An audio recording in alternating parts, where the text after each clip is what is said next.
Chess moves. Smart. Free eSIM. Smarter. At Global Cell, we believe in empowering connection on and off the chessboard. That's why we've partnered with the European Chess Union to bring you a gift as strategic as the game itself. A free eSIM with 100 megabytes of data. Staying connected has never been this simple.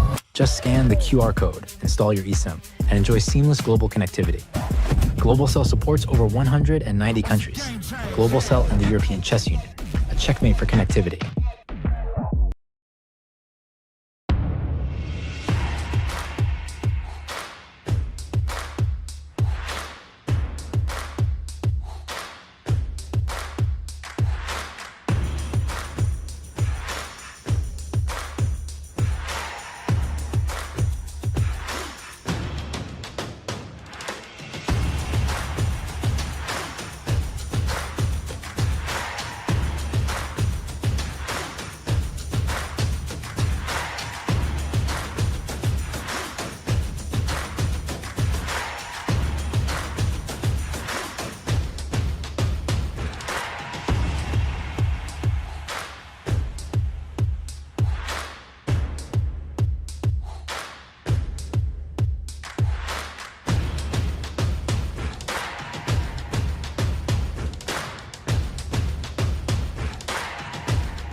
This is a chance.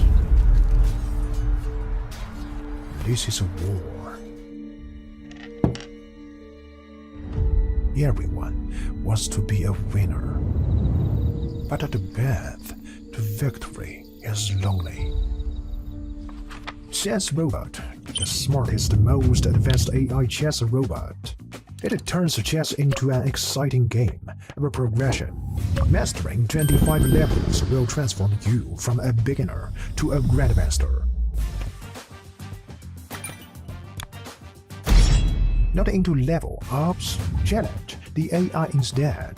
Set the difficulty, make it a breeze, or push it beyond your limits. He's incredibly smart, just like a max-level human. Equipped with a camera like an eye, Chess Robot combines advanced algorithms to capture every change on the chessboard and accurately pick up pieces with its robotic arm. Access the Planet Alliance function to connect and play chess online with friends from all over the world.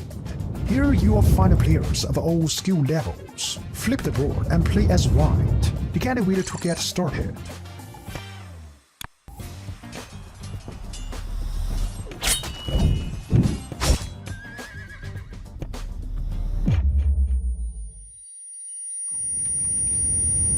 New to chess? We've got a better way. Chess Robot offers a variety of learning methods to help you improve.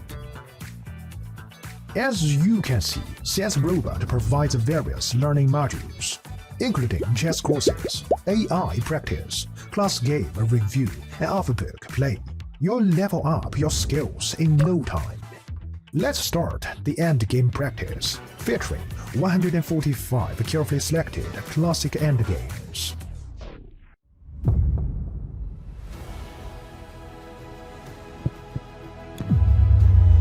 Now you have a greater chance to become a winner.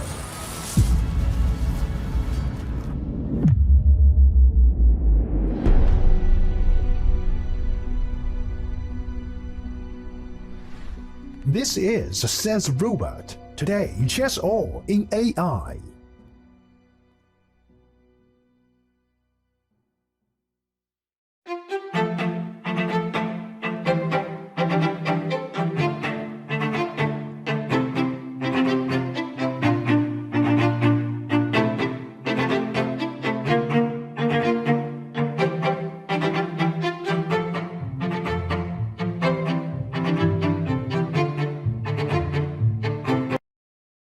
Again, here with me is Anna Maria Drakaki from Greece, Thessaloniki, Aris Thessaloniki's chess club. She's a captain and she just won the game. How was your experience? My experience for the whole tournament For so this game, far, let's say. For this game, it was okay. It was a nice game. My opponent blundered really early on the opening, so it was a quick game, let's say.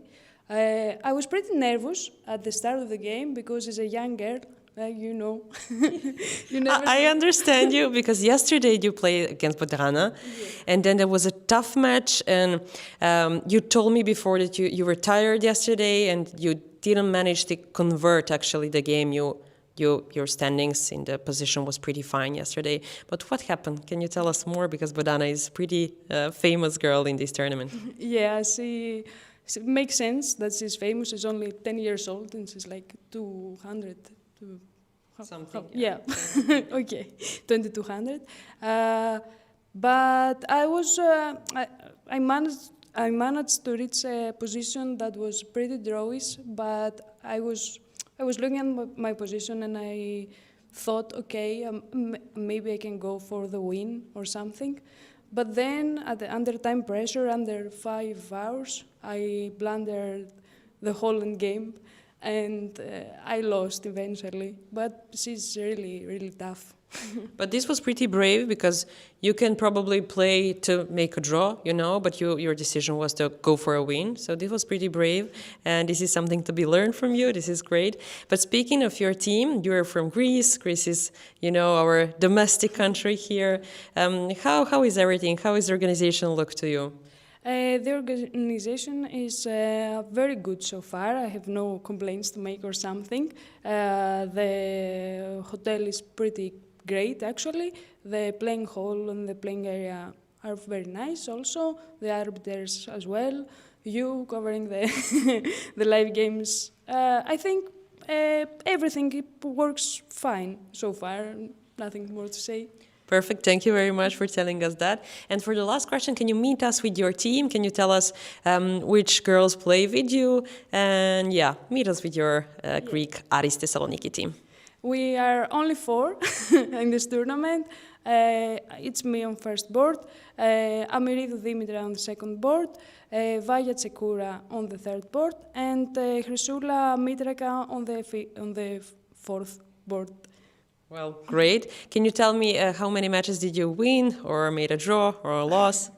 I have won 2 matches and drew 1. That's Great. Out of 5. Great. So far, so good. Well, what to say? At least good luck for you girls. Fingers crossed, and I'll see you soon. Thank you. Thank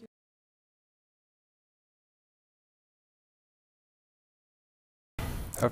We are back to the critical round of this tournament. We have really, really important matches, personal matches, Gukesh versus Arjun, and I'm so happy to be your host here in sunny Rhodes, Greece, together with our dear Sandra Djukic. Sandra, I'm excited. How about you?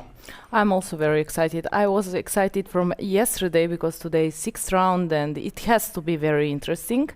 So I'm very happy and I'm looking forward to follow these matches. Yeah. Those matches, yeah. Yeah.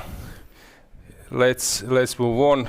We have Faustino Oro on the screen. Yeah, once again I feel bad for yesterday's outcome, but we will put an emphasis also on other games, positive things. Yeah, sure that he will recover his rating and very quickly be 26 plus. Pavel Elyanov is here, Volokitin. Samunenko was yesterday in the studio. You could check his comment, his analysis. I was impressed with the way how he speaks, how he handles position, very mature. Just to remind you, winner of the European Team Championship with the team Ukraine, his debut for the national team, so big kudos to Ihor. He's top 20 World Juniors. Maybe we'll give you that list a little bit later so that you could see which place he's occupying at the moment. Of course, Pragnananda and Gukesh are on top, but here he's still very strong. I see Jonas Biere. Yesterday he was our guest, today he's playing. This is Novi Bor, Pavel Elyanov chatting with David Navara. Once again, I want to give full support to David. He's always great guest in the studio. Everyone likes him, so polite, so humble. So I'm so glad to see him. I also see Novibor captain, also organizer of Prague Festival, Petr Boleslav. He was also our guest together with Lena in this studio interview. Now he was chatting with Boris Gelfand. Vincent Keymer came. Now he's not anymore world number 4. He was overtaken by Arjun. But still, if he wins some game, something changes very quickly. Yeah, you see, one game can change this, but also, as you said, till the end of this tournament, there are 2 more rounds. So we will see what will change on this live 2007 plus list. I just spotted Huzman. You can see him. He was Huzman was 26, probably something like 26, 40. He was Boris Gelfand second coach. Pavel Lelyanov, album 61 I mentioned. He was second of Boris at the World Championship match. And now, speaking about World Championship and World Champion 1 has just arrived. Unfortunately, we lost him. Hopefully, we will get him back. And Gukesh is here. Tough game yesterday. He was really doing bad after the opening, but now he has a second chance since he's white. Yes, yesterday he went to kind of time trouble, and his opponent was Giri, which is he's very well prepared. His form is great lately, and it wasn't easy to play this game today against Arjun, who is also from India. I'm sure they know each other very well in terms of chess and life. Yeah, very known chess players. Everyone knows them, and so of course super popular. And we see Chinese. Let's bring the pairings. Let's give you that insight what's going on in terms of individual pairings. So Gukesh versus Arjun. There was one tough game for Gukesh at the Vaikanze tournament last round. He was crushed by Erigaisi. Second board we have Wei Yi with the white pieces with Jordan, but Jordan is doing now better because first few rounds were tough for him, but yesterday he just neutralized Mamedyarov, which was a great thing. And Parham is again white, and he will press versus Yu. Yesterday, fantastic win versus Richard Rapport. Serrana black against Aravind, Deak with white against Injic, and Darda versus Puranik. I think that in terms of individual matchup, that this is actually very good for super chess. I think it's actually, in terms of colors, it's quite good for them because they can press on few boards and they can hold. Of course, last board when we have Puranik Darda, that can be very, very complicated. Injic with the black pieces, he's back. Guys, you could check the interview with Stefana Milutinovic, our dear ECU press officer. So Injic is back. We are happy to see him back to board. Great player, former European champion. He was suffering during his game, and that was a fair play, best fair play move of his opponent. Mm-hmm. And these are the things I like to speak about. And Jordan is coming, and Gukesh is doing some meditation. Yeah, we can see this. Okay, he's well known. We saw him a couple of times that he's doing meditation. I would like to see Arjun now coming, what he would do. Would he offer a handshake while he's doing this meditation, or he would just wait for a moment? Okay, it's nice to compose yourself. I think Botvinnik was coming to the board very early, and now ladies. Divya was our guest 2 days ago. Goryachkina is here, saving a tough game. Ladies are chatting. Ladies are a little bit more relaxed, but players are now seated. Markus Robert, European bronze medalist, here. I see Dragan Lazic, former president of Serbian Chess Federation. Saying some things to Salimova. Maybe what do you drink? Coffee or Or T. Yeah. Yeah. And we are waiting for Arjun. This angle is quite nice because he will need to come from the entrance and just go through the hall, playing hall, and then end up here. So clocks are started and we are waiting for Arjun. There is a fair play check, so you need to go through metal detectors. Sometimes there are some kind of cues and you maybe lose some time not coming. So Gukesh want to focus. He's trying to get back maybe this World Championship match mindset. When it's huge, of course, it's not the same thing being here, but he's a true leader, as Ivan Sokolov. You can check his interview yesterday. Ivan is the one. Darda just came versus Puranik. Ivan is the one who explained. I see Parham just entering. Ivan has explained that he gave this role of Gukesh as now as the biggest leader, which is obvious, but last year it was not so simple with Abdusattorov and Praggnanandhaa.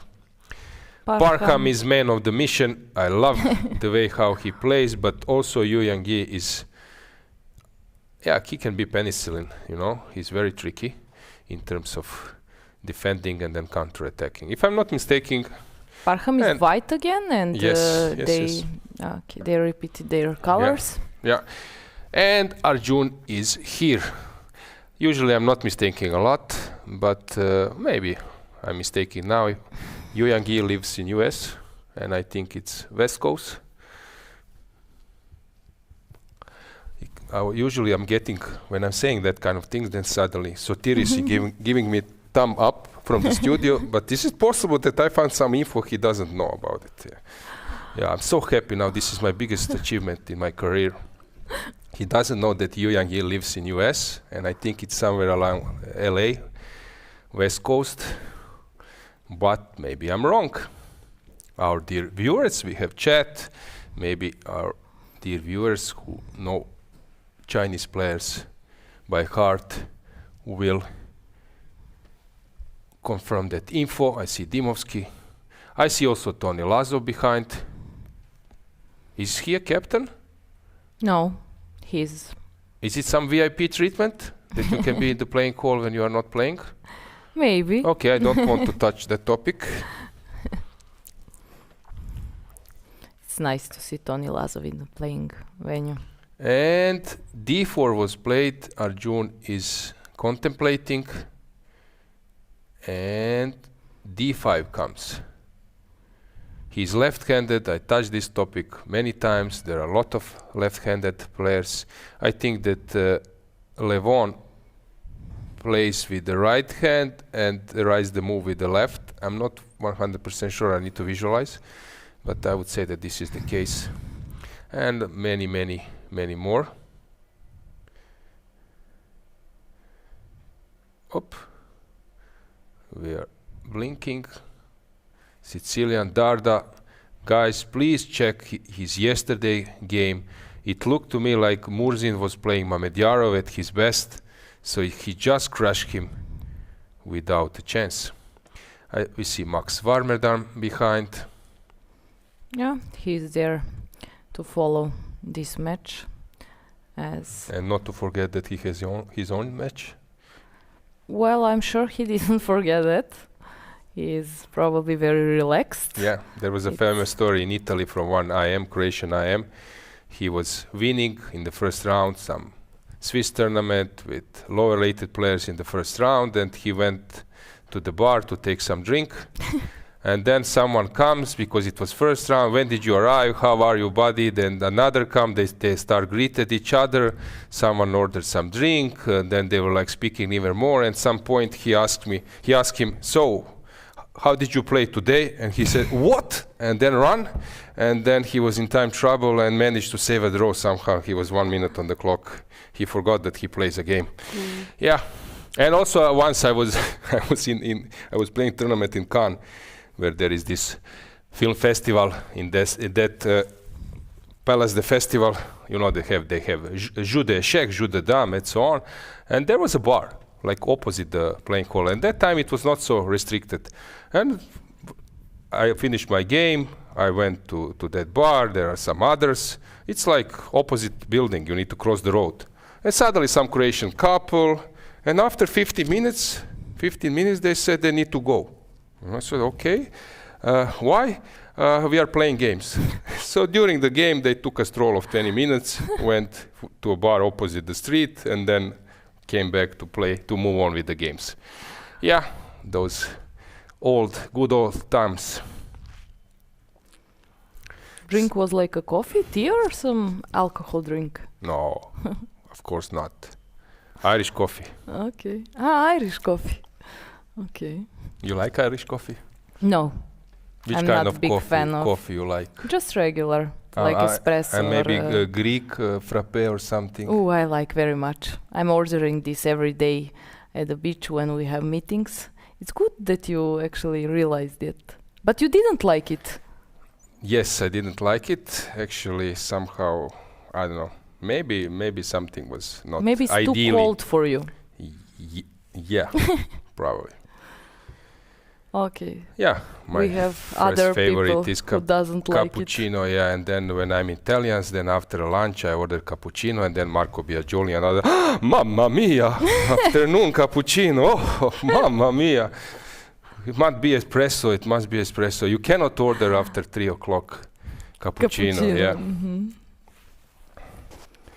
So the playing hall is very colorful, and I like this view that we can stroll around, not just with fixed camera, and that our robot is doing a good job. Very good job. Yeah. You know what would be even better job? What? That robot can bring a coffee as well. Yeah. You know, that it's like robot filming in the playing hall, but also bringing coffee to studio and commentators. That would be good. Mm-hmm. But I'm not sure that robot can hear us. So I don't expect it. We can see Giri in his famous jacket now. And versus Movsi. Yup. So Giri speaks Russian, speaks also, I don't know if he speaks some Indian or not language, but Giri is also quite multilingual. It's hall 2. Hang on. My bad, I thought it was hall 1. Yes, it's hall 2. Colors are different. But it was famous when Magnus played in Chennai Olympiad in the second hall. And suddenly, he goes to this metal detector and everyone is there. And guys, take a look of this. This is how this area looks. We don't need to hurry. Maybe it would be, if we turn around on the right, then you could see this connection part to the playing hall, but we lost it. Yes, maybe later. I heard that coffee is coming, so that's why. You cannot open the doors with the camera and coffee, so I will just move the camera and enter with the coffee.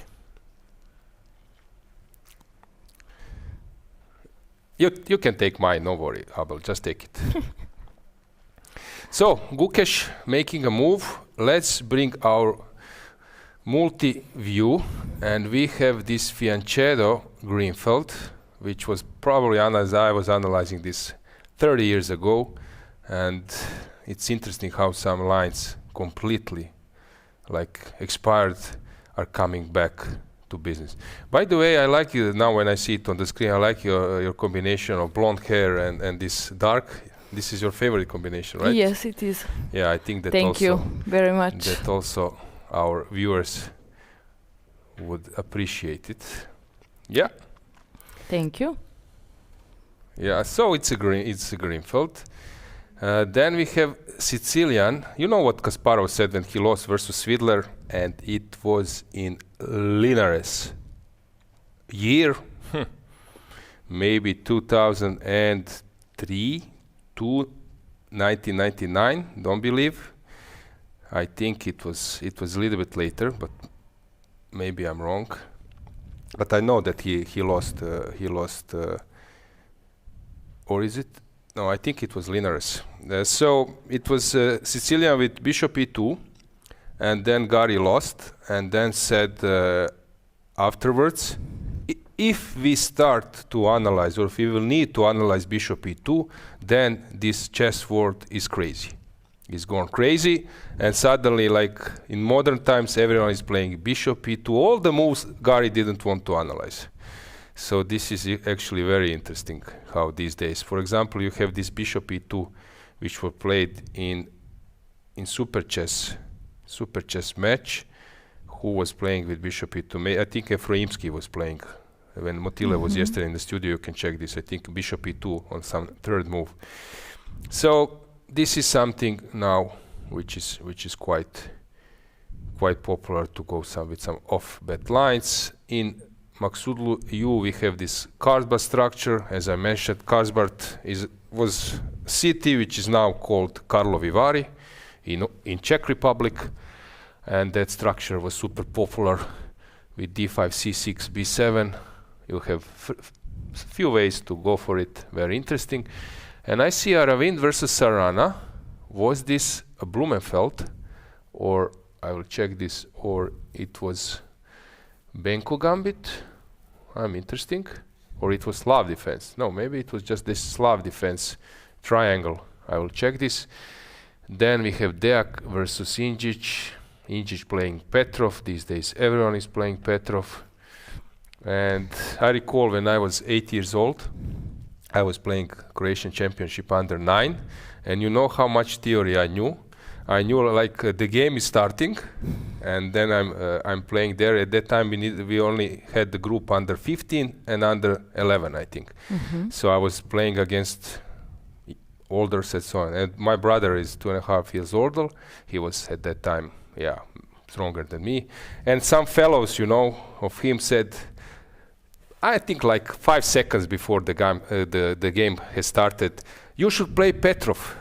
And I said, I don't know what's Petrov. And then knight f6, and then I'm playing e4, guys play, my opponent plays, I play e5, knight f3, and then I'm watching at this knight. So knight c6 was my automatical reaction. Then I see knight on g8. Okay, knight f6, and that's enough. My preparation ended. So that was my, I think, only time in my life that I played Petrov defense. Yeah, those superb preparations in younger age. Back then, you didn't have a computer, laptops, analysis. My first laptop I got when I was 20 years old, and then in 1 year, I became an IM, and then in 2 years I became a grandmaster. Wow! Because I was taking those bulletins and then lines. I don't know. Now when I'm like thinking about this, how crazy was this that actually I was stuck for a few years. Because I was quite good when I was 15. So I became Croatian champion under 15 and 17 in both competition, and I could choose to go either to European Championship under 16 and World Championship under 18, or to go to European under 18 and World Championship under 16. And young and dumb, I decided to see where I am in the world, and I went to World Championship under 16 and European under 18. If it was vice versa, I would probably be in the contest for medal or something like that, under 16, Europe, and World Championship under 8, who cares, just play. I was 23, maybe 50, 23, 40, and I played in 2 years older group, and Rajabov won it being only 12 years old. I recall his mother watching from the window, and maybe Sotiris was also there because it was Litohoro on the mountain, 1999. And then World Championship was Oropesa de la Mar from Valencia, maybe 100 I played kilometers. there also for 1999, yeah. Championships. So I was maybe at the end like 13. I was sharing maybe 12 spots or maybe even better. But I should have played against my age under 18. And in this World Championship, I went to Valencia. There was this on the free day. They organized a blitz tournament, and I won some prize. But it was funny. I played versus Victoria Chmilite, grandmaster, wife of P.H. Nielsen, and very known politician, speaker of parliament, and I was so shocked how speed and fast she was. We end up in the last minute. It was all Garde clocks, and I said, okay, now I will somehow in a time trouble on like being low on time somehow a tricker, yes. but moves are coming faster than mine. So I was so shocked. She was very, very good. What was at the end at that game? I think somehow it was draw. Somehow it was draw, but I was suffering. I was suffering a lot, and then I ended up in top 3, something like that. So, yeah, I recall those few things. Unfortunately, I didn't have a laptop or something, so that was a huge mistake. But what to do? At least I needed to at that time to remember a lot, which helps me here. Okay, so let's check the games one by one. Let's see how Gukesh versus Arjun the game is going. So this is this G3 stuff. Castles, known thing. And usually, okay, black can of course play also nice e6 stuff. He doesn't need to go castle. Castle's full of sand. Jimi Hendrix. After knight b3, d5 is attacked, and black needs to decide either to copy, paste, or to go somewhere else. So Gukesh versus Arjun, 5 draws, 6 win by black.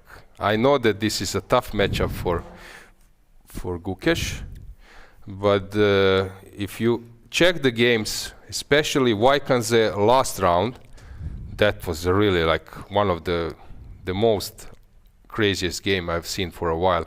Gukesh going for Arjun just pushing h5, going for a low castle, then delivering a heavy blow. I think it was like in less than 30 moves. Crazy game. I was really shocked. With the game and result? Or With the game, how black the conducted that game. We were commentating this event on Croatian TV, so I believe that you remember. I remember, but really I remember that game. And I was also surprised because Gukesh is Gukesh. So Yeah, very good chess player. yeah, exactly. Yeah, so let's move on to the next board. Let's see how Jordan van Forest is doing. So Sicilian, I don't know, like 15 years ago, 20 years ago, they will throw you out of the club and say, listen boy, this opening, you need to learn basic things. So queen comes not in front of the bishop. Bishop goes out first, then queens come behind. So go and practice a bit and then come back after a few years when you learn those basics. But these days, this is a normal chess. How about you, Sandra? Is it super strange for you to see this queen on e3? No, today is not super strange for me, but I was also learned from my father at the beginning that I should develop my pieces. Like first it goes bishop and then after that queen at some point. So, but this is modern chess, so I'm not surprised at all with queen on e3. Yeah, Capablanca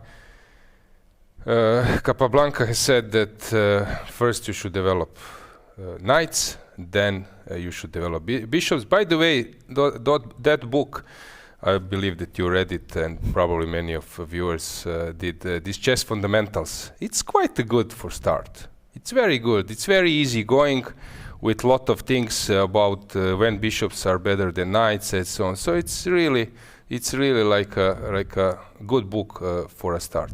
Do we have a head-to-head on this match?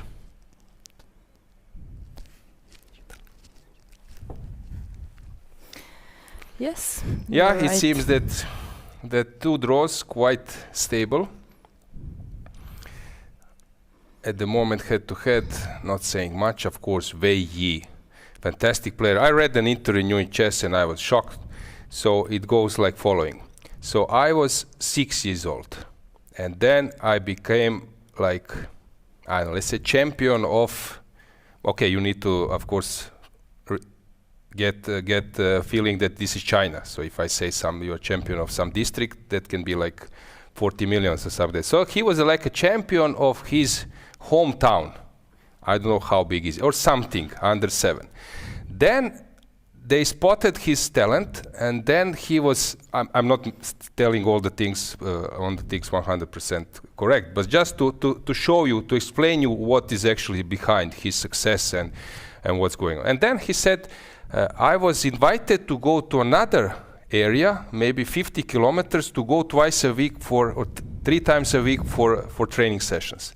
Then I was invited to go somewhere for 500 kilometers, and I was staying there for 3 days, 4 days. Then I moved permanently, and then my parents would come twice, 3 times a week to visit me. Then I moved even further, and then I was living alone. Then I got some involvement in some company that I'm like on their payment list, and I was playing chess in support. And of course, when I'm saying this, you imagine, okay, being 8, 14, then 18, then 25. But you know what was the span?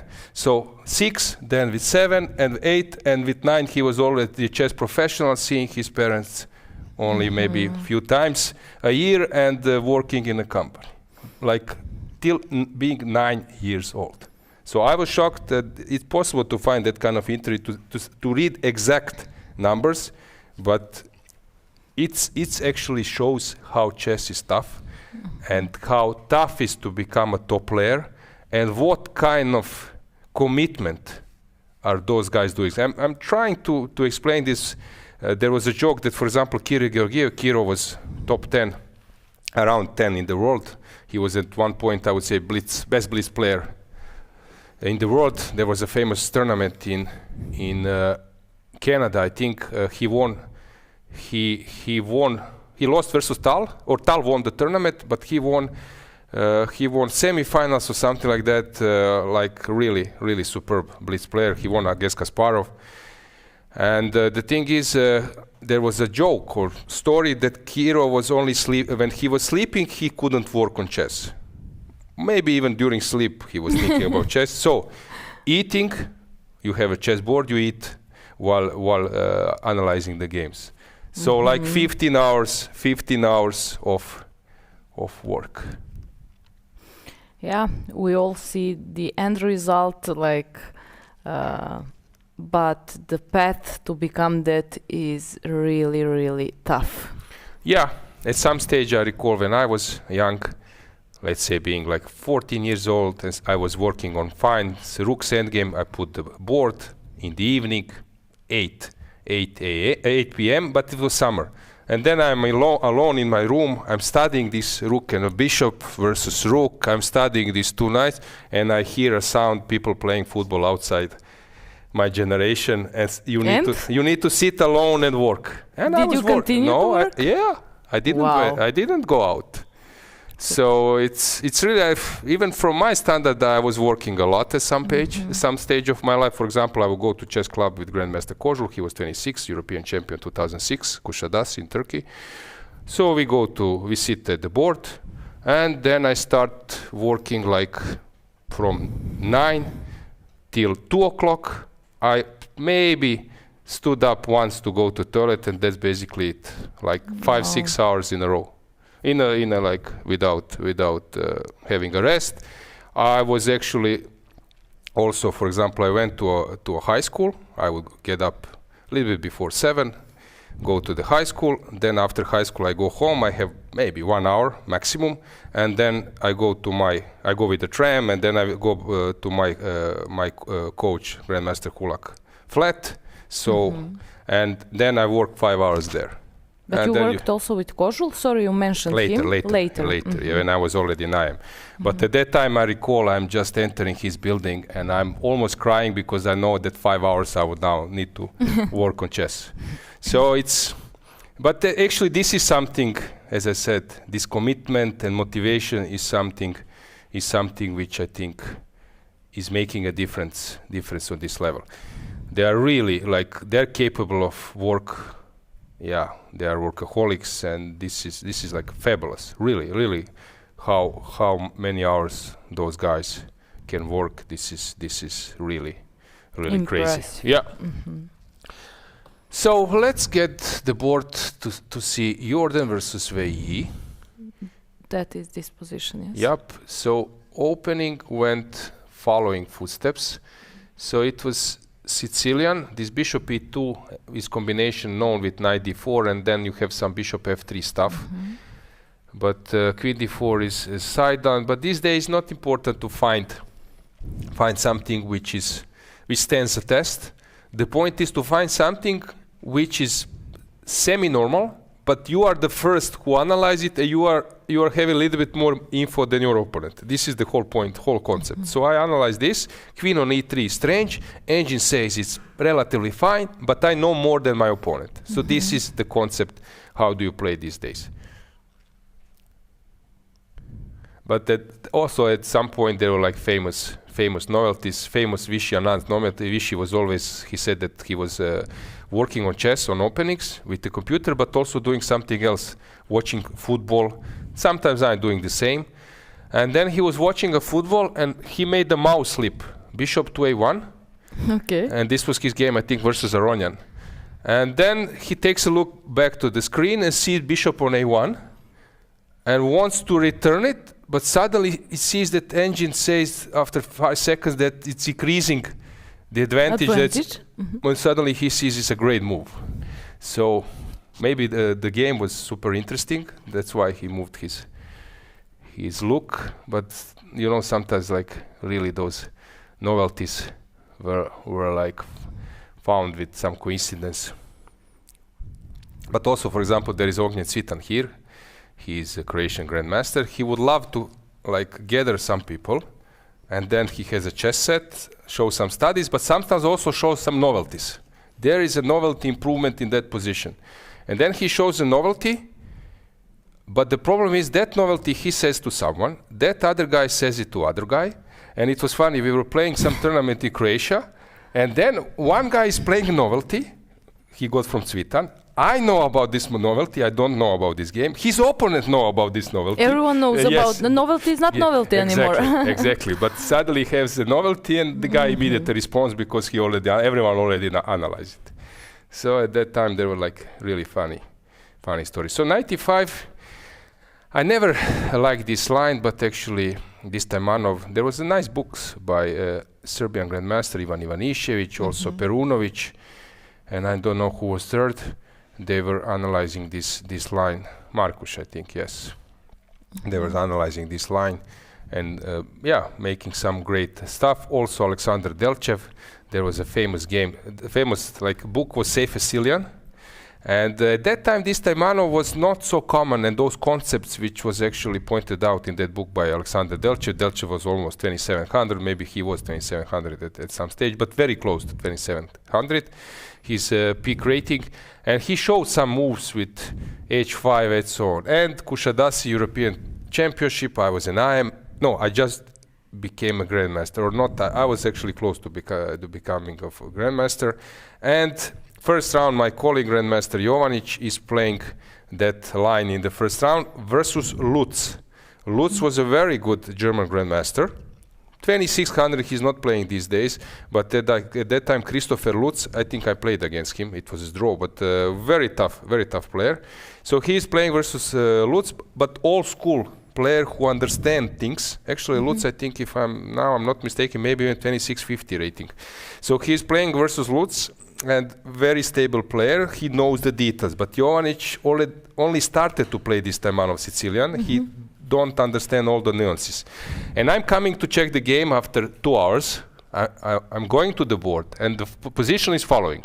Black has d7, e6, f5, g4, b7, a6. These are the pawns of black. White has pawn on b6, pawn on d6, e5, f4, and black has pawn on c8, bishop on c8. Like bishop cannot go out. Position is horrible. Probably the worst one I've seen for a while. And then I was laughing, the safest Sicilian. And we were laughing like 2 days. This is the safest way that you will get into problems, and that your bishop will be on safe but without the game. So we were like laughing for 2 weeks about this game, how it was the safest. Yes. What are you playing today? I'm playing the safest Sicilian. It sounds so cool, so sexy. I'm playing safest Sicilian. And then you go and see crap of the position. So it was one of the most funniest thing I've ever seen. First, the funniest thing which happened in my life when I was preparing for a player that I thought it's a woman, but it was a man.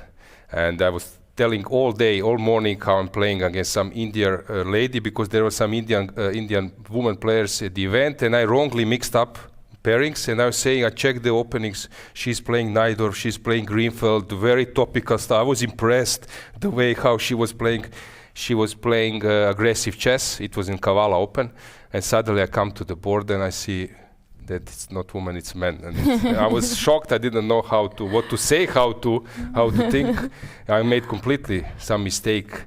Sometimes in a chess base with some countries, some players, you have them a surname as a name, and you cannot find them.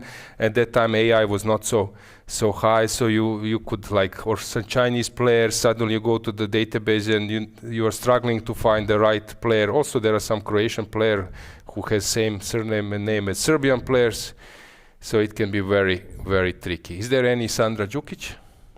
Alojzija Janković, not for sure. No, there is just one. Yeah, one is more than enough. Yeah. I know. Let's move on to Parham versus Yangyi. So let's check that game. Regarding Kasparov structure, these days is very popular because engines tend to say that black can hold it's very safe, and at that time Kasparov structure were playing like boring players. Players who play Kasparov structure are the one who wants to suffer, who read Aaron Nimcovic's books, I don't know, who are trying also maybe some style which is like totally drained, and these guys were playing Kasparov structure. These days you have players with the black pieces who are actually aggressive players, but they play for the beginning Kasparov structure. Here it's important just to say that there are three plans. So in this position there is a plan to put the knight on e2, go queen c2, push f3 and e4 in some stage.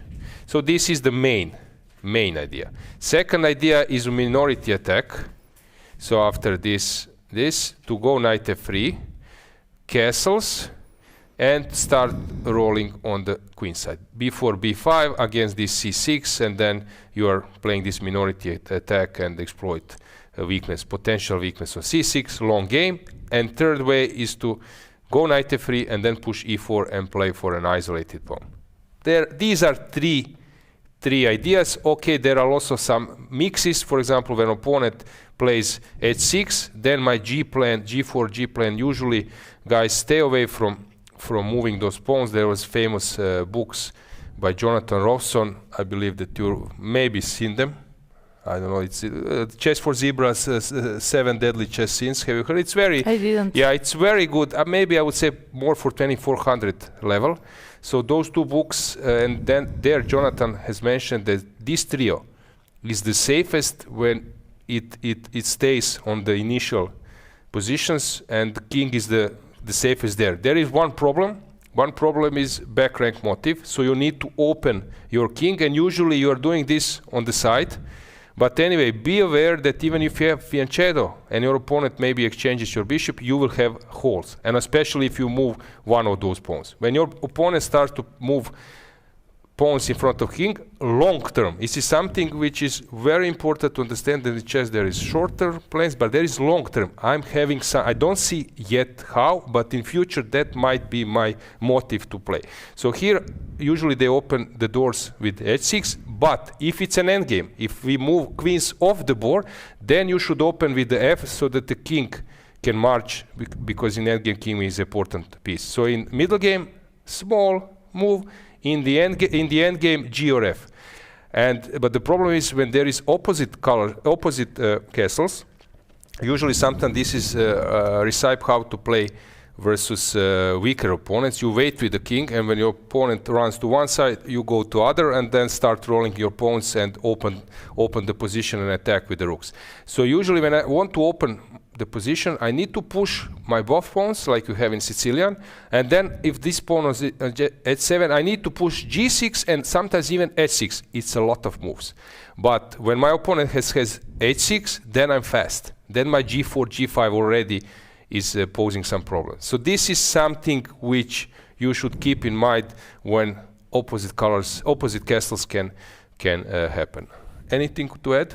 No, I mean, you said everything. No. I know these ideas. I play d4, so with f3. I didn't play with isolated pawn, that idea with e4 without f3.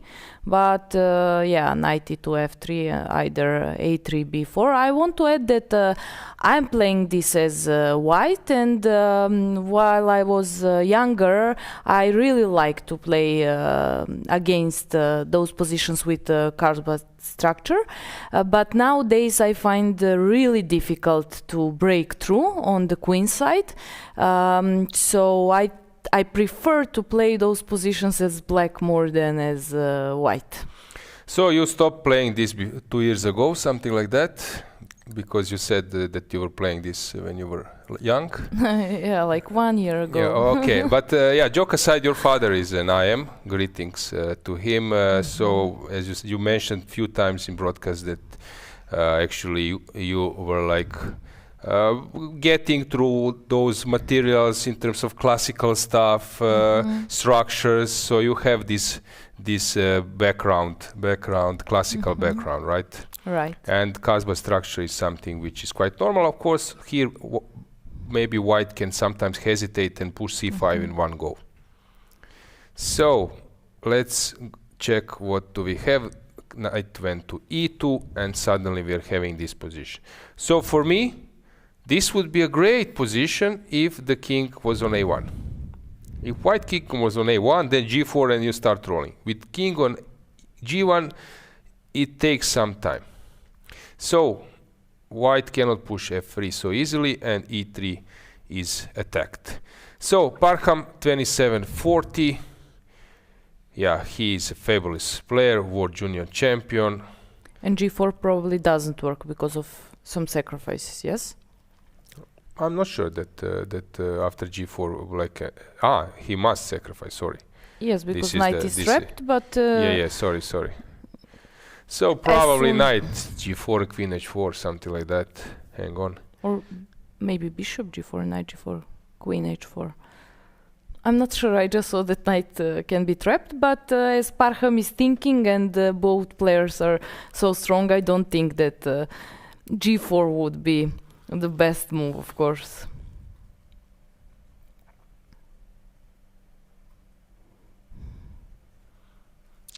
Yeah, maybe you're right. I need knight. I was thinking which piece I need. So I need knight on g4. I think this is the... f3 doesn't work because of e3. Knight e3. That's why I need knight. In other cases, if the bishop is here, then f3, rook f2. And queen will come to g5 or h4, and this is the way how to play it. Okay, let's check Sarana versus Aravind.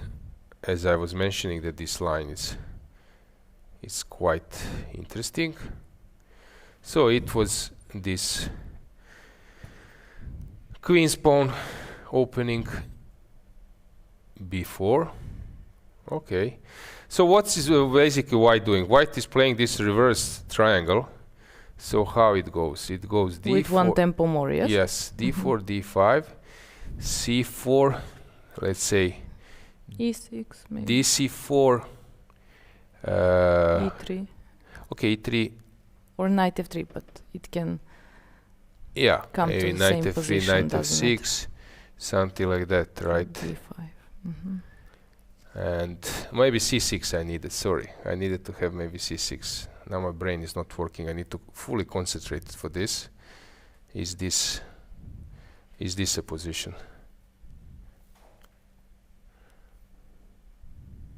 I know, a, b, c, b, b3, e6. Is this kind of position? Taken b4, something like that, yes. But this is not the right position. Yeah, I need we to go are. back and think. Hang on, and I will recall. So this is the current position. So, yup, c5 takes, yup. Okay, so we could have this position with pawn on c4, and this takes, and then b6. Only then. But this is really cool. I love those pawns moves. But it seems that engines say that white is better, but they might maybe overestimate those 2 pawns. Yeah, connected best pawn, but it doesn't have to mean anything. Plan for a black's king, e7 to keep in center, or to make a castle at some point. I'm not sure. Should white be afraid of some attack on the king side or not? I think no. There is no time for this, I would say. Black needs to push. Black wants to go somewhere and to push the pawns. So this was actually, yeah, because white is dominating on this side, black wants to push on this side. So I think that this is actually the reason. Yeah, because this is when the pawn comes to h4, at least he can push h or g. I don't know, let's think if white moves. So let's say, I don't know, h5, I push a5. Do you ignore me? Maybe you do. But I will do something with my knight from b1 first. But this is strange that this is not much That's better. Still, NG bar says that this is normal. I don't get it. Let's say that I push. Now it's problem, yeah? Or push this way. Maybe edge. And it says it's safe. And what? I push b7. Okay, there is edge takes, so I need to go g3. And now maybe some knight d7. But knight d7, no. Or just play this position. It's really strange. It considers... Maybe some queen c6. Okay, yes. Maybe. Okay, this game probably will be quite a complicated one. Sarana is thinking. And we have a poll, right? Right. So, question is what will happen in the game between Gukesh against Arjun. Gukesh wins, Arjun wins, or draw. So people, you have poll at our online chat and you can vote. Yeah. What do you think? Regarding statistic, of course, it's in black's favor. No, it's a tough question. I can of course say that Arjun cannot be a favor, no matter that he won 4 or 5 games, because you're playing with the black pieces. So, but still, 5 wins, it's a lot. I don't know. What do you think? I think Arjun will not win. So I think draw or Gukesh. I don't know why. As you said, statistic is on Arjun's side. But somehow I have a feeling that Arjun will not win today's game.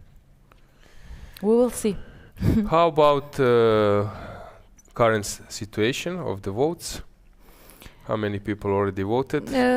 225 people voted so far. And the result? Okay, just a second. So, yeah, most of people so far, 43% Gukesh wins, 21% Arjun will win, and 36% draw. Okay. So, let's just briefly check once again Gukesh versus Arjun. What has happened in the meantime? Let's bring the board. So, he went copy-paste with knight b6, then queen. Then a4 was played. White is pushing a bit, and Arjun thinks. Usually black should find a way to hold. What do you think? Did Arjun get some kind of instruction? This is an important match. Draw is fine on this board. Don't play anything sharp. While Gukesh got maybe some input that, like, super huge risk taking is also not important. Plays a little bit with the white pieces. To be honest, I'm not sure. I don't think that anyone, except their seconds. I don't know if you think instructions from captain or their trainers and seconds. It would be different. I don't think captains would say to Gukesh or to Arjun like, okay, today draw would be good. I think they don't get this kind of instructions. So here after 8x b6, After bishop b3, a takes b6. You cannot take the b pawn, and b7 is hanging. Knight c6. There was a famous trick which was blundered by Giri versus So Wesley, this rook a7 stuff, which sometimes wins on spot. Or was it Arjun? I'm not sure. Yeah, it was some online game, and then the rook a7 trick. So you need to both pawns are hanging. So I guess that something like knight c6 should be played. Looks like the only move. When we take, there is something. Oh, coffee time. Yanis Kalesis just came. Thanks you. for them. That. Yep. So Maybe not to take on a7. And maybe to take where? Maybe to Play keep bishop e3 yeah, maybe. or I not. was Knight thinking d2 to tempo or knight somewhere. well, bishop c6, b7. It doesn't. Okay, I'm giving pair of bishops, but it doesn't do anything. Okay, we will. It's quite complicated. Maybe it's moment that we get some expertise actually On my place, yes? No, in general, yeah, in general. Finally, some expert here. Yeah. Yeah, I agree with you. I'm just joking. Yeah, we will give you a new guest, very distinguished one, former European champion. But before giving a floor to Pavel Trgubov, let's just show you one video. So European Corporate Championship is taking place starting in 2 weeks. It will take place in Paris. It's of course a memorable destination. There will be also a nice conference, a lot of teams. Also there is a World Corporate Championship, FIDE World Corporate Championship finals during Goa World Cup. So we can say that this month, November, is month of corporate chess and business. This is a very interesting topic, and I believe that a lot of employees in companies are playing chess, and that chess can help them for problem-solving skills, concentration, strategy, vision, and so on. So I believe that chess and successful business goes together.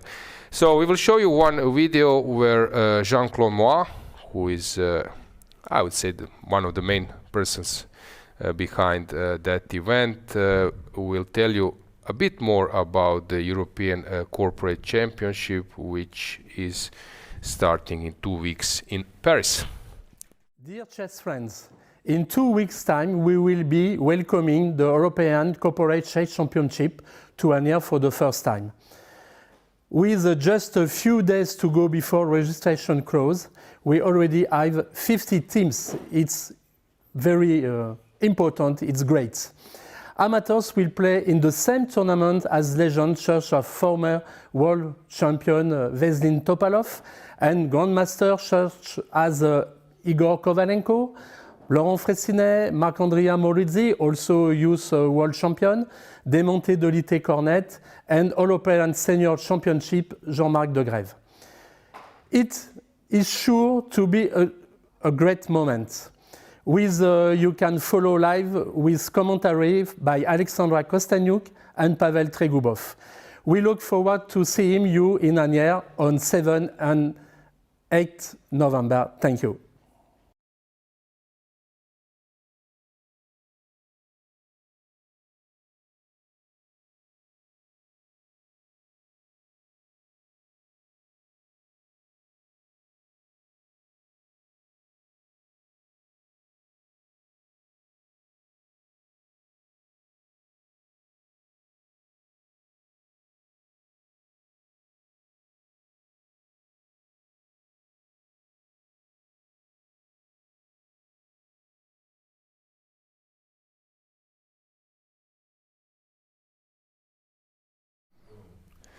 And yeah, as I promised, Pavel Trgubov is next to me. Pavel, welcome.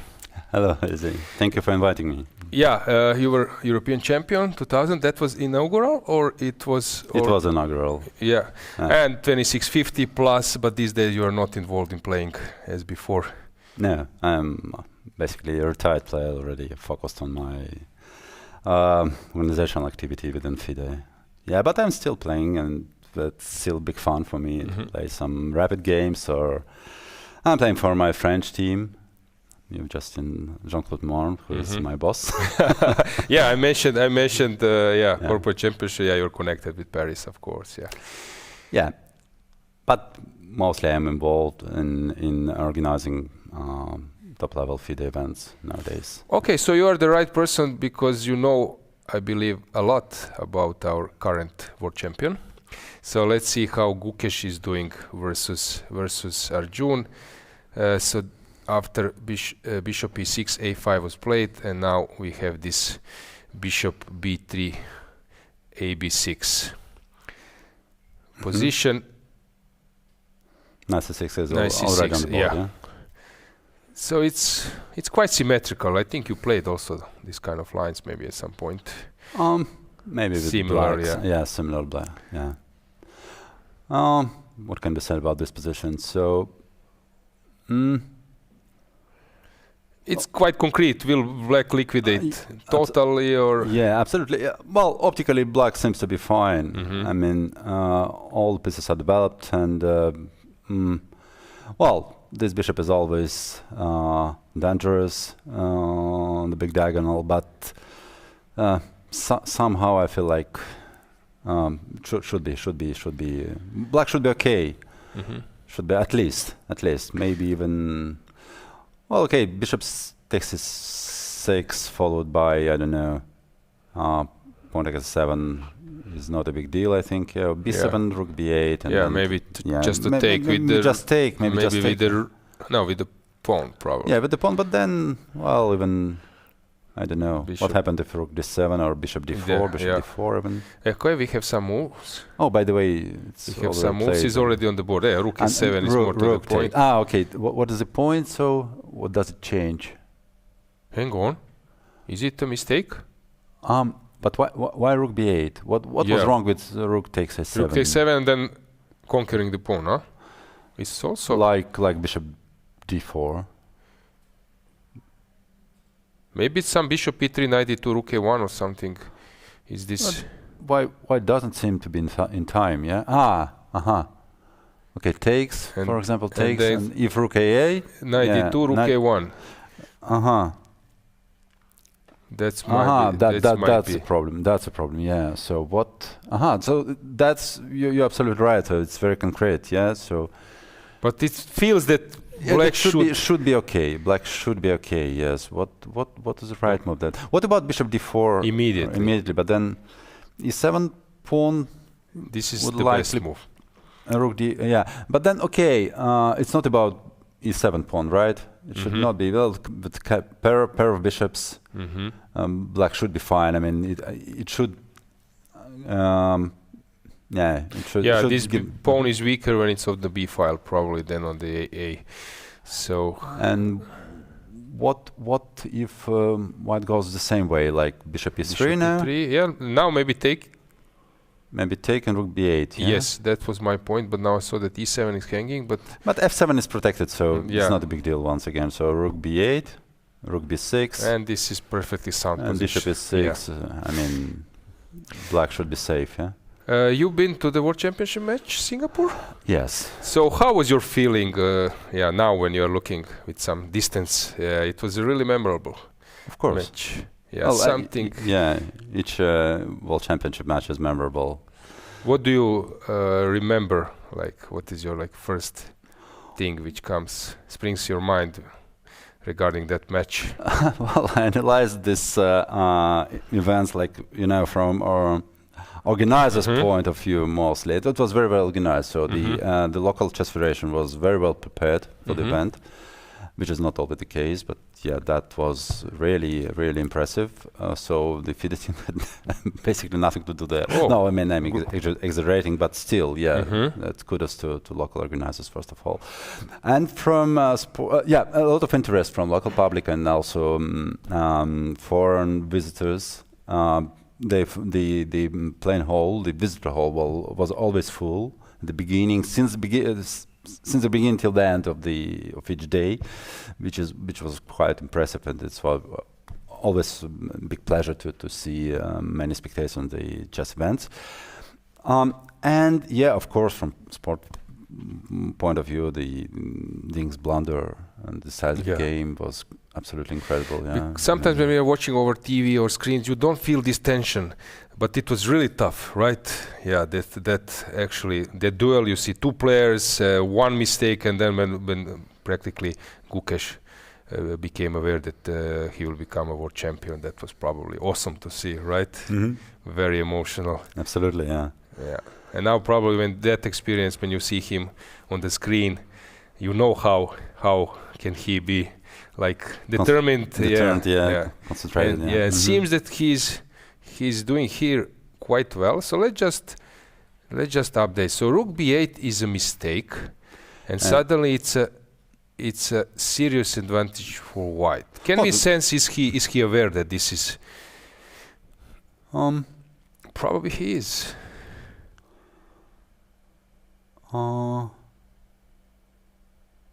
Yeah, but he's then it was played very quickly, right? Yes. Rook B8. So something is maybe a bit knight. What's the point here? Is it knight d2? Let's just. No, the most natural way to proceed for White is bishop e3 to protect the pass pawn, or bishop f3 bishop f4 intermediate. Bishop f4. Okay, this is a nice. e5.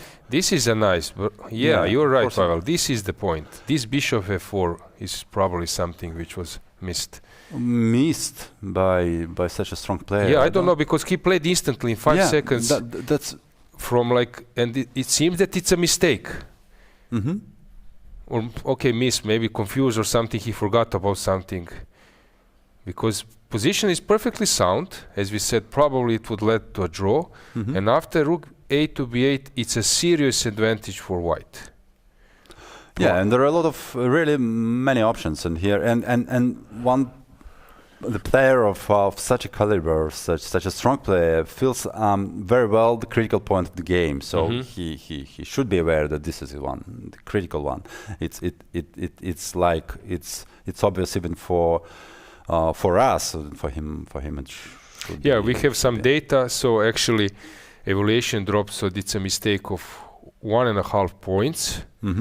Which is huge. Yeah, and he did it in 5 seconds. Of course, I'm always trying to show the respect. Huge. Those players are tremendous and fantastic. But of course, they're human, and it's possible to make sometimes mistake. You just confuse some things, and it seems that something went wrong for Arjun. Just simply missing bishop f4. Yeah, because this is the only detail. Actually, you pointed out. I don't see anything else.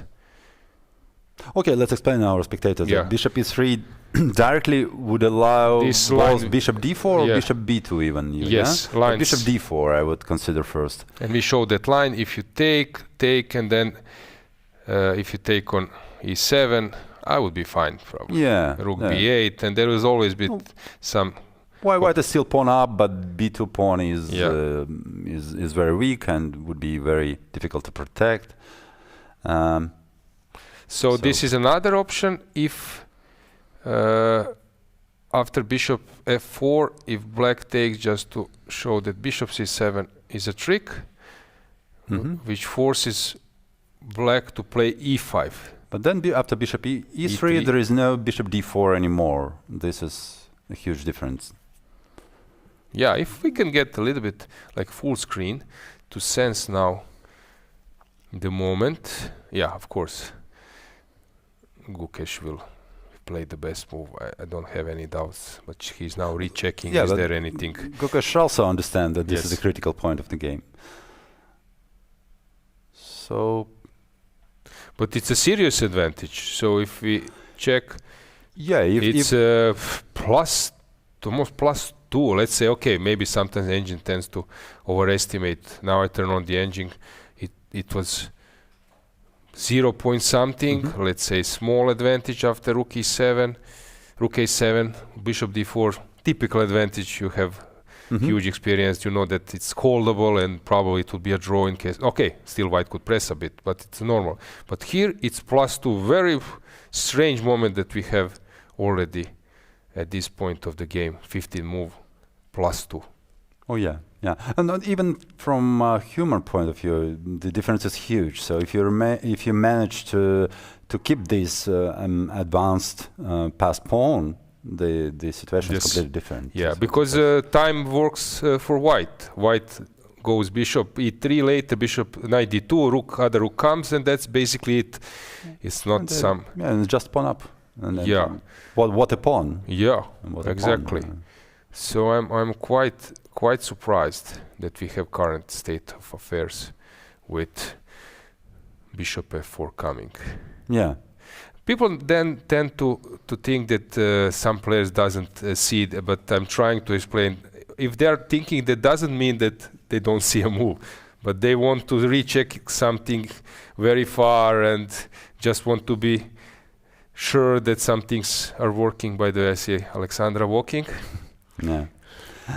Are you involved in her games a lot, or in some kind of? Of course, I'm following games of my 5 when I have time. So I'm quite busy now with organizing a lot of upcoming tournaments. Vida, you mentioned some of them, like World Cup, but we have also women's team Linares, World Championship in Linares, which will also be held in November, and also.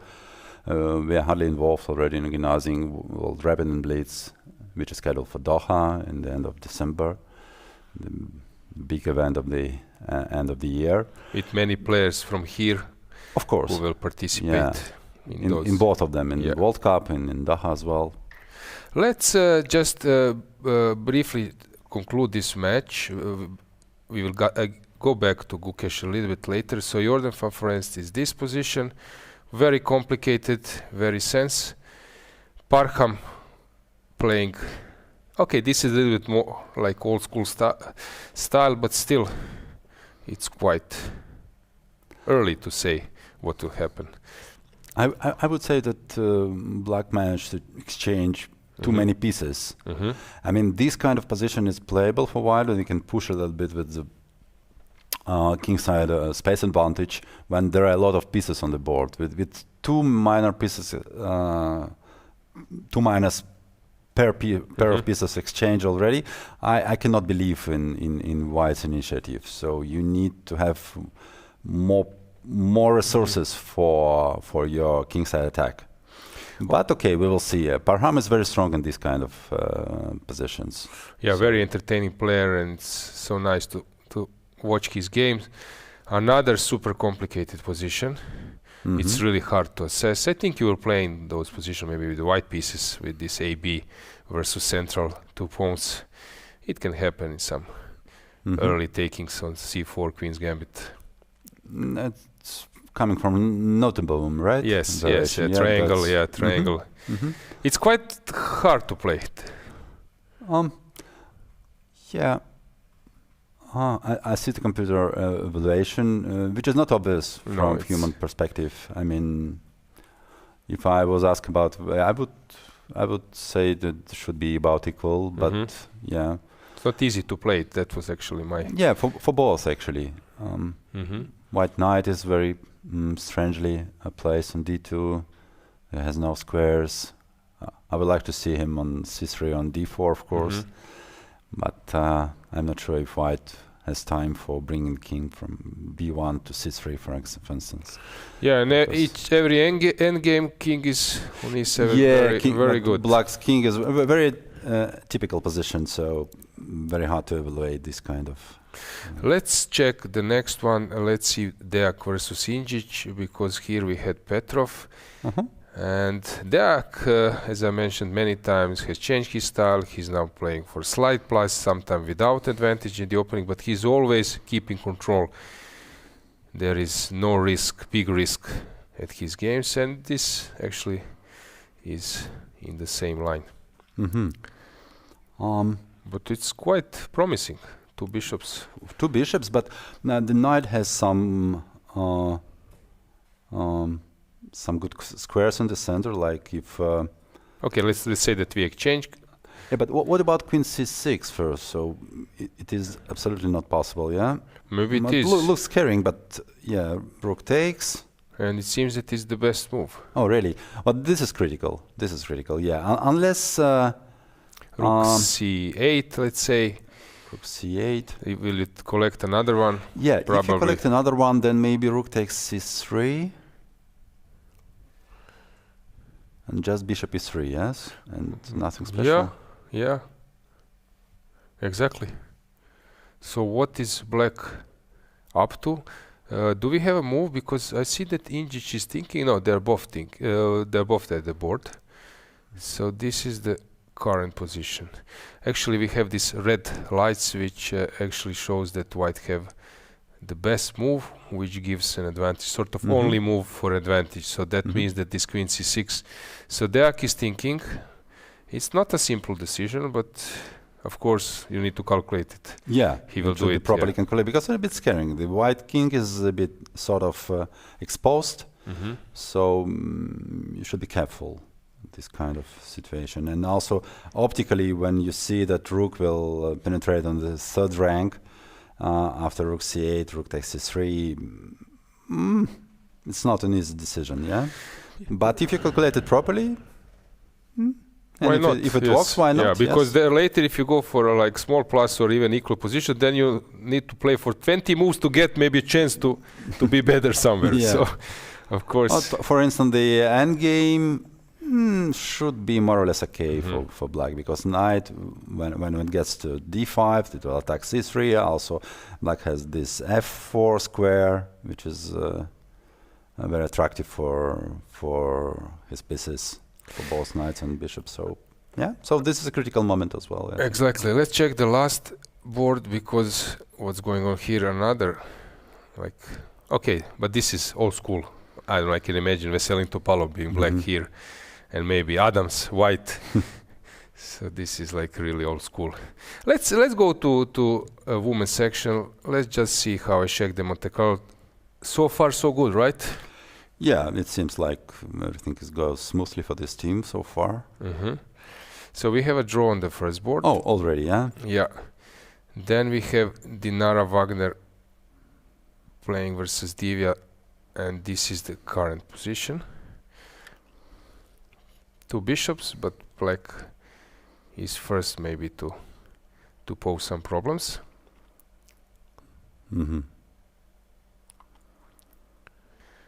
Oh. So how to proceed? Rook d8, of course, is... Well, yeah, optically it seems like white is We bit have a better, move, which I means believe. that black should be very fast with creating a real counterplay. Because otherwise, if white just castle and put his bishop, her bishop on b2, she would be better, the classical bishop of pair advantage. So maybe rook d8 is critical, yeah? Rook d8 To chase the queen. Queens should. And queens then should some go somewhere. knight, yeah, knight e4 stuff. But queen can, okay, this queen before check is coming. Yeah. So she's ready to allow it? Maybe she is. And just go king f1, right? Or king e2. Oh, but then, king e2, yeah. But then queen c3. So, okay, let's illustrate it. So, like queen f4. Yes, queen f4, queen b4, it just seems winning, yeah? Seems that this is bad. And queen c3 is a point, I think. And queen c2, followed by queen c2. Okay, good. So I need to move my queen somewhere else. Let's say that probably queen c3. But then knight e4 Okay, is knight coming e4. also, So yeah? I need to find the move. Bishop a3. Bishop Yes, a3 is a move, yes, I yes? just Bishop spotted a3. it Maybe as the well. only one, by the way. Yeah? Yes. But she spotted it already before. So that's why black is thinking. And that's why Divya is walking. So this is the... Okay, this is very nice. This is very nice. Maybe just to explain to the viewers said, when there is attacks, there is always this deflection and so on. So then you start to play on 64 squares. We are not using our classical approach of handling position, but some unexpected moves are always... But what for example, if queen goes to b2 just...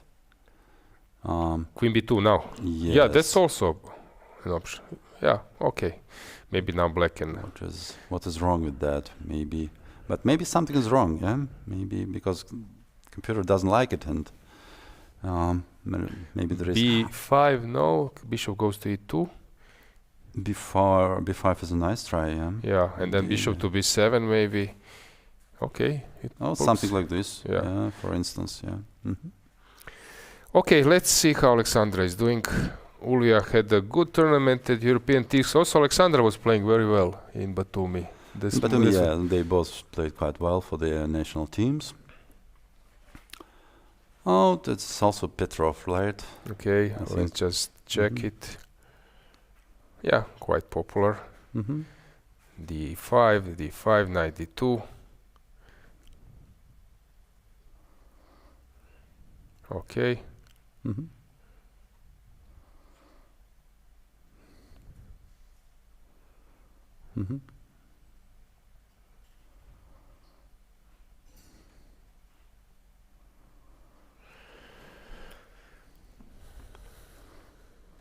Oh, at least white has a clear plan in f4, f5, so black should...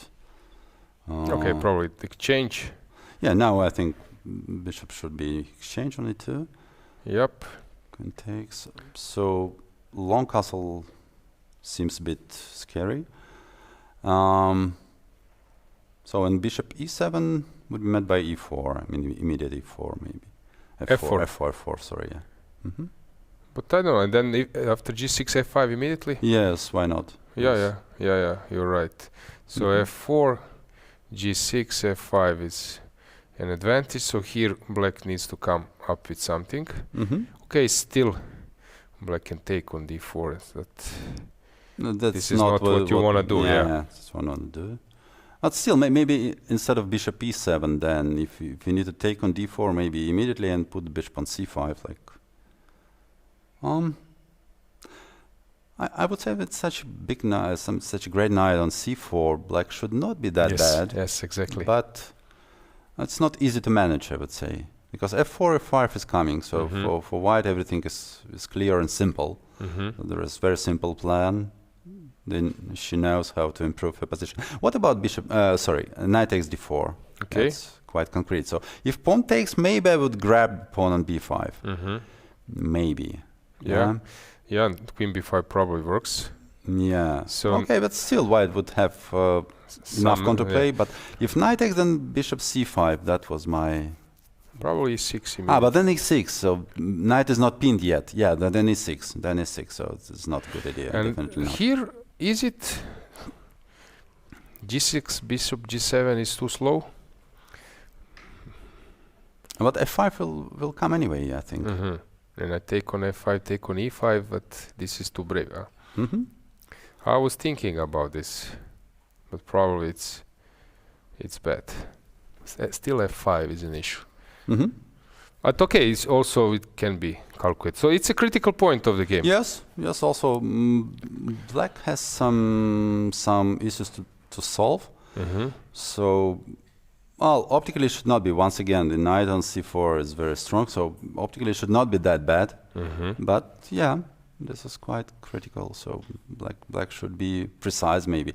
Maybe just castle. Yeah, that's what I wanted maybe to still, say. Yeah, because at the first point I didn't like it. I mean, I thought it was too risky. Maybe even to include but now, with some... after f4, my idea was to take on d4 maybe. And if knight takes, then bishop c5. Yeah. Something like this, and this is quite unclear. Okay, let's go to the last board of this match. Marcel is playing versus Kaspersky. Okay, this is a long game. French. Yeah, typical French. Typical French. And let's go back to Gukesh. Let's see, has something changed there? So, still, do we have a move? No, it's very strange. Yeah, so Gukesh Something is trying bothers to understand what was concept of Arjun. Arjun's idea. Yes, and he's. I mean, at the moment he's and his teammate Jordan is also thinking of the same. So yeah, let's go full screen. Let's change the. What's going on? And that's exactly what he's thinking about. Yeah, because what is his idea? What is his genius idea? Yes.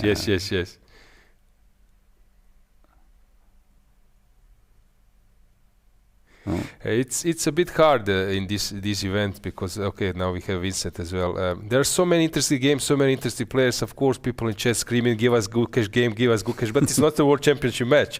So I'm trying somehow to follow balance, simultaneously.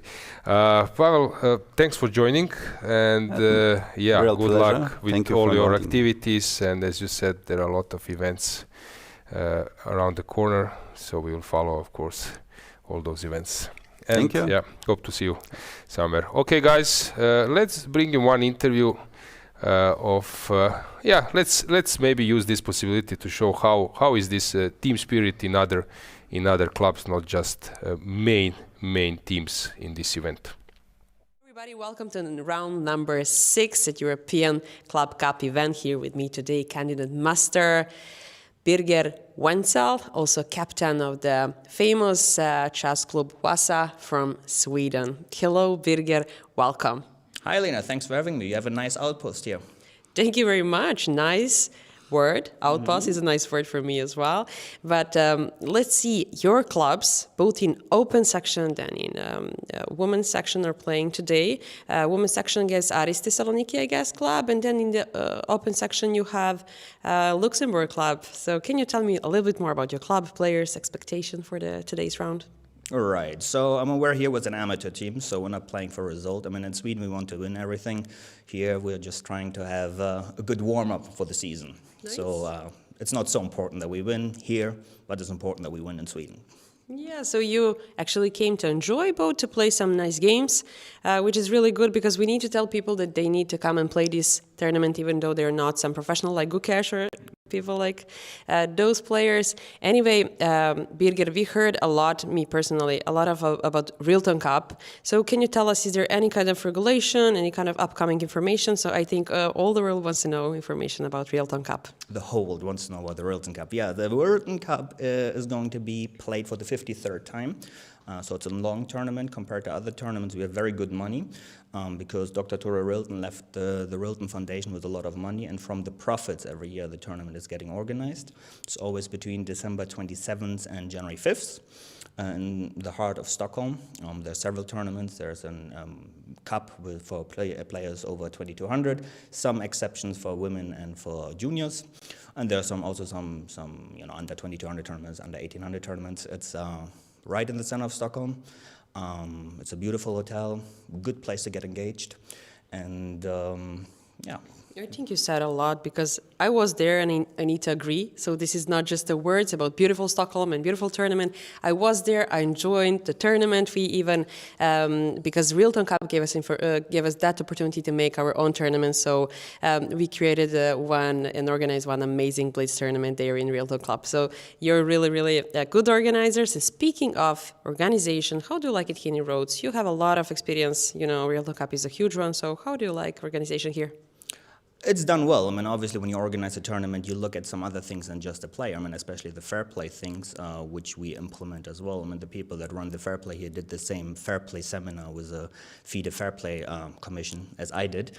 So it's interesting for me, like those little processes that people pay no attention to. But I think so far it's going well. It's well-run tournament, and kudos to the organizers. Nice. This is a club system tournament here. NECU is running this way of club tournaments, and then we all think that club tournaments look like this, but is it different in Sweden? I think what's interesting about the whole club system in Europe is that in some countries we have a group of people coming together for a week playing a team tournament, whereas in Sweden and also in Germany, I'm German, we have this whole club life system, which is part of the civil society. So people, like-minded people, come together to have an interest, whether it's chess, bird watching, stamp collecting, you name it. And then they form a club, and then in an area, the clubs form a district or state federation, and then the state federations form the national federations. So it's a bottom-up approach as opposed to a top-down approach, which is strong because it is helping the democracy in these countries. They say that when an authoritarian regime falls, the countries often go into chaos, in part due to a lack of a weak civil society. Now the clubs play an active role in the society. So the 4 Swedish clubs that are represented here are part of why the Swedish democracy is strong, and maybe chess clubs in general can help promote democracy throughout Europe. This is a nice message for all clubs and club system as well. But as last, can you share some kind of message for our chess audience here, chess community? Gains unosumus. Nice one, nice and short. Thank you so much. We all can't wait for the Real-Time Cup. You heard Birger, he told a lot of this amazing tournament, and let's see you all there. Thank you.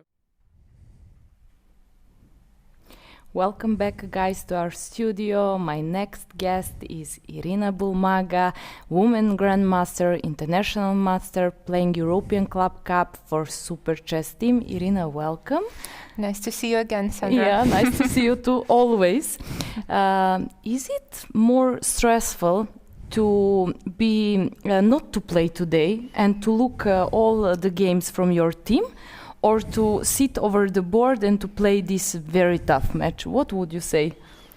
I think it's more stressful to watch, because when you are playing, you don't have so much time to get really deep into the other positions.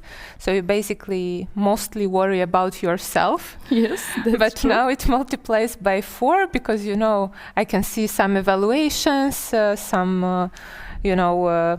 people taking more time in the opening. I get a bit stressed. So generally, I try not to follow too much the games when I'm having a free day, and just to be able to relax more. But okay, is today, that possible? You're trying, of course but, not. I'm trying and never course. succeeding. Yeah, today is a really important match for us, as we are playing with Monaco, and they are the leaders, winning all the matches so far. And if we want to fight to have a chance for first place, we would need to try to win this match. And if we want to keep the chances for medal, an equal match would be all right. But the games have just started. Me and you, we had an interview a few days ago, so I will not ask you a lot of questions because I don't want to repeat all, but we know history of Super Chess Club, and last year you took bronze, year before that gold medal, yes? It's almost, I would say it is the same composition like last year. Maybe in 2023 Elena Roberts played. Yes. Yes. Are you familiar with what your teammates will play before the game? For example, today, did you know which openings they will play? Did you discuss with them or no? Yes, we discussed a little bit during our team meeting. So there were some surprises. Some games are going as planned. The first one already finished, Nino against Goryachkina. So you consider this as a good result? Yes, a draw. I think it is a fine result. Yes, Goryachkina is a very strong player and very well prepared in openings. So, Nino had some ideas, but judging by the opening choice, I think it was all right. Yes, Goryachkina is so well prepared in the openings, but she is playing incredibly good end games. So where to find your chance? It's so hard. Okay, maybe now we can go through games from your teammates. I'm very curious to see all of those games. Should we start from the beginning and to go? Yes, mentioned Nino. It is a famous repetition here, like this one, Bishop D2, Bishop F4. So I think the draw is a fine result here, and then we move to the game between Divya and Dinara. Divya is having a fantastic half of the year or even year. She's playing very strong. I was really impressed by her performance in the Grand Swiss, where she played in the open section. And I also mentioned that. Incredible. Yes. And the position, looks slightly better for white, I guess, due to the pair of bishops. But I'm not sure how much is that. Yeah, like queen has to drop back somewhere. I'm not sure. Where? Maybe h4? Yes. Like c3 would give some tempo with knight e4. Exactly. So maybe probably queen the h4. most logical is... Oh, we are blundering something. Queen b4, we are blundering.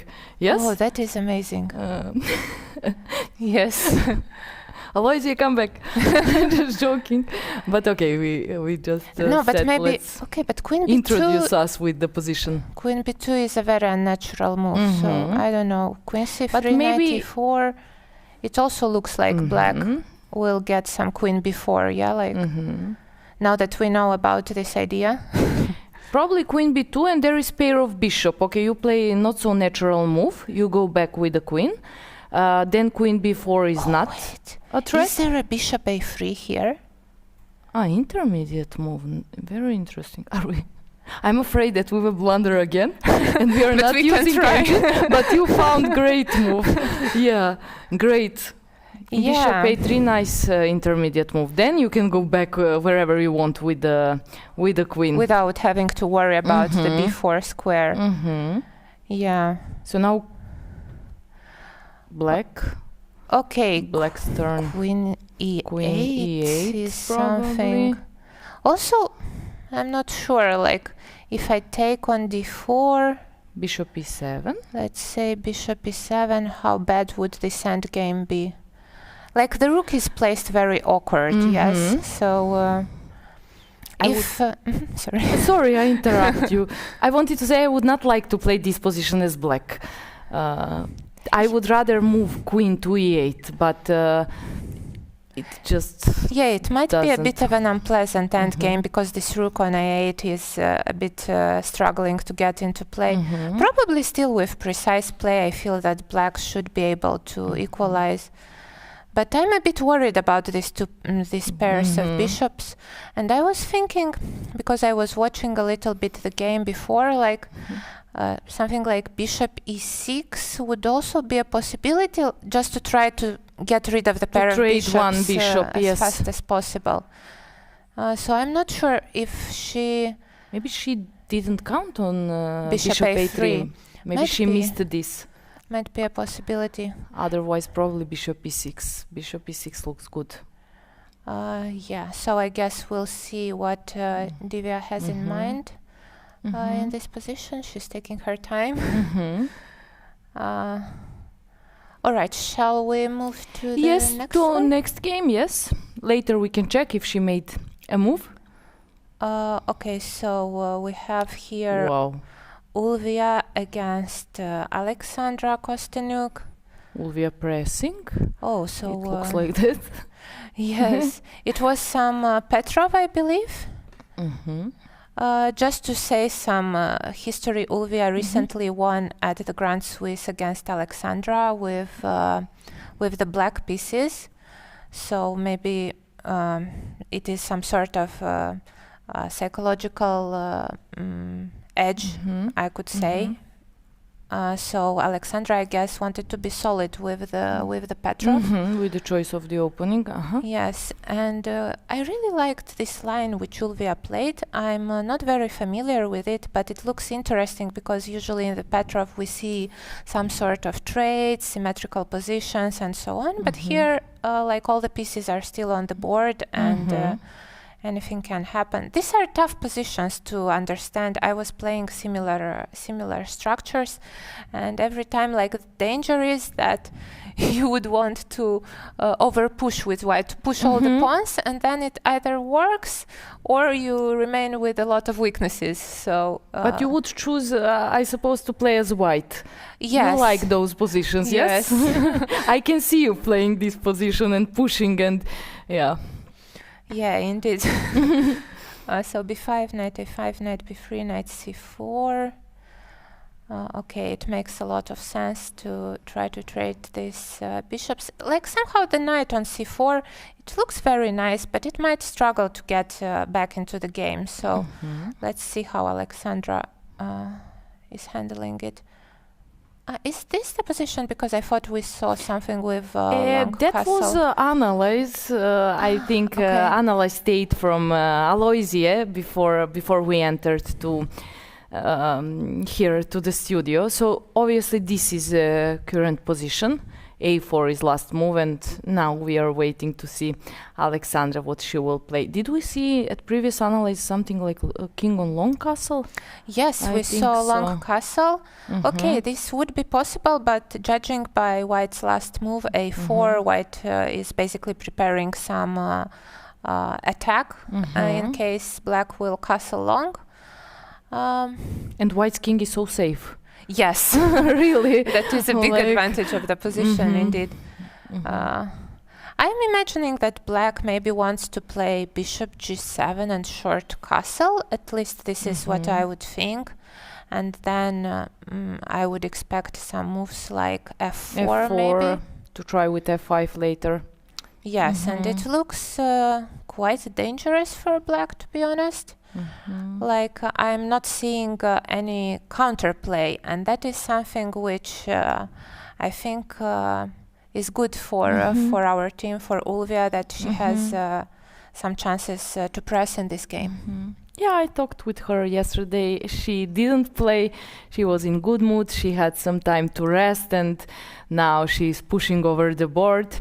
Okay, let's go to next game. Marcel against KosteniuK. KosteniuK is playing great lately. I mean, she always played good, but I was following European individual and she's playing really very good. Yes, it was an interesting opening idea, I think. Marcel is lately playing the French a lot. We even had a game between each other in Batumi in the French. A similar, actually the same line here, but the one with c takes, queen b6, queen b2, this very long theoretical line. And here she chose to play something else. And it seemed... How your game finished with it was a draw. It was a draw. Yeah, a very hard-fought game, yes. It is always interesting when you have to play friends and teammates in another competitions where you are not teammates. Exactly. Yeah, I agree. So here's this move, bishop d3, which I find very interesting because White's idea is to somehow provoke Black to play c4, and then when everything is closed in the center, White can focus to create some attacking ideas on the king side. And this is actually what happened in the game. c4, bishop e2, knight b6. Well, here White also had possibility to play knight c5, but she chose to trade. And I really like this a5 move for Black because by not choosing to castle yet, you somehow keep your options to maybe castle long. Because once Black castles, it's already a committed type of structure. White will start doing something to create attacking ideas here. So I think a5 is smart. Yes. Smart decision. So rook d1, bishop a6, knight g5. Yeah, White is trying to stop, I guess, Black from castling long because now the pawn on f7 will be hanging. And bishop g5 is like very committal because then you open the f file, and maybe that is not something Black would like. What about h6? Are there threats with some sacrifice of the knight, or this knight g5 also wants to provoke h6? Yes, h6, okay, I would think... Maybe knight f7, f5, something, yes. Or nothing, I'm not sure. It could be, it could be. It is definitely something one would have to calculate here. Like, let's say knight f7, king f7. Okay, engine bar doesn't move, that's a good sign. That's a good sign for us, yeah. And now f5 or, yeah, this is the type of position I think that Alina feels comfortable with because she's a player who enjoys the initiative. But I'm not sure if h6 is forced. Like, let's say that this is the threat, yeah. One thing would be to still castle short. This is a possibility here. And very brave. Well, the thing is that somehow the queen on h4 is not yet comfortable to go, as h6 would happen, and then this knight is pinned. Also, bishop d3. I mean, bishop cannot be on this diagonal b1 h7 for a while. Exactly, and maybe black even wants to play c3 and trade the bishops, and then start creating some counterplay on the queen side. So now I believe it's like a critical moment in this game, because black needs to somehow make sure that all these threats against the king side are not dangerous. And then if Marcel manages to make some prophylaxis, potentially on the queen side she will have a good counterplay. But yeah, it's still a very complicated game. Yeah, I agree. But very interesting game to follow, because soon probably something will happen. Unless short castle comes, and obviously it's a good move for black, then we will see how it will continue.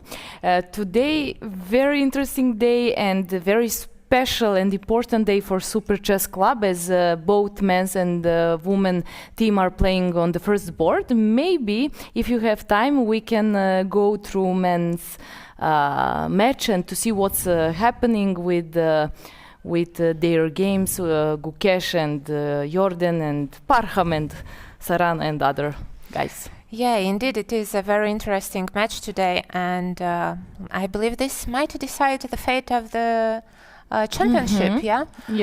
Because whoever wins is going to be the sole leader, as there are only 2 teams left on maximum points. Yes, I agree. We had a pool today, and there is a question what we think, who will win, Gukesh or Arjun, or it will be a draw. I said that somehow I have a feeling that Gukesh will not lose a game, although yesterday a lot of people who were following, they were surprised that Gukesh was spending so much time. I wasn't. Somehow he's a world champion, and you're always sure that he knows what he is doing. And today we can see that he has a good position, very pleasant position, yes? Yeah, like this pawn on b6 looks extremely dangerous. And with the previous move, I really liked this bishop f4, because bishop was here. For example, after a move like bishop e3, I'm not even saying exactly here, but sometimes there would be ideas of bishop d4, yeah? So black, if they manage, let's say, to trade, then they would eventually take this pawn, and there would be not much left. Yeah, and draw. Exactly. Yeah. So basically, he tried to provoke closing this diagonal for the bishop on g7, and only and now he started with bishop g5, also provoking f6, and then 7th rank could be plus for white later. Yeah, exactly. And this is the position Arjun is thinking. Yeah, he's thinking, but he doesn't look at the board. Interesting, indeed. I'm not surprised, because we were following Vaikanze and many tournaments where he played, and it's this year it's almost always like this, but I'm sure he's thinking about position. It reminds me of Ivanchuk. He is famous that he doesn't look so much at the board, but of course he is thinking. So more pleasant position for Gukesh. Let's see what Jordan is doing. Jordan playing with the black pieces against again. Wei Yi. They repeated colors, so for Gukesh it works perfect. He is again white, but for Jordan, Sarana and Darda it's a bit different. Interesting. So Jordan played this a6, inviting d4, c takes, knight takes, which would lead, I believe, to very fighting positions. Because, okay, many play instead some knight c6 and knight f6, these 4 knights in the Sicilian, and it tends to get very drawish or very theoretical, at least at their level. I'm sure they know like until the move 14. So bishop e2, I guess, also avoids something. I'm not so sure what exactly, because okay, my impression was that after d4 white can be a bit more pleasant, but I guess Wei Yi definitely knows his ways. b5, d4, take with queen. Queen e3. This is we were talking about this move. Queen a very E3. interesting mix. Like, I don't believe that I saw this in this particular setup. I saw this Queen E3 in Bishop B5 check after second move D6 in Sicilians or in something such, but not in this kind of Paulsen, or I'm not even sure exactly how to call it. Castle. Mix of everything. Exactly. But now the problem will be a little bit about this bishop, because usually bishop goes on E3 and queen on D2, and then, okay, maybe some bishop F4 ideas or A4 ideas. I'm wondering. But this is modern chess. We were talking like earlier, it was so strange to put the queen in front of the bishop, but here now it's modern chess and it's completely different. So you can see a lot of these kind of positions. I spotted the idea of rook d1 is probably to play knight d5, and then after e takes to have this d6 move when a piece comes on e7. So he played knight to e5. And now the queen enters. Queen b6, bishop c6, and the bishop is developed. So fast. Yeah, knight f6, f4. Yeah, so the queen suddenly... And the knight goes back to g8. Very interesting.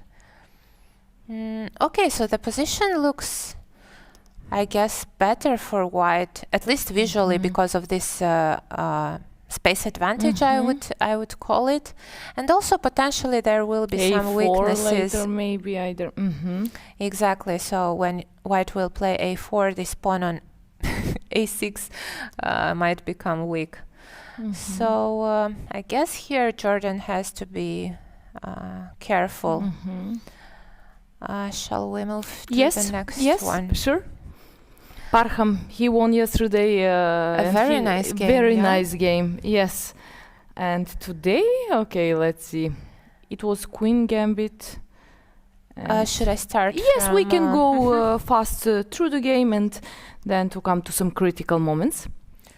So some Queen's Gambit, probably with knight on e2 judging, but by what we saw later. So this trades, this can be a poisonous system, where, okay, white is trying to prepare e4, I guess. But not anymore, because with the move h3, probably... It's not working great, probably. Knight f4, so he chose a different plan. But many pieces are... And g4. Oh, wow. That is not something I would expect. Yeah, me neither. Okay, because judging by all these trades, I thought that, okay, white just wants some small edge, I don't know, prepare... Okay, I'm not sure. I would still probably go for some minority attack, because in the center I'm not sure I can get anything. But g4 is something very original in the style of Parham, no? It is. I would be surprised that he was playing a3, rook b1, b4, b5. It's not somehow connected in my mind with his style, so it's kind of expected. Interesting. Engine doesn't like, but over the board it's completely different. Maybe he analyzed a lot about you, Yangyi. I'm sure. Yes. And he found out that this kind of position would be maybe unpleasant for you, Yangyi. Yeah, I'm wondering if maybe white's plan is to somehow prepare g5, like play maybe king g2 or queen g2 even, then h4, g5. Or maybe one rook can come to g2 and then try to create some attacking threats against the king. But that is something I would, be a little bit cautious about, because like we know that when somebody attacks on a flank, some c5 will come. Might come. Yeah. Once I was describing to my dad, we were still working together, and I said, okay, my plan here was like this: queen g2, h4, g5, and he said, and your opponent will not do anything. I said, not for sure. So yes, there are some ideas for white, but probably it will be hard after c5 and counterplay. You c5. See? Yeah, and we didn't know. Good shape, no? Yeah. D takes, queen takes, bishop c2, a5, and now Parham decides that it's the moment to trade queens, and this is the position we have currently on the board. I prefer white's pieces, to be honest, just because of bishop, light square bishop and this pawn on d5. But what about you?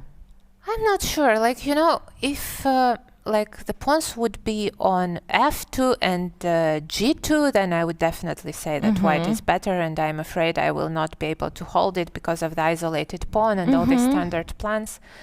But like here with the pawn on e3, white will also have to worry about it, because let's imagine the queens would trade and then the rooks would double on the d file.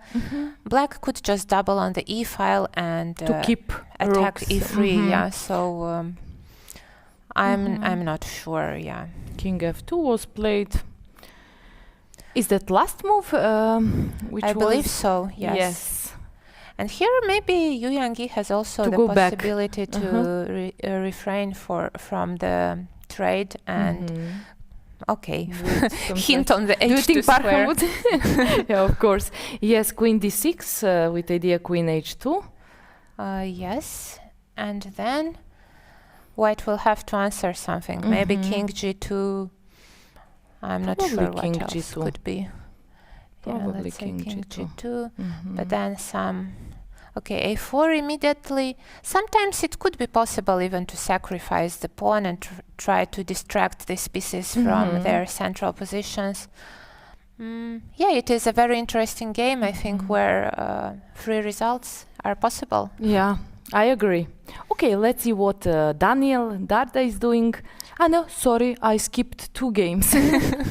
Yes. Okay, let's go through Sarana game. This was like reversed position from what I play as white, and I enter to this position, but as white, not as black. When they take dc4, and you're just, not just, but mainly you're playing e4, yes? Yes, I have also started to play d4 lately because one needs to confuse their opponents. Yes. But still, yeah, I'm more of an e4 player. I'm not familiar with the opening theory in this line, but it is also, I think, a very fighting variation. Yeah, like both colors took some risks, and we like that. Oh, from G5. here, g5 was the move which we didn't expect, and but it's very. I mean, for sure, it was analyzed and prepared by Sarana. Yeah, so very interesting approach by black here. Bishop d6, take. Okay, now it feels, at least it feels like black is doing fine, because once these dark squared bishops are off the board, I don't have to worry about this diagonal. I can maybe start pushing some pawns, again creating some threats against white's king, and black's king can be quite comfortable in the center, I believe, on e7. Yeah, and that's where black's king went soon. Okay. Yeah, king Exactly. e7. But I also All right. said, I asked Eloise, what do you think? Should he make a short castle? But I think king should be placed in the center because it looks like the most safe place for the king. Yeah, king e7, knight d2. c4 to limit the knight, for it not to go to b3, I suppose. And now white is trying to push these pawns, which is the most logical thing, I guess. To try to use. But yeah, somehow this knight on f1 is a little bit passive. In few moves, black we have a feeling that black improved all of his pieces. King on e7, rook from aj to c8, knight e4, queen c5, and suddenly I have impression that it will be maybe harder for white to continue from this position than from black. Yeah, exactly, because it's very hard to push these pawns without losing them. And in the same time, this pawn on c3 is also quite annoying. White cannot really attack it. So, like, one move which would come to mind for white, like an idea, would be to play knight g3, but then you would have to consider knight d2, which is actually a very big problem right now. So I'm actually quite happy about how things are going for us on this board.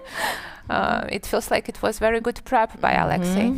Yeah, and probably white was surprised. Maybe with g5, maybe not. Okay, let's see Bogdan Deak. Bogdan is playing white against Alexander Indich. And we see again a Petrov, but a different one from the It's not Ulvia sharp, against just KosteniuK. Well, this is very topical. C4, C6, knight C3. Yeah, I believe it is a lot of theory here. I seem to remember some games by Nepo playing it with the black pieces. And it is supposed to be fine for black. Let's have a look. How did it go? Okay, for a moment white has this pair of bishops, but there are some squares which black can focus on. So this is basically, I guess, what he's trying to do. A4, A5, bishop E3. And this is the position which we have right now on the board. Probably the less interesting so far. I mean, it looks very equal, and but who knows what will happen till the end of this Yeah, game. I'm looking now that rook b1 he played. Maybe at some point some d5 ideas would be possible, yeah, to try to create some sort of passed pawn. And I guess rook b1 is sort of preparing it and looking at this pawn on b5. Oh, but look at the clock. Like, it is a very big time difference. Like, Bogdan is half hour down on the clock, which... You think it will affect on the game? Bogdan is a very good player, both in blitz and rapid, so I think he feels quite comfortable even with little time on the clock. And now, as we see that it is an end game, maybe it will not be such an important factor, but still, still it is factor. Exactly, it is something which probably favors black here. And shall we see the last game of the match, which is Puranik versus Darda. What was it? A Sicilian. So I'm happy when I see Sicilian and not e4, e5. But with e6, which is quite rare these days on top level, because everybody plays Najdorf and nobody knows what to do against it. But e6, yeah, it's like more old style. Bishop e3, a6. So maybe they will actually transpose to some Najdorf sort of positions, but with e6. And we see h5 stopping the pawn expansion with g4, queen d2, b5. Okay, all very topical so far. a4, knight a2, a5, c3. Okay, some play for the squares here. Bishop b5. I actually like white's position here because this square on b5 looks so good, and with the pawn committed to h5, black isn't really able to castle short, or at least he could be worried, about some potential attack there. So let's see. He castled, so he's not a worried. brave young man, yeah? Yeah. Knight c6. Take, white gets the pair of bishops. Now threatening knight c4 to take back one bishop. Yes, the knight on e5 looks like a very good piece, and with the pawn on h5, it creates this g4 square for the knight in case c4 would not be available. Also b3 to restrict the knight. I'm not sure if it works because there is maybe d5 moment with idea bishop b4. Yes, maybe. This is what I would also be worried about because the king is still in the center. So maybe white actually did go slightly wrong somewhere because it felt like it should be a comfortable position. But here suddenly black has counterplay in the center, and maybe white doesn't have much better to do than to castle short castle and then try to do something in the center. As an alternative, I'm not sure what else maybe queen could there be. Also to I try don't know. to stop this knight jumping to c4. A very good move. And then maybe preparing rook d1, Thank you. I didn't hear this for a long time from this studio. I'm joking. I'm always teasing with Aloysia. Yeah, so once again, a complicated position which could go either way, I suppose. So I think the match looks very interesting. All the games are in fighting mode, no quick draws, no boring positions. Everybody is in for a big fight, as it should be, yeah? Yes.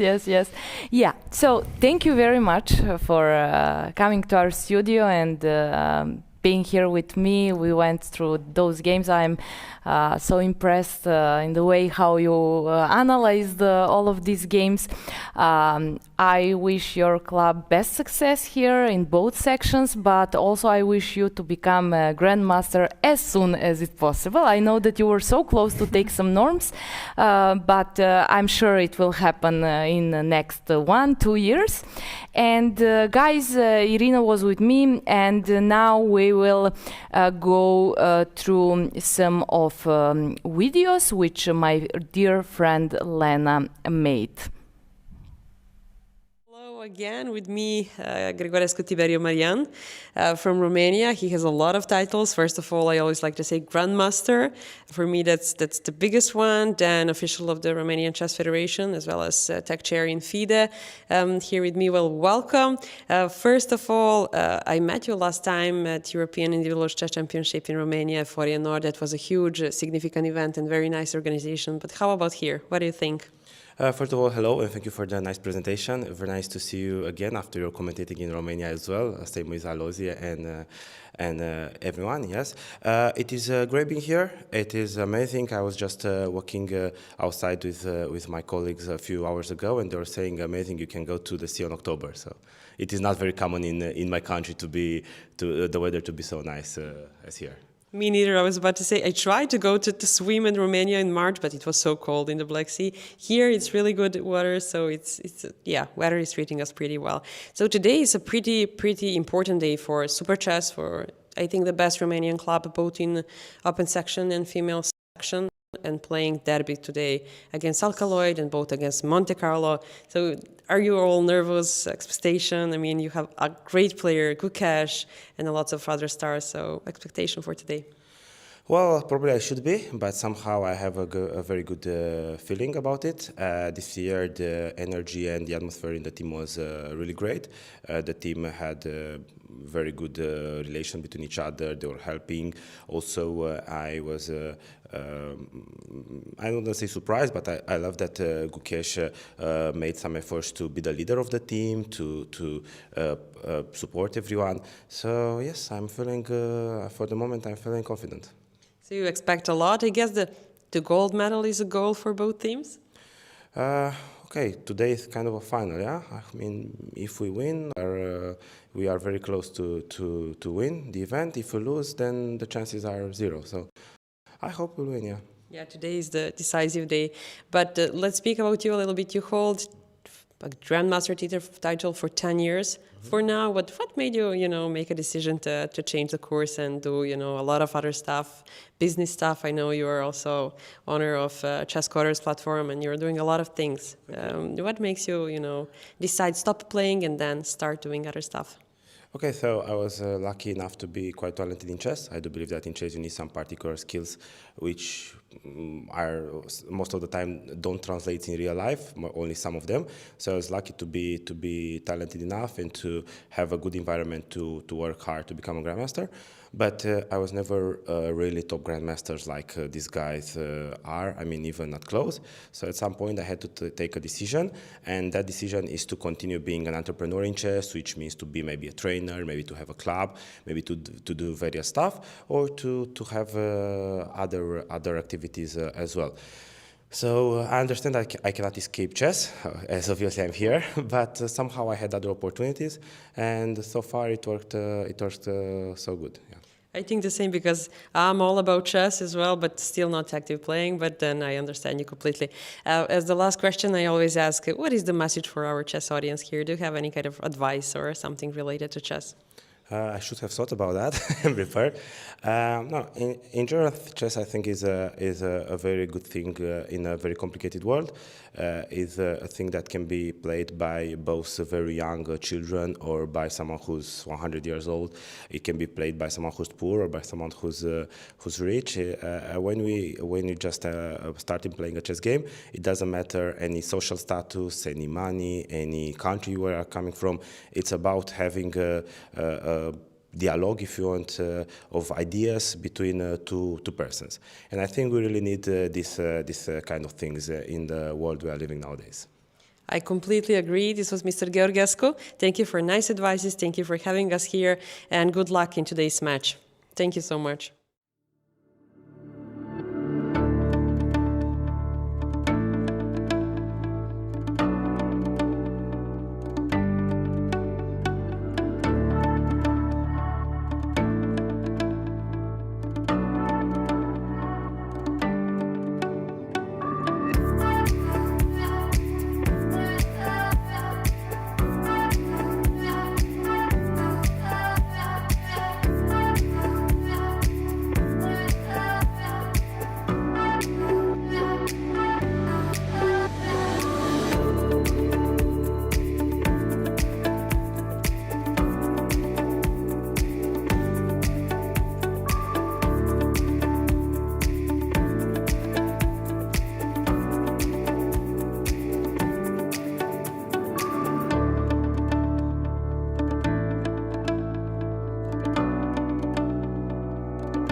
Oh, sorry.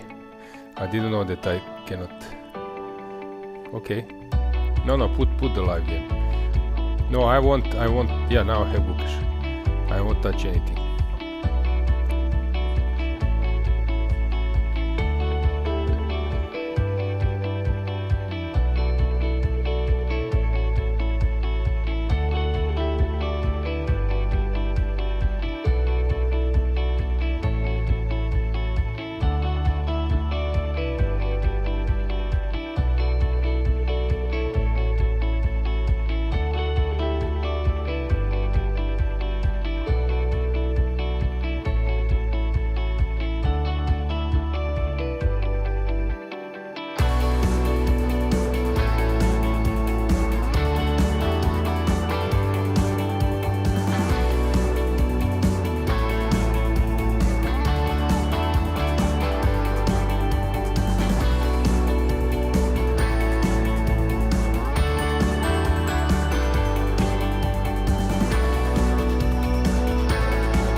And we are back. I have Nils Grandelius, 4 out of 4, and then you stopped a bit.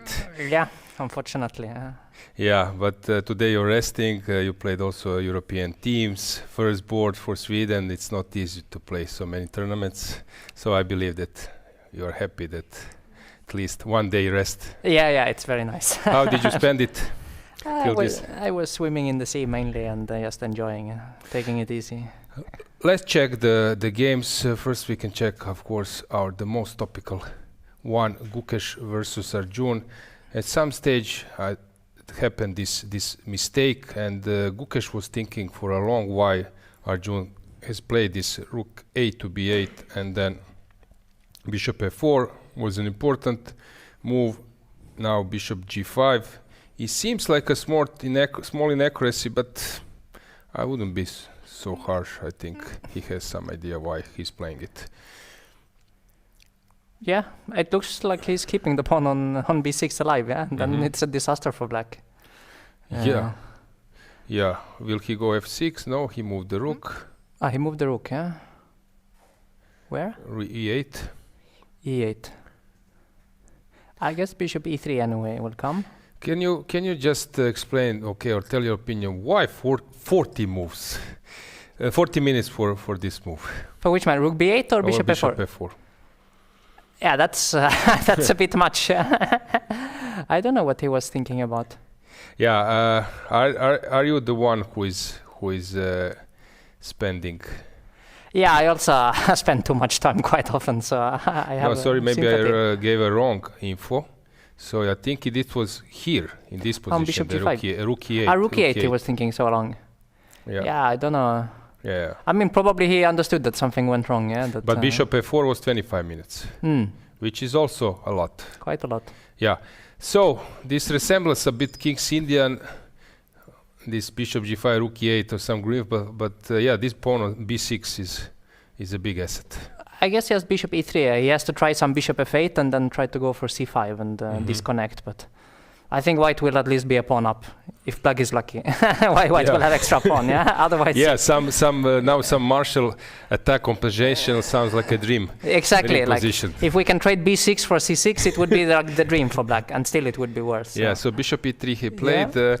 Gukesh has this quite a tough score versus Arjun in classical games, and of course Wei Yi, as you know. Yeah. So here bishop f8 just be played. So he's probably happy to get that kind of position. Yeah, he's definitely going to play c5 next move. So question is if Gukesh has some time to prevent knight it. d2, let's say. Knight d2. Bishop d5, probably. But then rook c1, and if c5, bishop takes, and the bishop on d5 will also be hanging. Rook c8. Yeah, rook c8. Also rook c7 is there always. So this is some mess, huh? Yeah, but rook c7 looks pretty convincing here. Is there anything better? I don't see. I don't see it. Why it's... I mean, you can put the bishop on e6 maybe earlier to avoid this, but... Yeah, but this current position that is not so bad. Okay, it is. I mean, yeah, it looks... Looks like you will probably win b6 somehow, yeah, and be pawn down. Okay, so that's why it's not so bad. Not so bad. But bishop e6 as you mentioned. Also possible. Yeah, okay, now Gukesh is thinking a bit current situation. But is it correct that he has only 15 minutes? Arjun, yeah. I mean, that's also very, very We tough, can maybe also zoom the clock, but I would say that this is the current situation, which is super, super strange, huh? Yeah, usually he's very fast, so it means that he's definitely not happy, yeah? Yeah, it looks like... Usually it's vice versa. Gukesh is on 15 and exactly. Is 55. I think that we might zoom the board, so, but okay, maybe later. No, it looks like a complete disaster for black. I think white is favorite to win. Okay, so let's go to the second board. Jordan has stabilized a bit. This is a current position. It's a bit strange that they're thinking for so long, so early. Exactly. No, they didn't remember probably what was going on. But looks like black is fine, yeah? Bring the knight somewhere to h6 or e7, then to f5. And h5 and then something. Yeah, even maybe pawn h5 first. Yeah, makes Yeah, also he doesn't sense. need to push his d pawn. He'll Exactly. stay This here. bishop on c6 and pawn on d7 you can never really touch. So, and then black is very, very solid. So. Yeah, we can see the situation on the clock. It's correct. 15 minutes for black. Gukesh, 50 minutes. Strange situation, but okay. This is Yeah. chess. Let's see how Parham is doing. He's playing versus Yangyi, who is trying to keep the position as solid as possible. Yeah, this looks very solid. It looks even like white is the one who is no longer so solid with this g4 and h3, and I think no problems for black. No bad pieces. Only this pawn on d5, but it's very, very hard to attack it. You are, I guess, rooting for 2-2? 3-3 in this match? Probably. It's our only chance. Yes. Yeah. But, okay, but of course it's not easy. Yeah. Yeah. Let's see, Sarana. Look, this is crazy. Okay, Nils, you have this capacity to work it out, but this looks really hard to play, this kind of position. Yeah, it's very tough. Yeah, no, this g5 is quite known actually. It's been seen sometimes, but it's. For me, it looks really, really complicated. Yeah. It's very, very hard to say what's going on.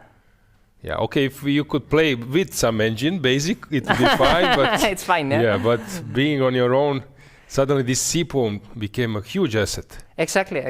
No, I always liked black in this position. I thought it was always easier for black, but the engines they often like white. So. But now something went wrong. Okay, this knight on f1 normally it should be somewhere on d4 or c6. On f1 it's very passive. But still it's unclear. Still probably anything can happen, yeah. Now I a6 agree. so that if knight takes b5 there is rook a5, some tricks. And yeah, just show it knight b5, rook a5 is, but knight d4. Yeah, then at least take on c5 and take on c3 and something like this. I don't know. And I think because I think already white is happy to let's say steer to a equalize. draw. Yeah. Okay, let's check the next one. Let's see how Deak was doing. So in this position, would you take it, this pawn on c6? So this was the position. Yeah, it's he thought for a very long time. Yes. I saw, and he decided not to take it. I don't know if we have this clock management in this game, but this queen c6. Yeah. Of course, queen f6 is now his recent style, and he's playing for last 2 years. Yeah, he's very, very solid nowadays. Yeah. So he spent half an hour. So, but I'm not sure. I have a feeling that the Ingic mixed something up because it doesn't look like enough compensation after bishop e3. But yes. But it's very hard to say. I mean, also things could easily go wrong for white. Yeah, some like f5 at some f5 stage. or queen h4 already threatens mate in 2. Yeah, or a rook takes e3 and then mate with queen g3. I mean, it's probably doesn't work, but I can understand why he was scared. So he took on f6, but now it's hard to outplay. Okay, still. But not impossible. Yeah, like white is still probably a bit better. I guess at some point black will take on a4 and then white will have slightly better structure. Following your game versus Ivic, it was really tough to play. Yeah, very tough. So many combinations, so many moves, and still being so low on time. Yeah, but it reminds me a bit in some sense. So white is slightly better. Deak enjoys those positions, but Ingi should be able to hold. Yeah, exactly. Also, let's see how Darda is doing. Yesterday he did a masterpiece, and now this is, I said, maybe Adam Stopalov 10 years ago. Or even 20 years ago, maybe. Yeah. Yeah, looks like nice counterplay for black. Yeah, I would guess that. Okay, it will be some messy game, but Puranik is having advantage on the clock. Let's check your match. Let's see how you're doing. I need to scroll, unfortunately. Yeah, unfortunately, you need to scroll a bit after the match yesterday. Yeah? Yes, hang on. You're here. Especially first board was very exciting. But this concept of giving a piece on g5 and then allowing to catch the bishop, and it's good for white. Yeah. Was it yesterday, Arjun versus Vincent? Was it yesterday? Yeah. It was yesterday. Yeah. It was crazy, but also today it was. I don't know if you have. Okay, let's check it. Not much. Yeah, because he was sacrificing quite a lot, and it didn't look so bad. Yeah, I came at some point and then I needed to calculate a lot. Yeah, so yeah. how many points we have units? Like So- this, yeah. Okay, usually it's more known maybe with pawns on h2, h7, but some Yeah, kind of also the position. bishop on e3 Yes. is slightly strange, yeah. So, Takes. Maybe he just used AI. Said yesterday taking on A8 is good, and said suddenly learning. yeah. Learning. Maybe. No, this probably should be good, but later he gave another exchange. Then it started to get really interesting. I'm not familiar so much with his opponent. Have you played against? I played him sometime. Mhm. Quite a dynamic player. Because here he took another one Yes. to win the pawn on G3. on G3. Very inspiring. Yeah, and here I thought it was at least practically quite interesting compensation because, no, very nice structure, very safe king, and Do we have to this make moves. chess.com unit counter aside to see who is leading? So we need to calculate. So 2 exchanges. yeah, 2 exchanges. That's 4, but black has one pawn only. 1 pawn. So it should be -3 Yes. for black, but I think it's not so clear. Yeah, because king is Eternally weak, and Yeah. black's king is eternally safe. Yeah, but somehow they went to an endgame, right? Yeah, he gave this pawn on. Oh no, it was not an Aces. endgame. Yeah, it was this position. Yeah, I guess his problem now is that queen c7 will force a queen trade, and if the queens disappear, it's Yes. over. It's over. So maybe he made some bad Maybe moves around earlier. here, yeah, maybe this queen d4 pushing Yeah, exactly. the d pawn, but Maybe it was a bit slow, hard to say. Or maybe simply it wasn't enough. It could also be possible that it yeah, looked queen interesting. cannot enter somewhere. Yeah, exactly.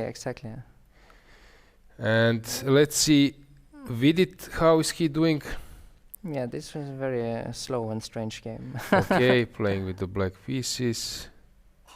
E4. I'm not familiar with this concept. C4, E4. Yeah, it's a bit strange, but it's possible. The knight on e7 is bad. That is generally the idea. It's a bit misplaced now. Okay.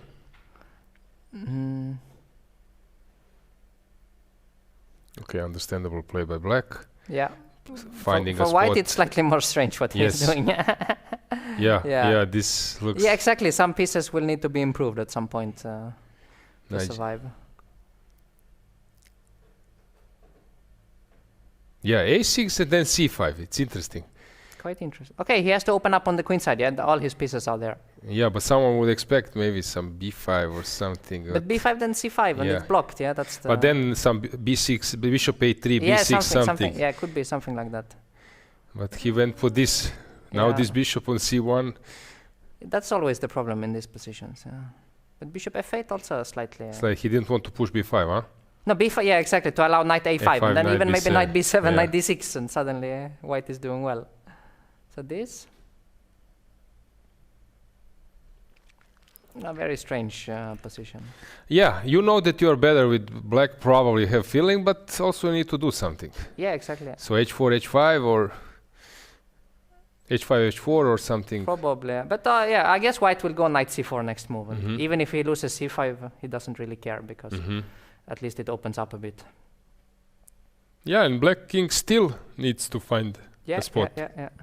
Exactly. Or even b5 maybe somewhere is a move for white to open up. Now suddenly it doesn't look so bad. Doesn't look so bad, it looks a bit unclear, but okay, I have big faith in Vidit. Yes, exactly. Let's see how Pentala is doing.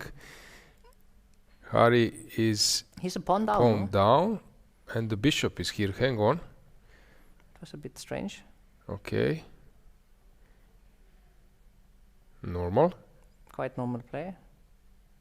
But somewhere it got too soft, I guess. But probably there was a blunder because it looks like a normal Completely classical. normal, yeah, normal position. Okay, but now doubling the rooks. Yeah, d4 is quite weak. Okay, knight can go to b3 in case there is nothing else.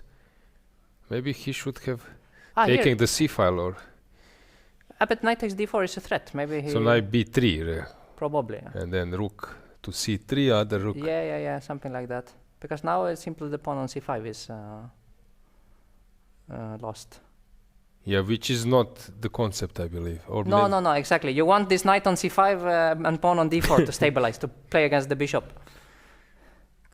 Even this would probably be the good compensation if you could play knight c5 next move and stabilize. But you are not in time, and black can even play c5 himself.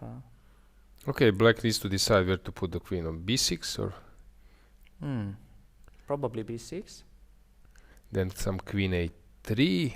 Yeah, but in such position, even if black plays c5, black is probably slightly better. He has to give back the pawn. So I don't know. Yeah, probably just you to don't show have to something like that. Yeah. Yeah, because then the bishop is very even strong. c5. But probably there is a better.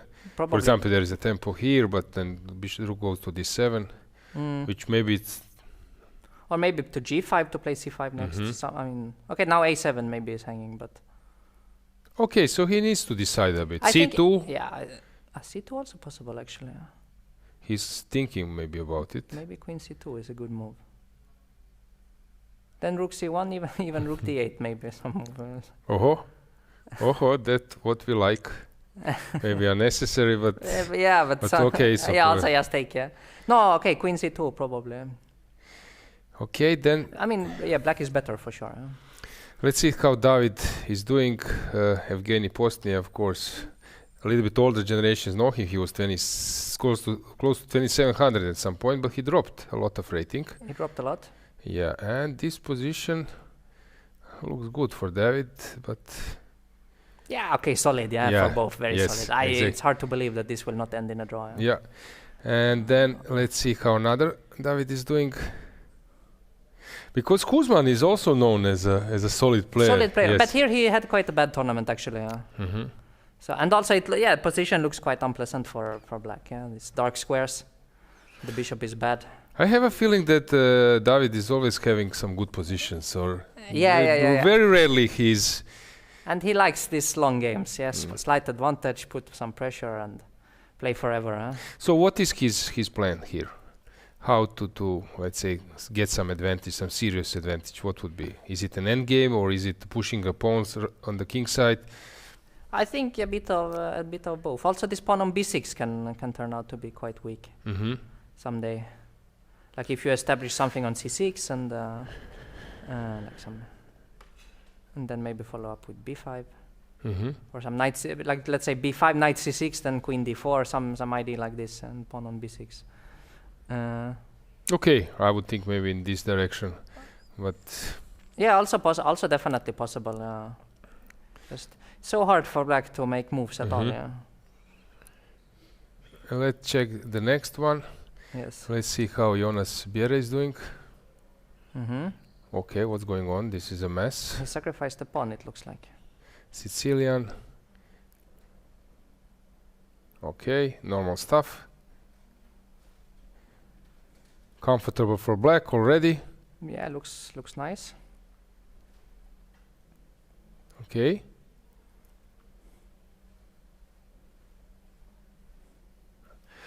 Deflection, e4 is hanging if you take. So yeah, it looks nice for black. Yeah, this b3 was a nice move. Bishop d3, e5. E5. That's how he gave the e-pawn. Yeah.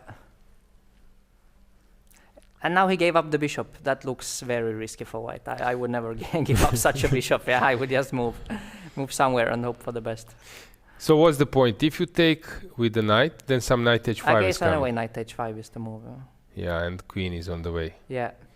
So he played bishop e5, takes, and some rook e8 or knight h5. Even knight h5, yeah. It looks very nice compensation, yeah. And both bishops very strong, knight f4 coming.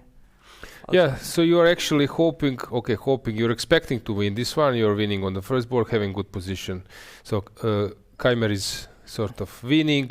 Vidit, we can give you a multi view. So Vidit is better, but still complicated. Harry is maybe slightly b6, worse, but it will most probably be a draw. Then you have a normal position in David's game. Yeah. Fifth board, David Santon is pushing, and here probably Biera is almost close to getting a winning advantage. Okay, so probably you will win the match, which is something you expect. Yeah. And then hoping to overtake someone. Yeah, we will see the pairings for the last round and also how this first match is going. Yeah, so we will just have to win our matches and see where it leads. That's the plan. So let's just briefly check, for example, Movsi versus Giri. They're playing in second In the second playing hall even, yeah. Queen d3. Actually, it was a very interesting game. I was following a bit. Then Yeah, he went suddenly for some h4, g4. which is not actually something he was doing recently. Yeah. But maybe he's a bit fed up, obviously, of playing some solid position because they still can even wait there and outplay him in the Yes, long game. yeah. Here he just wants to. But it's actually interesting, g4. yes. Black I doesn't like the have- way how he played, but Yeah. maybe this was Yeah.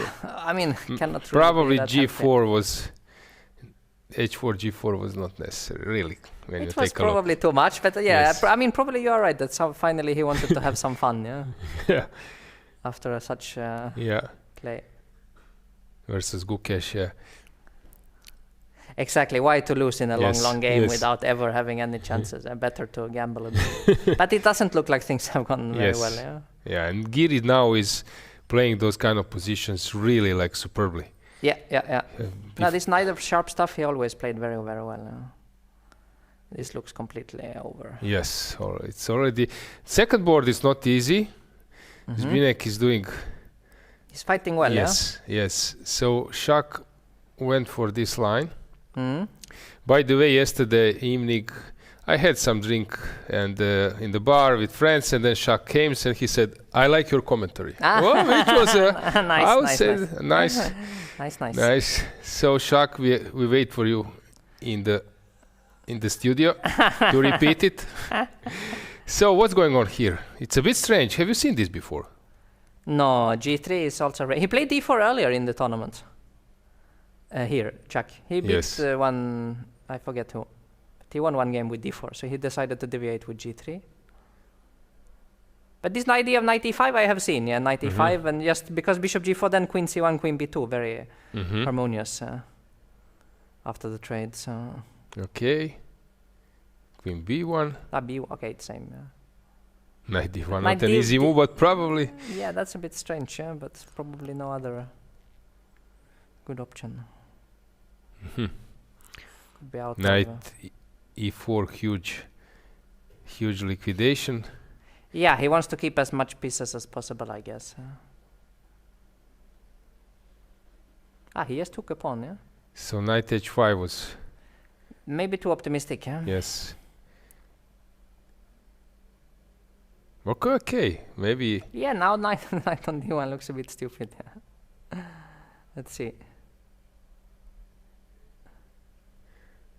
Pawn up, but still some job to be done, huh? Yeah, definitely. And now, yeah, the pawn on e5 is a bit weak, and also looks like there could be some compensation, yeah? The queen on b2 is completely out of the game as well. I think it's not clear at all. It wasn't the cleanest, the cleanest technique for sure. Huh? Then we have Rapport, board number 3. Suddenly, you are like dropping out of the main matches, but still solid moves are coming from your opponents are opponents. fighting very well, of course. And actually, this also doesn't look so simple at all. Yeah, exactly. Like he gave a pawn or Rapport, but good bishops. But White's position is solid, it feels Yeah, like. maybe even knight f4 or something. Yeah.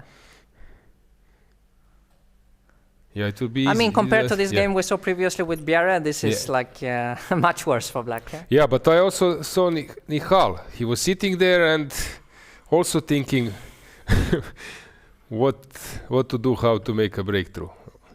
Okay, he gave a pawn. Yeah, his idea is quite clear. He wants to take on g6. Yeah. Okay, he will come with the rook probably. Yeah, but that rook then c7 is hanging. Yeah, so so maybe he other will- rook, but then okay, knight g5, rook f4, some ideas. Yeah. Yeah, this game is interesting. Yeah. So rook g8, But very rook difficult. h6. Maybe rook h6 also. But very difficult to defend. Yeah. Yeah, knight practically. g5, Knight f4. g5 is coming. Rook f4, queen f3 is one idea.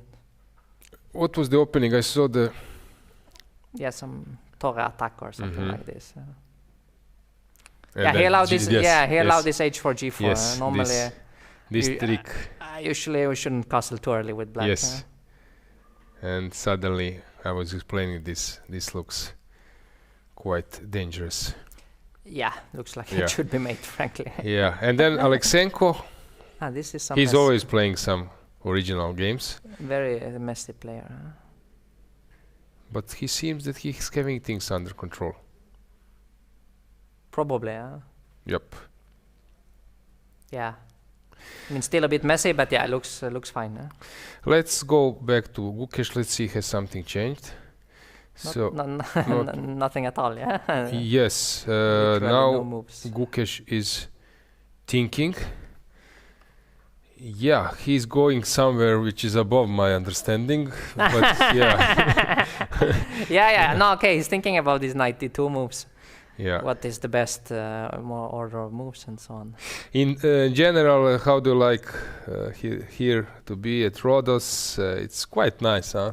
It's very nice. The season is still ongoing, yeah. I mean, also there is lots of normal tourists at the hotel. Like sometimes during these tournaments, it's a bit too late in the season. Exactly, Yeah? exactly. Whom do you play in the World Cup?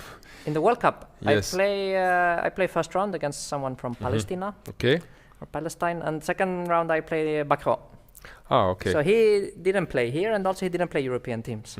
So he's probably at home preparing very for hard, you, yeah. preparing for you, watching this. And I'm here swimming in the sea. Watching this broadcast. Let's see what is best, yeah. Greetings to Etienne, exactly, exactly. Yeah, okay. As people know, you're playing for Novibor for quite some time, right? Yeah, it's my 4th year. Yeah, and you have this special team spirit, and I love the way, actually, how do keep it. And last year, winning this title, clinching the title, was very, very special, I believe. Yeah, you're quite successful in the European Club Cups. Yeah, sure. I mean, I played now my first 3 years, 2 golds and 1 silver, so it's not so bad. Yes. But this year it will be tough to win, yeah. Yeah. What do you think? How? Yeah. Actually, how did the match? Go yesterday? Yeah, I mean, it was simply a disaster for us. Like two black boards on board 1 and 3, immediately almost lost from the opening. So it's what happens sometimes in modern chess. Yeah, you have some idea and you mix up, and suddenly you are lost. Yeah. Yeah, and you lost versus Alkaloid, right? So maybe it's a moment that we hear a little bit something from their local player, because it's like they have 27 plus average, and one local player, Tony Lazo, he played first round. So let's hear how it's to play with those heavy guns in the team. Okay. Everyone, my next guest is international master from North Macedonia. It's Lazo Tony. Hello. Today, his team, Alkaloid, is playing a really, really strong match. So I'm happy to have you here. What are your expectations for today's match? It's really, really tough one. Thanks for having me here. Of course, the match is extremely important. Basically, it's fight for the first place if one of the team wins. So I am really happy to follow this match closely, and of course, I'm hoping for the best. You're probably the youngest star of the club, and you are also a reserve, of course, because you have such a prodigy in the team.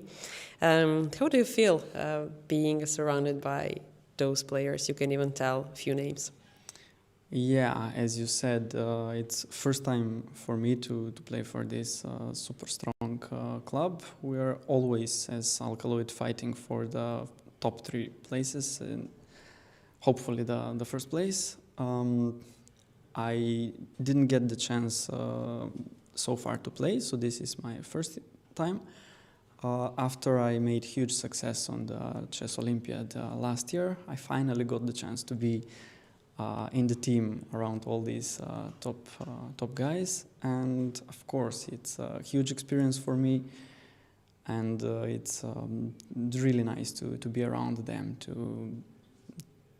to share, to get the chance to speak with them, and all of this stuff. This is really nice. I would be proud as well. I mean, Alkaloid team has a tradition and a lot of great players pass through. So if you're part of Alkaloid chess team, that means a lot. And even though you're reserved there and you're not in the first lineup, first roster, how do you spend your time here? Do you just enjoy the surrounding of Rhodes, or you maybe do some chess preparations? Okay, apart from the first round I played, I don't have to prepare chess wisely, but of course it's first time for me to be here in Rhodes, and I like it so much. The weather is really nice. I got the chance to swim in the sea, and I went to the old town, like touristic, but of course at the same time I'm following these matches closely every day and looking at all the games. Very nice. So you're combining a good chess stuff and a beautiful city. And yeah, what would be, let's say, your message to all our chess communities? They're all kind of, I don't know, advice for people who just want to join the chess. Well, tough question. Tough question. Yeah, many answers. Yeah. But I would say the most important thing is just to try to enjoy. If you're going to play chess, don't stress too much. Try to also combine it with wherever you go. Like, for example, here, go walk around, see the places. That's one of the many benefits that chess can bring. So yeah, just try to enjoy it. Very nice. So you already played one game, you actually won, so you have 100% of this tournament. I guess tomorrow is the last round. Today is a really decisive match. We are all going to follow. I mean, Gukesh and Arjun are playing today. And I wonder, do you ever have a chance to analyze game with Arjun in this tournament? So far, I didn't, because I don't want to bother him, since he has to get rest, of course, after the game, and then the next game comes. Since he's the #1 board, he is focused on his performance. Yes, yeah. So I didn't get chance to analyze, but I did get chance to exchange some words and. Yeah, of course. Only being present on meetings with such an amazing team is good enough, and it's to be proud of. One more question. I remember when we were younger, we played one game. I need to say that was like 10 years ago, guys, and I managed to make a draw. Now it wouldn't be possible, not even a little. So your peak rating is something like 24-30, let's say, a little bit less or more, never mind. But what is your goal in your chess career? What is your next aim and goal? Of course, Grandmaster title, as you can say, but I have only one GM norm so far, and yeah, it's a long way there, but hopefully I can manage to do that in next coming years. Yeah, we all know that this is going to happen soon. He's just a modest chess player, our international master, Tony Lazo. So thank you for having us here, and let's go to keep following one of the most important matches you have in this tournament. Thank you so much. Welcome back, guys, to our studio. With me, really very special guest, Teodora Inyac, European individual champion in 2025 this year, and so many achievements in your chess career. I was so proud. You improved your level and everything connected with chess. Welcome to our studio. Thank you so much for having me. How do you feel today? We saw that obviously you don't play a game. Is it? I also asked Bulmaga if it's more stressful to look at all of these games and to follow from chess venue or room, or to be over the board and to try to give your best in this match? Yeah, it depends. It was actually a very sort of tricky decision, because yesterday we won like a very, very important and convincing match against Typhoon, which is one of the top teams, and yeah, actually was one of my maybe even favorites to actually win the event before it started. But yeah, actually we managed to win very nicely. I made a draw on first board against Jiner, which was very good result with black. Yes, and the other 3 boards won very, very nice games. So it was a bit tricky, because you know it would be very good if like all 5 of us would like play today, because really we didn't know who to rest. But okay, we play with Serbian team, which is very I would say kind of unpredictable and might be a little bit underrated. Actually, last year in European Club Cup, Sirmium, even though I didn't play, but I remember that Sirmium lost to Crvena Zvezda with similar compositions from both sides. I think Bivol beat, I don't remember who was on the first board. I don't believe it was Leia like this year, but she won, and I believe Adela also beat actually Nurgul, and they're playing now as well. So they are a bit underrated, but I think our team is, of course, still favorite with or without me to win the match. Yeah. How you decided that you will be the one who will not? If it's not a secret, if you can just share with us. Yeah, it was tricky because really, I think there would not be like a bad decision, whoever was supposed to rest. But actually, okay, we repeated colors. So, maybe it was kind of easier in a way that, okay, like I would be twice in a row black. So, okay, tomorrow I will be white, and so on for other players as well.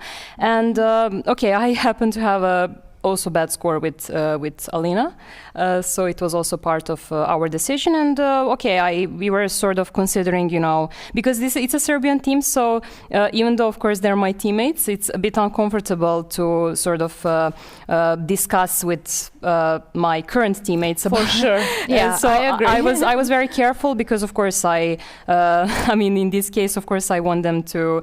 I want my current teammates to do well, but in general, of course, I cheer for Serbian girls. But it was a bit kind of tricky. I mean, we were trying to think, who would be good to put against whom, like who would have better chances. So I think it's overall it's fine decision. But now that I see this. Positions, I'm not so sure, but I hope it will be fine. Yeah, we will go through games very soon. I just want to remind the people who are following us that you just came back before this tournament from European Teams Chess Championship, and actually Adela Velikic, Elif Mehmed and Jovana Stradanovic, you were playing together for the team, and that's why you were telling that that was also maybe the played a role yes in decision. Okay, let's see what is happening at this match. We could should we go fast through first game? First game was kind of. I can help you with. Sorry, I think I understood. Okay, here, but we can. Sorry, we have. Okay, so, okay, and down now on arrows. Yeah. So first game was first board was. I actually didn't even like start following, and they already finished once I checked the games. And the funny story is that actually Alina beat Leia with white pieces in Serbian League, which was happening actually before this tournament, like maybe 1 month ago. Yes. But okay, she had back then she had a very good position, so we thought it was not that relevant. Like she would probably still be, of course, a favorite. But funny thing is, I'm pretty sure Leia has in this line she actually made a draw in this tournament with Maltsevskaya, I believe third round. So same line? It was exactly same position. She played knight e8, and Maltsevskaya was like very well prepared, and Leia was in huge trouble actually. So I believe that maybe, of course, it was part of like Bivol's preparation. Although I'm not sure, because I saw that she spent some time, so I'm not. But it would be weird if she didn't check the game, because they played literally like 3 days ago. And they just ended up repeating. I don't know what was the logic. It was a bit strange, because I thought, okay, they should try to do something with white, even though with rating they're like underdogs. But I mean, in these team competitions, I think it's very important to keep white games as long as you can. I agree with you. Yeah, so this game was nothing too dramatic. Adela, let's check first Adela time. Yes, on the clock. No, this is okay. Actually, I was not. As I said, I really don't like to like talk about my real teammates, like we're from same country. But I mean, Nurgul knows her. They played, I think, many times, and Adela, as I said, beat her last year, so she was aware of what kind of player she is. But I just said, like, I think one of the reasons why her rating might be low, because I believe she is underrated, is actually her time management, which is really. Maybe that's the same case for you. Yeah? It's the same case. I was speaking about Adela's game yesterday or day before that, and then I mentioned time trouble, and I said I understand her. Yeah, she plays very good in time trouble, but you spend a lot of energy. No, it's like trouble, you know. Actually, I also have this problem, so I'm completely. I can relate to both of you. But actually, this when someone says, okay, like she or he, doesn't matter, like plays good in time trouble, this is actually, like, I think wrong, because really, like, no matter how good you are, and you know, even Grishuk, we know, let's say he is one of the strongest players who all the time ends up in time trouble. Like, yeah, maybe he might be better than some others, but like, you can't just with 30 seconds, you simply can't play as good as when you have like 1 hour. It's just completely impossible. So okay, this was some Catalan, and yeah, I found this move to be maybe a little bit strange, because usually black tries to go back to e7. I don't know what was the logic with putting bishop on d6. It's always running into some e4 ideas, e5, and in general just bishop e7 was more natural, but okay, a4 was normal. So yeah, white gave a pawn, but so Adela was thinking for half an hour for the move bishop d6. Yeah, I mean, okay, I believe I do play this with white, so I believe that this a3 is actually a rare move. So probably she was surprised. Yeah, she was surprised, and okay, maybe nowadays it's. Last time I checked, this was maybe 2-3 years ago, but now probably there are more games. But still, I don't know. I'm not sure. Maybe knight e5 is the main move, or just castle, and it's kind of strange to play a3 very fast, like before you castle, or you know, like knight e5 looks very natural. So probably she was surprised. Also, Nurgul like plays many things with white, so of course it was very like difficult to prepare. Predict. Yes, predict.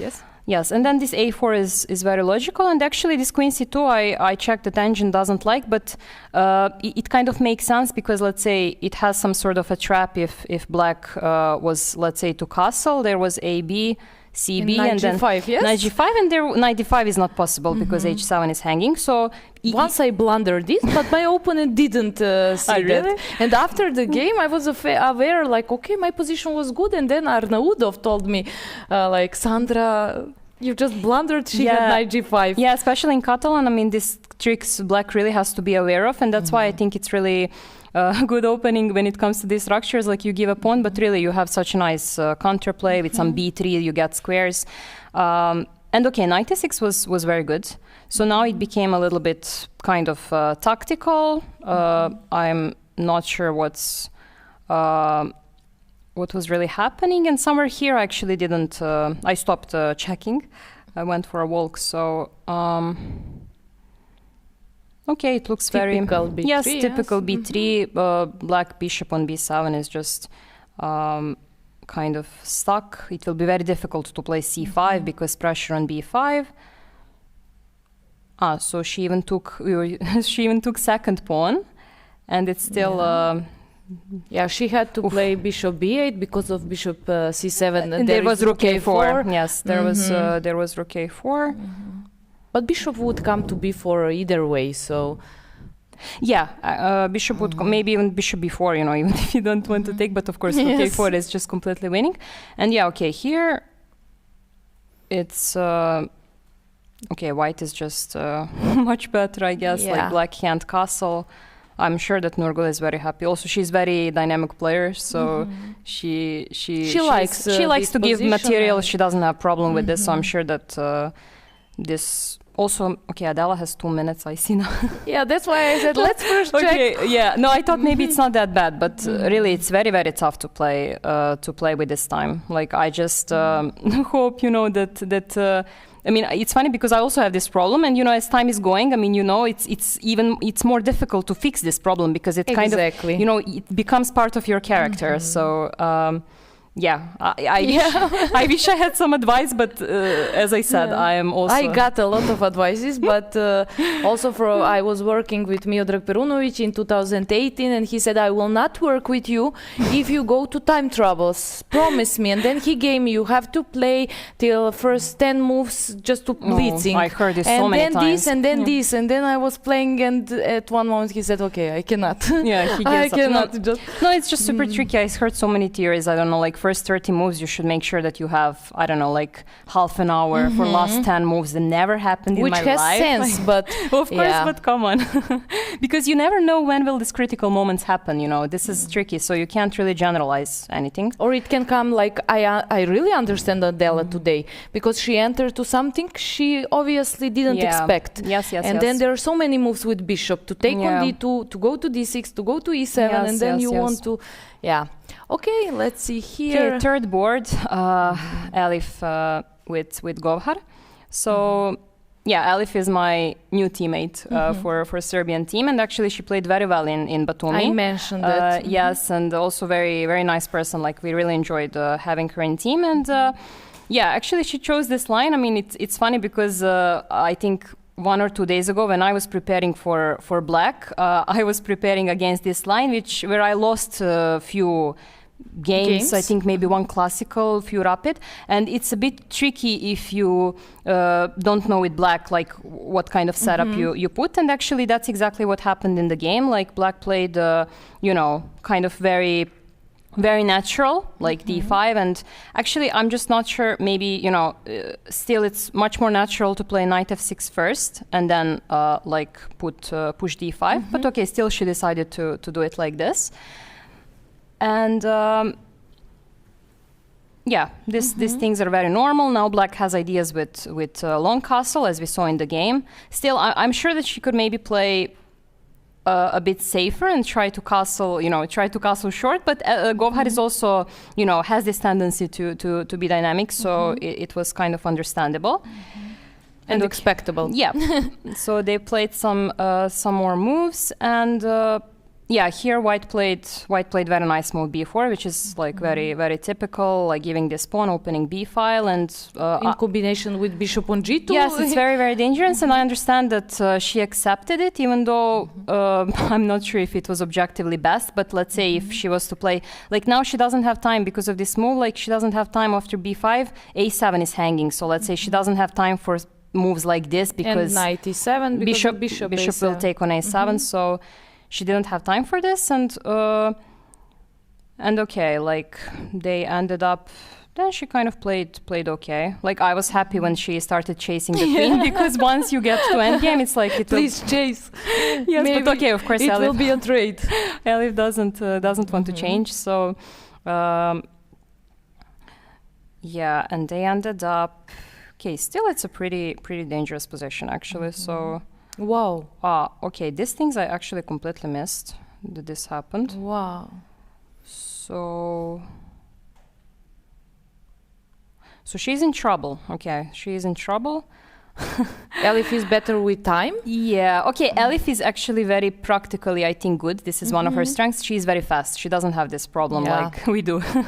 I agree. I played against her a few times. She just plays very fast. Very, very fast. So, okay, this is dangerous. And the last board is kind of more solid, I believe. Like, not to go completely back. I mean, it was just some normal calls, but the game where actually both of players are very, very solid. This Ksenia, actually, just to mention, she's also new to this team, and she's actually on 4 out of 4 and is playing really, really like great tournament. So I actually thought this will be maybe our biggest chance to try to push on this board, but now I see that Jovana is fighting very well, so it will be tough. But still, I mean, I'm hoping to somehow come out of top. But yeah, I'm not super happy with the position. Jovana is also in a good shape according to results. Yes, exactly. I mean, of course, she plays great. But yesterday, I don't know if you saw what Pat's blundered. Like I saw knight g7. Yeah, it was just incredible. E7, completely winning. Knight f7, yes, actually. Knight f7. Yeah, I saw. But I said according results. But also she's playing. Yes. But of course, you need this kind of luck also. I mean, it's not to like she played great great games, and sometimes you need this a little bit push to, just even play better in future. So I'm sure it will be good for her. But okay, now I hope she will not do so good in this game. Today, today. Yes? Just today. Thank you very much, Theodora. Thank you so much. Just lovely guest, and I'm very happy you were here today with me. We will soon have another guest. Guys, stay with us.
And we are back. Another player from Serbia, Grandmaster Velimir Ivic. Welcome.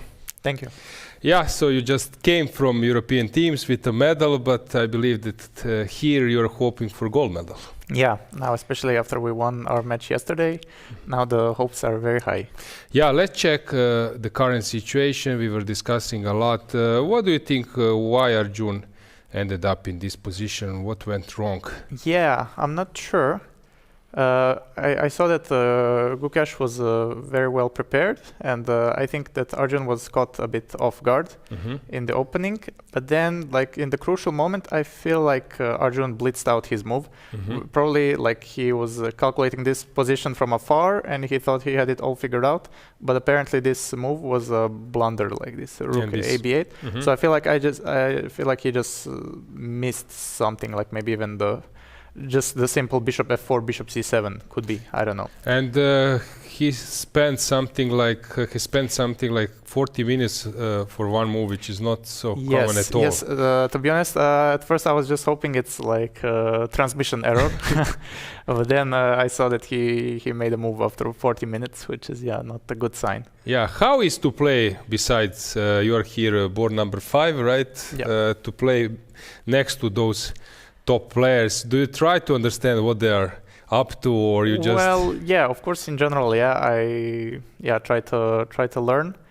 But well, in general, I'm just like very confident when I see their positions, especially like let's say Arjun yesterday when I saw his position against Keymer. Somehow it was some big mess. I know it's like he has it all figured out. I didn't even try to think deeply there. Okay, of course, now time trouble is slowly approaching. How bad is this position for black?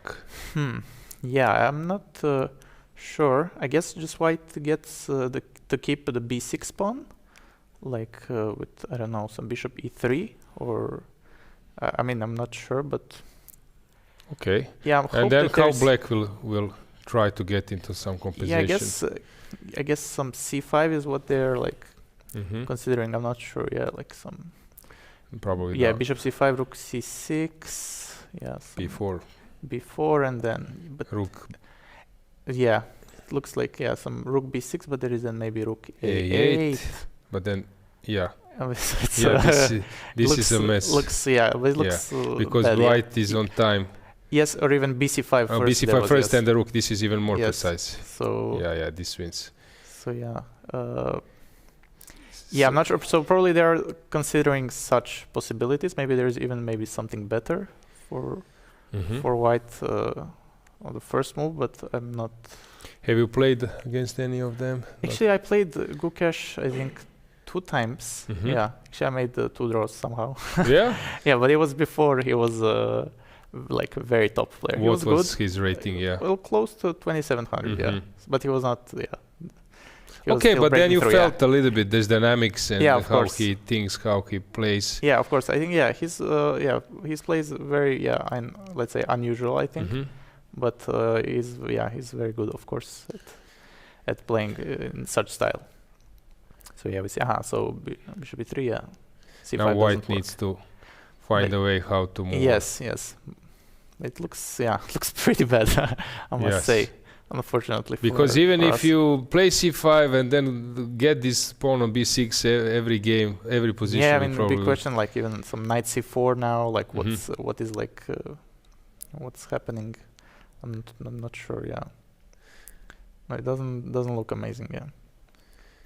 Okay, let's just check the next board here. It looked quite balanced. There was a very interesting moment a few moves ago when when Wei went e5, and of course like the most logical move is to go knight d5 and trade, but Jordan spent a lot of time and went knight g8, which is very, very interesting move. Yeah, and he seems to be doing very fine. G5 is wow. Sometimes I have a problem to guess the moves, especially from Chinese players. They have their way of handling some position. It's not like European style. Yeah. And it works. I was hoping that somehow, Wei would, find some computer way to try to get some advantage, because in general in these positions I feel like black should be, practically fine in these endgames. But very often computers, give some small advantage to white with some very precise play, but it's not easy. Wei and Yangyi, they're capable of converting that kind of advantage. Yes, very modern player. So it feels like, black is very comfortable. And I don't know if more, but probably not. You can see Muzychuk behind. Is he fine now? You were also a little bit sick. Is he okay? No, actually, me, I was fine. I didn't have any issues. But Muzychuk, I think he's much better now. Okay. I don't know if like 100% recovered, but I think much better than he was a few days ago. Okay, let's see how one of the most entertaining player is doing. By the way, in Gukesh game we have this knight c4 you mentioned. And it's a stable advantage. Yeah, it's hard to say. Although Gukesh has 6 minutes, which is like some hope for our team that in time trouble something can happen. But here of course c5 is a move, like to try to get to b6. But it's of course. Yeah. So Parham versus you, it looked really nice, but can you believe that? This concept, huh? I didn't see this one. Can you believe it? It's crazy. I've never seen this. Is one of the craziest concepts. Actually, we were discussing this with Chinese approach, Chinese player, Chinese school. But this is fabulous. Yeah. To go. And then now in this position. Oh wow. So and it's a draw. It is a draw. We have it on the board, so which is a fine result for you, I guess. Yeah, it was a very interesting game, but I think on this board, of course, it's they're making a draw now, which is very normal. Yeah. Yes. I think we're happy. Yeah. So it was really But how did this King e7 King happen? So when was it? Yeah. I didn't actually like. I'm trying. No, when did it happen? Somewhere before, or this was maybe some glitch. Yeah, I don't see. Okay. But maybe it's only white who went with the king up. But something is strange. What happened? How this arose? Okay. Yeah, also, yeah. Because There I is was, some I bug. thought Yeah. that there is some idea with rook g8 and pushing something on the h file. Something is, yeah. Yeah, I also didn't see it, so yeah, I don't know. Okay. Well, okay. So, very stable draw. Yeah. Yeah. Which takes us to the next board where Sarana, but this was super complicated. Yeah, it was a very, very tough position. So we were analyzing this, and currently, I think that yeah, that also Alexei is playing a very good game. Of course, Yeah. you know him from Serbian Yes. team. Yeah, of course. He recovered a bit. He was having a bad tournament, Grand Swiss, dropping some ratings. Yes. But in the European teams, he played well. Yeah, he won few games in a row near the end. So yeah, I think he's pretty much back. I feel like at the Europeans and some on the free day, I think he won some online tournament, and it maybe gave him some boost of confidence, which is nice. And then he won many games in a row. So yeah, he's doing pretty well. Also, this game now is just slightly better. Yeah, pushing for a win. Yeah, Aravind was playing fabulously one part of the... Yes, I felt like this position should suit Aravind more because it was like chaotic a bit, you know, with all sorts of calculations taking place. But yeah, Alexei played very well. Yeah.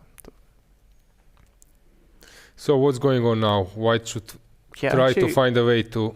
Yes, it's like to make a draw. Yeah. Yes, but is there a clear way? I guess if he takes a knight g3, that end game. Yeah. That but it's a bit. Let's say king. Nasty, yeah. Check. Yeah. Check. And probably there is already some. So yeah, just need to push e5 somehow, or maybe First just rook maybe check, just check maybe. And rook f1 maybe to make you passive, then, and now push. Yeah, This e5, looks really bad. So he cannot force a draw. So maybe before taking, okay, still taking. Yes, and now something, but okay, coming back with the rook. B1, maybe rook a1, yeah. Okay, it's possible to hold. Yeah, it's. Yeah, but it doesn't look nice at all for white. Is there any chance that he miss something few moves ago? No, it was like a normal. Yeah, I saw like few moves earlier that computer was showing like it's equal, but it felt like it's easier to play for black. You had an unpleasant game versus Grandilius. Yeah. Yes, it looks also at some stage that it was equal later, but you needed to make some tough decisions. Yes, no, I played. I got surprised in the opening a bit. Then I didn't react very well. I spent a lot of time. And then at some point, I felt like I could manage to force a draw, and I spent almost all of my time trying to do so, and I didn't manage. And then I was just in a bad position with very little time. But I'm very happy that I managed to, hustle my way through the time trouble, which I usually don't manage. So at least it was one good thing there. Yeah, and in the end. I was actually in the time trouble. I was completely lost, but then I turned it completely around, and I was actually better at some point. But I saw that the team needs only a draw. Yeah, then you change the queens. Yes, and I was already very happy that I can trade the queens into equal endgame, and I could have forced it more cleanly, but I panicked a bit, and then I was worse, and I managed to stabilize. Yeah. Okay, got it. So this is a bit unpleasant situation, so Aravind needs to find a way. If he keeps the queen on the board... Yeah, good question. Maybe he cannot. Maybe queen g6, maybe, queen g5. Yes. Something like this. Yeah. Yeah, probably. And then no checks. Rook comes to b1. So he needs to exchange it. Yes. So he will probably do it. Let's see, Deak versus Injic. You know Alexander much better. So this line with offering this queen c6. Yeah, I feel like I don't know. It was some he misremembered the preparation a bit, or because actually I saw on the last move when king is on g1, you can do queen f6 because there is queen c6, bishop h2. So I felt maybe it was some like misremembering the lines, because it wasn't clear to me what players missed, why they didn't go, why white didn't do queen c6. So, but I mean, I was very happy. I feel like he was probably looking confident, like when he made all the queen f6, and like he has it all figured out. So typical Alexander yeah, style. so I felt like you know, maybe it's when he didn't take on c6, I felt okay, this was still good. Yeah, Deak was thinking like for half an hour, but the problem is, I think that Deak likes to play this position, and that yes, he had the urge to take the queens off. Yes, so for him this is like his style, and suddenly how to abandon it. Yes, I understand. Okay, so let's see what was going on. But I was hoping it would be like that English would manage, but it was not. It's still a bit unpleasant, Okay. Yes, king comes. G5. Yeah. So he wants to. Yes, harass the h3 pawn. Yeah. And now white is thinking, but it looks that he will hold. Yeah, probably. Yeah, especially now, like it's a good question. Yeah, where to go with the king? Because I guess ideally you want to go to d3, but then just rook h8, and it's not clear. So king f3, you go back, huh? Yeah, maybe even like push like. I don't know if rook h8, but we can go rook 8, I guess, or rook d8. Yeah, probably it will be some kind of perpetual. But I think now that Ingic is thinking, who is on the move? King d3 played. So rook h8. Yeah, I guess. Bishop a5. Yeah, check. King e4. Yeah.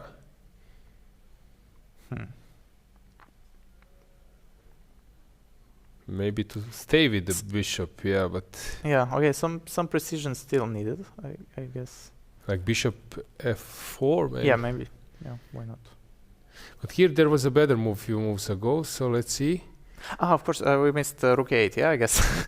Rook h8, bishop a5, rook 8, Yes, exactly. I should not rush it. This is something. But then he has something... they're repeating the moves. Okay. They just made a draw. They made a draw. Okay, which is a good sign for your team, which takes us to the last board. So you have 2 draws with black, but it's still not easy. And then see Darda, this game is... Yeah, I saw at this moment Purani could take on d5, but he didn't, But it was maybe not so easy. Knight d5 was possible, then take. I guess bishop b4 was what they planned. And I guess king f2, white had to realize that it's safe. But yeah, I was hopeful at this moment, but he didn't do it. Okay, so he went for this bishop d4. Slight plus. Yeah, it is. Yeah.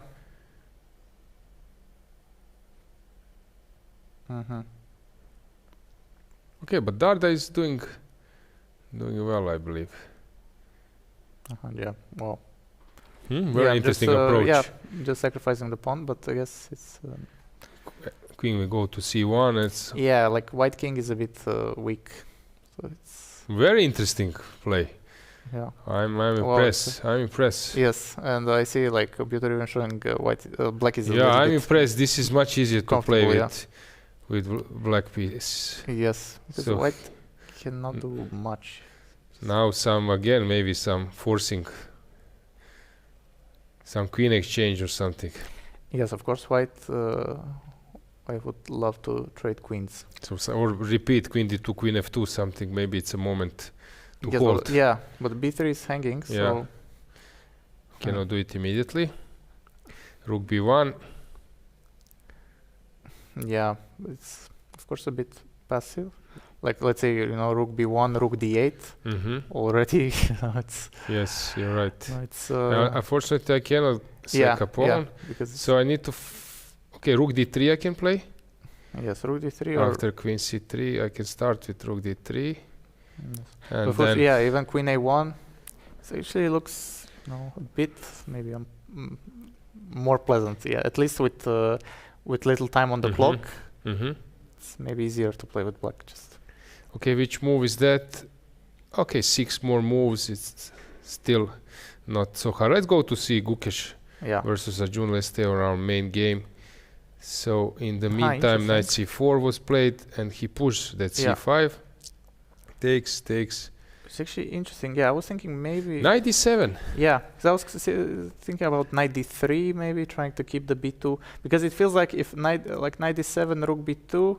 If I eliminate this b2 pawn, we get 4 against 3. Then chances for a draw are getting higher.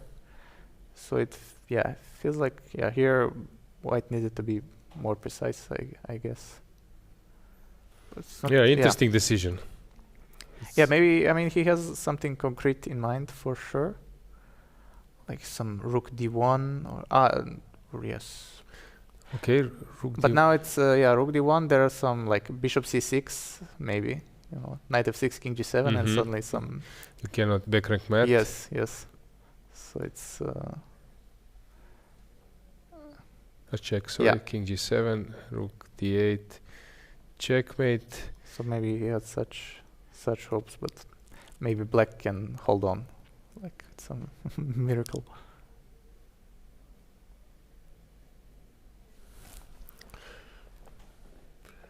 So he's thinking in this position. Yeah, actually now, like with so little time and such exchange of pawns, feels like actually draw is more likely, maybe. Yeah, you can see with the evaluation chart that it's not actually. The verse is over. Yes. And with 2 minutes.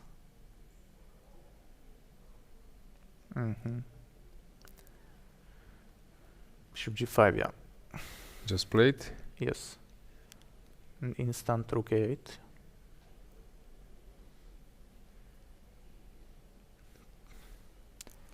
No, it actually looks we have a draw on the board number 2. So you're then... wow, already.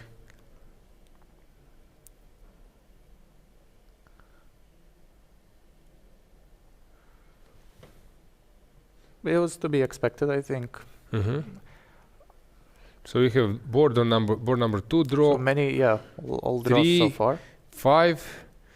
Okay, 6 looks a bit unpleasant for you. 4 board as well. So it actually feels like we would be happy with the 3-3 at this moment, like because you have 3 positions and just no they're chance all worse, for Which okay, it's.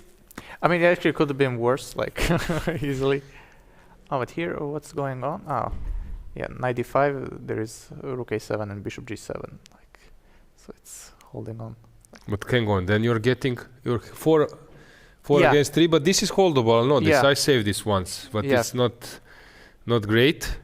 But it's better what he had. Yeah, it's possible to solve to save, and actually engines think that it's a draw. I know this. Yeah. Okay, of course, with with the knights and bishop added, it's. No, I was thinking this position. I think even this position without the rooks, there is a chance somewhere. I saved it once. It looks like it should be completely winning, but I think that engine thinks that he can call with the bishop. Let's just give. Maybe I'm wrong. So let's just put. So how like should I do c7, it? Yeah. Okay. Let's exchange. Exchange pair of rooks. Let's see. Is this a winning advantage? Yeah, I was actually I saved this with the black pieces. During the game, I thought that I'm totally busted, but I mean, of course, white has great chances, but I think that we will have that kind of position. And for you, knowing that it's possible to save, it is already something. Yes. But it looks shocking because we were like thought that knight is better when the pawns are on one side, and I have an extra pawn. Yes. And it's not enough. Yeah. Okay, h5, professional. Stopping any pushes. And now he can play rook c7. True. Yeah. But although there is like rook a1 check, we can avoid it. But curious if it actually happens. Yeah. I don't know now what's better, to keep the rooks or because you can also change it later. Yeah, no idea, to be honest. Like, Yeah, I feel like with rooks, maybe you have more practical chances, you know, to win, no? to make something happen.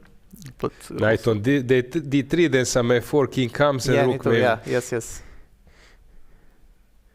But the problem is, white will need to exchange few pawns to get some more space. Yeah, of course. Some h3, g5 will happen, g4 will happen. Yeah, but It doesn't look so grim, right? Yeah, I think Arjun is happy with this outcome. It looked much worse. Okay, let's just briefly check. This Serrana, what's going on here? Okay, this looks a little bit better. Yeah, a little bit better than it was. Yes, he played precisely. Yeah. The moves we were mentioning, you mentioned this e5. Yeah, and f3. Yeah. Yeah, of course it's a bit not so nice with this king on h1. Like black rook will come to b2, cut everything off, but I mean pawns are still equal, so should be manageable. I don't know what move they are on. I see. Yeah, I think they're close. 35, yeah. And here always is a good sign that rook against rook and knight you'll never lose. So you don't need to give this chance with the bishop. It's always something can happen, but here. Yes, yeah. So this time 3 minutes is not. It's manageable. I feel like. Rook b2, okay. Yes. No, although Serrana is tricky in those positions. I think Alexei is very good at this grinding some slightly better endgames, so he can push, of course. Let's see Darda. This happened. Which is an improvement a bit for white, this g3. So he played rook d3 and then g3. Yes. And okay, he feels Darda won not the same game, but he won a similar game versus Navarra at the European individual in Petrovac. Yes, similar. It was pawn down, but queen and also with black. Yeah. He enjoys this position, but yeah. Of course, he feels a bit, like white king is weak, but maybe it's not easy, of course, for black to like actually get something out of it, because white just wants to push g4 next move, I think, to kick this knight and then to slowly do something. So maybe actually, it's still very unclear, because if white manages to to put his queen like go g4 queen d4 and maybe to consolidate, maybe he can hope to get something out of this pawn that he has extra. Yes, exactly. Gukesh, Arjun, let's see what's going on. Rook b7. Yeah, now I guess some pawns will start going up. Like e4, f4. Yeah, one of these.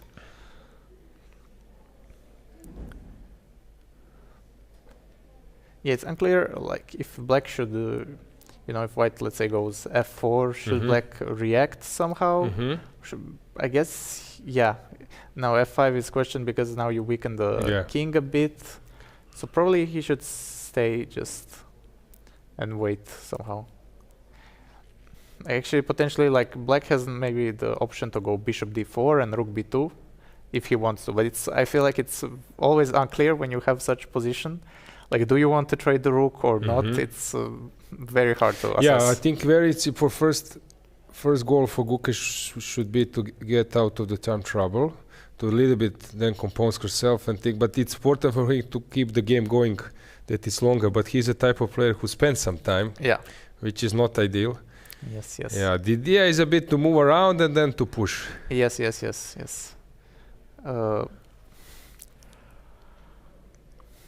But I mean. Still, I think matches for you. It's not so bad. Yeah. No, it's we would be very happy to. Now it's reachable. Yes. Actually, I guess now the worst position is the one that Arjun has, and it's sort of holdable. So maybe the worst has passed, but. Yeah. Okay. Thanks, Vladimir, for joining, and we will now prepare. Thank you. Setup for another guest. Thanks. Thank you.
And I'm back with great players, Wei Yi, Jordan van Forest. You just drew your game. So how was it? We can maybe start with the game. So let's discuss it together. If you have any point to raise immediately, just let me know. So let's bring the board. By the way, on first board, Gukesh is in this position, I guess. Well, let's just show you the current situation of the games. Yeah. I think you're curious. I mentioned in the studio that I drew once without the rooks, and the computer says it's a draw. It looks very unpleasant. Computer says it's a draw, bishop and 3 versus knight and 4, but in practical, yeah. For example, f4, rook b2, yeah? Yeah. Maybe If rook b2 f1. is coming anyway. Yeah. So he was thinking to exchange the rooks or not, but now I think anyway he will do it. So we will follow that one that we have Sarana. Black is better, but probably it's Probably white can hold this. can hold this. Yes. Probably will be a draw, yeah? Yes, but still some pressure. Yeah, f takes e4. I think I saw Engine say king f3 just now. It's not What? my own. Rook f1. I don't know what's the point. Rook f2 maybe? I just saw the engine move, so I don't know. Rook f2. Yes. Sorry, why rook f? Okay, rook f2.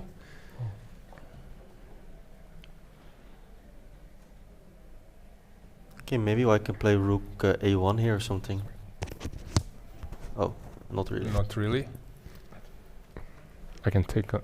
You can take and yeah, sorry. f5. Yeah, f5 I missed. So here you take on. Yeah, I missed that after rook a3, king f4, rook a4, black is f5. f5. That's winning. Can I yeah? take? So I take on e4. Queen g1. Check or what? Yeah, check. King. King f4, rook a4, f5. Okay. And this is maybe winning for black, yeah? If king g1.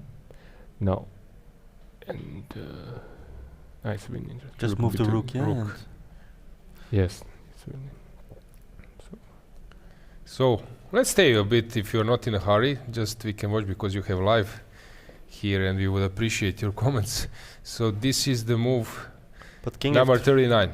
King f3 is not an easy move, I guess. You played king g4. King g4. Yes. Still not easy, Yeah. I think. Okay, Last so move maybe for white. Is it 14th move? Yeah, one more move. Oh, okay. and king g1 is the move, yeah? King g1.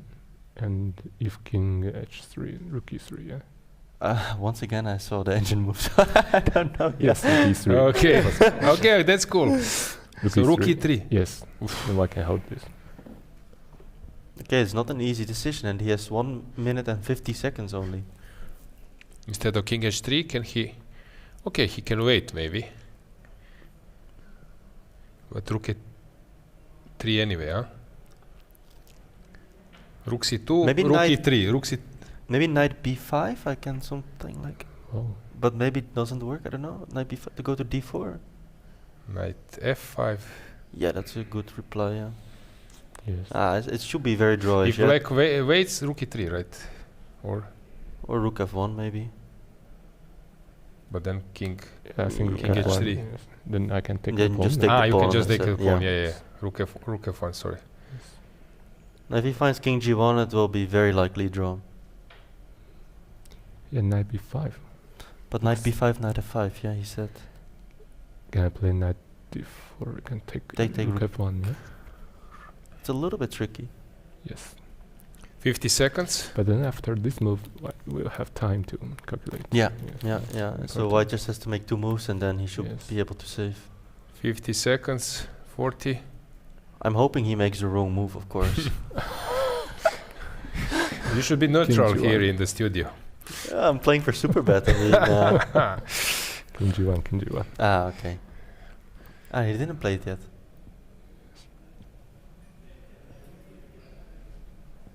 Come on. And 20 seconds. 50. Yeah. Oh, King g1. nice.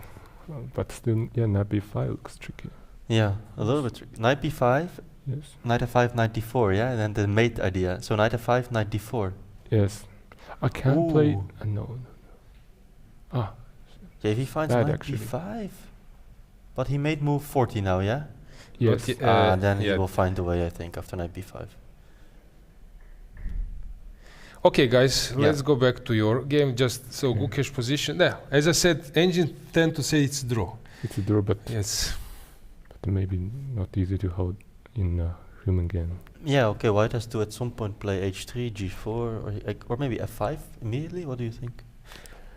Yes, but I think I should not give the chance for you to play f5. Ah, okay. I must play some king, bishop g1, bishop 2 like this. Ah, yeah, maybe, yeah. So just for example, if white plays king e4, if black plays bishop b2, maybe after f5, it's terrible. Yes. So Yeah. I have to play bishop g1. Yeah, you have to look Yes. for the counterplay every So time. Then Yeah, bishop f2 or bishop f2 maybe. exchanging pawns is very It doesn't important. matter. h2, okay. Yes, yes. This kind of position, Okay. it's, and then you wait. Coming. Yeah, he just did. Strong. He just did bishop g1. Now probably waiting or no or f5. Yeah, now it's maybe easy just to wait. Yeah, I don't see white's plan actually. Actually, it sounds worse than in practice somehow. Maybe he will play knight c3 now. Tricky move, yeah. And just to keep some pawns. Yes. And try to play knight e2 and then f5. Yes. Can I play f6 after? Wow. Knight c3. Last move. Knight c3, he can take on 10 h2. seconds. I will play knight c3 in a game for sure. And knight c3. Yeah. So edge. I think he will not take, or will he calculate it? Take knight e2, h4, take king e7, king e3, king e6, king g. It's a draw according to engine, but Let's show. So if he takes knight e2, bishop takes h4, f4. but it seems that you can also wait. No, black It's- gives up the bishop. It's very hard humanly. Takes king e7, king f3, king e6, king g2, bishop takes f4, yeah? Yes. Or not? King g2, bishop takes f4. I think we have to take. Yeah, and then you have to understand that this is a draw. That's not easy, yeah? Not easy, actually. And I he have has- to play this or not. But he has 7 minutes. He might be able to calculate it because it's very forcing. Can I play some f6? Okay, let's I say like that this, if you but do, maybe if you don't do it, I let's say know if you go I back, cannot then play. it's bad, right? Maybe bad because white can So play king f5. e7, still possible. Well, then Knight knight e2 e2, and is then if also you don't take... And then he Yeah, needs you to take have to anyway. take. This is lost. So Oh. critical point. How much time he had? Here you can 6 see minutes. you can see 6. Yeah, It's also enough. the 40th move. Yeah, this is the last move, and he needs to find. Okay, so let's go to your game. We will follow this. We can stay with the camera when he makes a move. Yeah. So it was interesting, Sicilian. Yeah. So if you want engine or not, it's up to you. You would like to see it, then to spare some Okay, time. let's Spare do some time for later, or you want to without engine? Let's put engine. Then you can go to dinner immediately. No need to go to the room. Nice Yes, idea. exactly. So e4, c5, knight f3, okay. And then this bishop e2, but you transpose sort of. Huh? I played some interesting real idea, but I think maybe he just knows this well. And You knew it, this stuff? I think I know a position after knight e5, but I was trying to figure out how to get here, because if I play bishop b7, I was worried he plays like bishop g5 and long castles. I don't know if it's... I was a bit worried if I play bishop b7, like some... or bishop f4 and some long castle idea. So I decided to attack the queen first. Yeah, and to keep the bishop Yeah. locked. And now I decided if bishop b7, maybe he'll play a4, b4, knight d5. Is it stupid or not? It's but I just didn't want to allow this. It's I don't not know. so stupid. Not stupid at all, probably. That's why I played queen c7 first, just in case. accurately. Okay, so you go queen c7 in this position, short castle. 95 is interesting here. I think if queen f3, I can play bishop d6 maybe. Or not. g3, bishop e7. Yeah. It's a wild option. It's very interesting position because I like black in general in these positions, but You always played like engine. I think I know the position, yeah, so... So you just need to check the first engine line, and that will come on the board, because he plays like an engine. Sometimes I play second, sometimes third.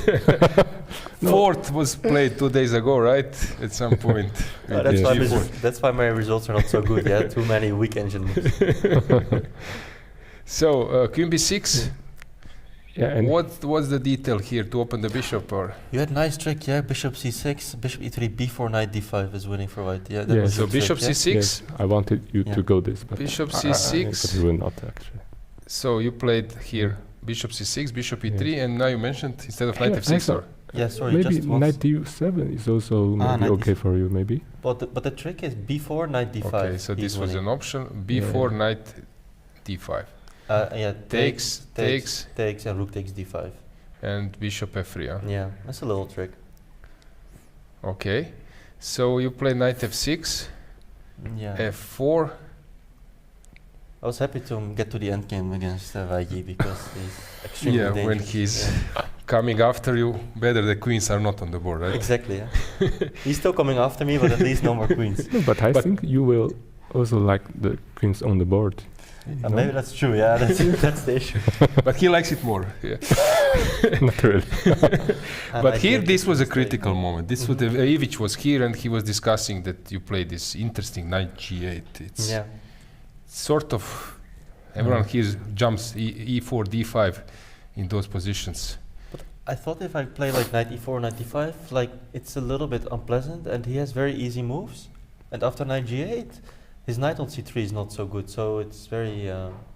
By the way, Arjun still taking 2 minutes. Okay. Till the last, so we will go for, he will spend, I think, all the time. Makes sense. Yes. So then you play this Knight G8. Yeah. Can I see one thing? A4, B4, Knight B5, is it insane or not? It's insane, yeah? Okay, let's give some chance engine to change his Bishop mind. B7. I was not sure, yeah, okay. Because if I play not Bishop not fully, yeah. Yeah, not... I was just calculating this in his time. But this is typical reaction and something that Knight B1, but he didn't want it to... But I calculated it, but I don't like the position after Knight E7. Because if I take, he will play some Knight D5, I think. If I take on A6, okay. Yes. So you take on X, Knight D5. Maybe Knight D5. And then you need to go back a bit. Yeah, his pieces are becoming and here, active. Knight D5, anyway, Knight D5 comes. This. Okay, this is very hard. Yeah, this is something. I stopped my calculation. Yeah, me after too. this. I was looking only at. I thought this is good for me. I was looking at G3 instead of Knight D2 for him. Okay, and then Bishop F2. Maybe Yeah, it's a bit slow for me, maybe. Yeah. Yeah, I think H5. I was even seeing this kind of idea. I wasn't sure, but I was looking at G3 as a move for him. No, but probably this A4 has only sense if something is concrete immediately on the queen side. Probably there is no time for. But there is nothing, yeah, right? H5 with idea H4. If you play G4, then Knight D5, and I keep the knight yes. flexible. H5 is a very so nice idea. Instead of this, you went for A3, normal. Now I was happy.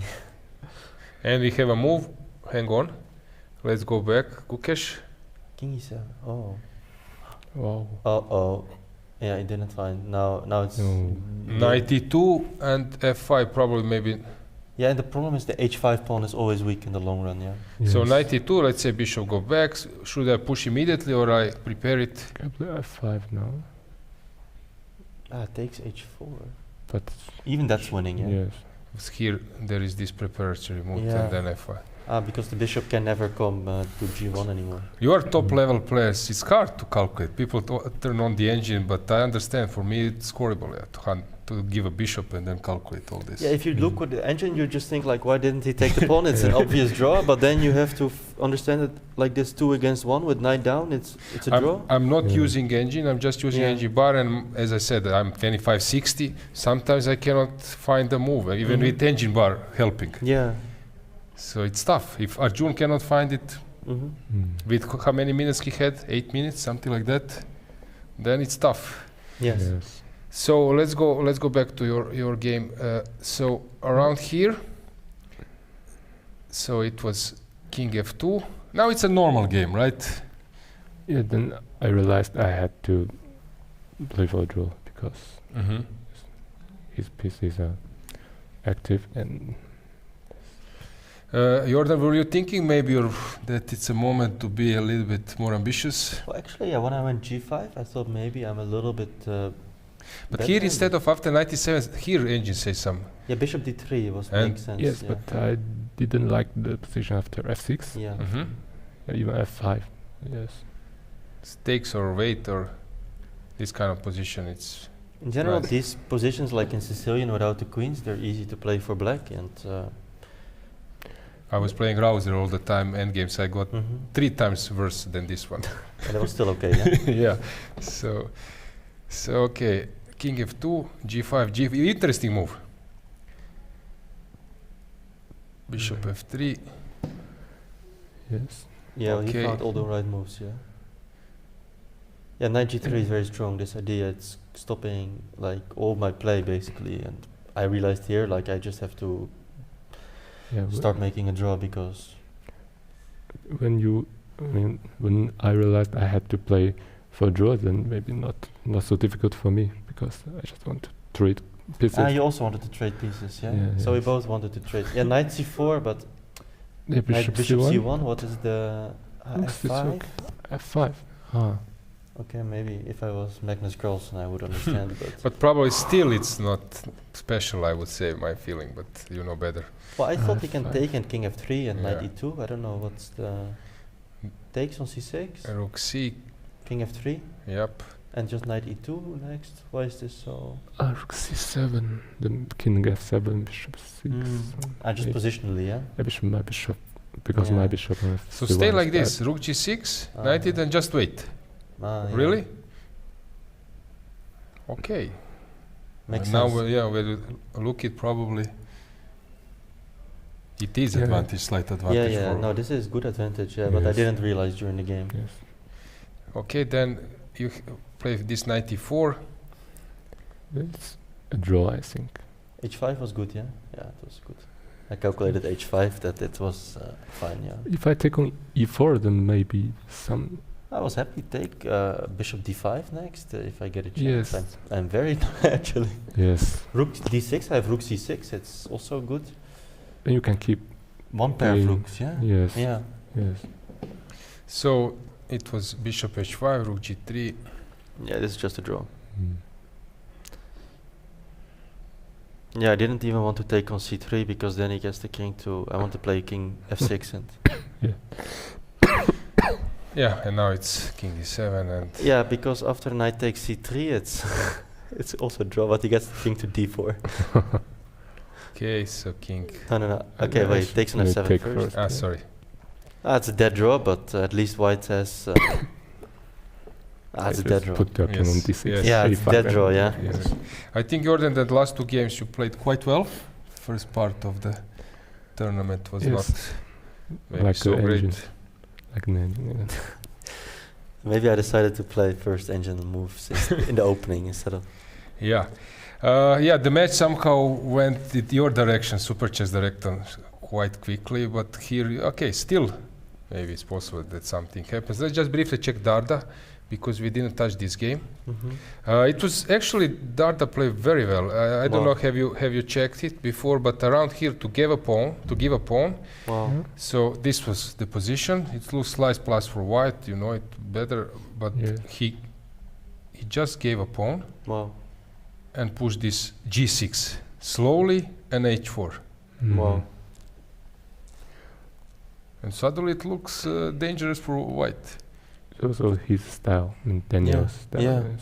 Just play for activity. Yeah. He's active player. Yes. This looks quite promising, so, but white was playing, I think, also well from this point. This rook d3, g4. Okay, so just a good game. Yeah. Yes. But the current position, it's a bit unpleasant for white or not at all? Like after the rook trade? Because no, I think should be easy a draw? Yeah. Yes. I just put bishop on c4 and. So queen d2 and knight f4, like it says. Okay. Bishop e2, let's say. Knight f4 is coming. Knight f4, and now waiting. Don't play queen e3. No, I won't. So queen e4 or e7. Or yeah, it should be a pretty clear draw. Yeah, I think. But maybe a little bit goes on. Yes. Okay, guys, thanks for joining us, and yeah, we will see how this match will finish in the end. Thank you. Okay. Thank you for having us.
And yeah, usual suspects are here, Sandra and me, and yeah, a lot of interesting things. I also are very happy when we have those top players coming here and sharing some insights. Basically, today was quite crowded in the studio.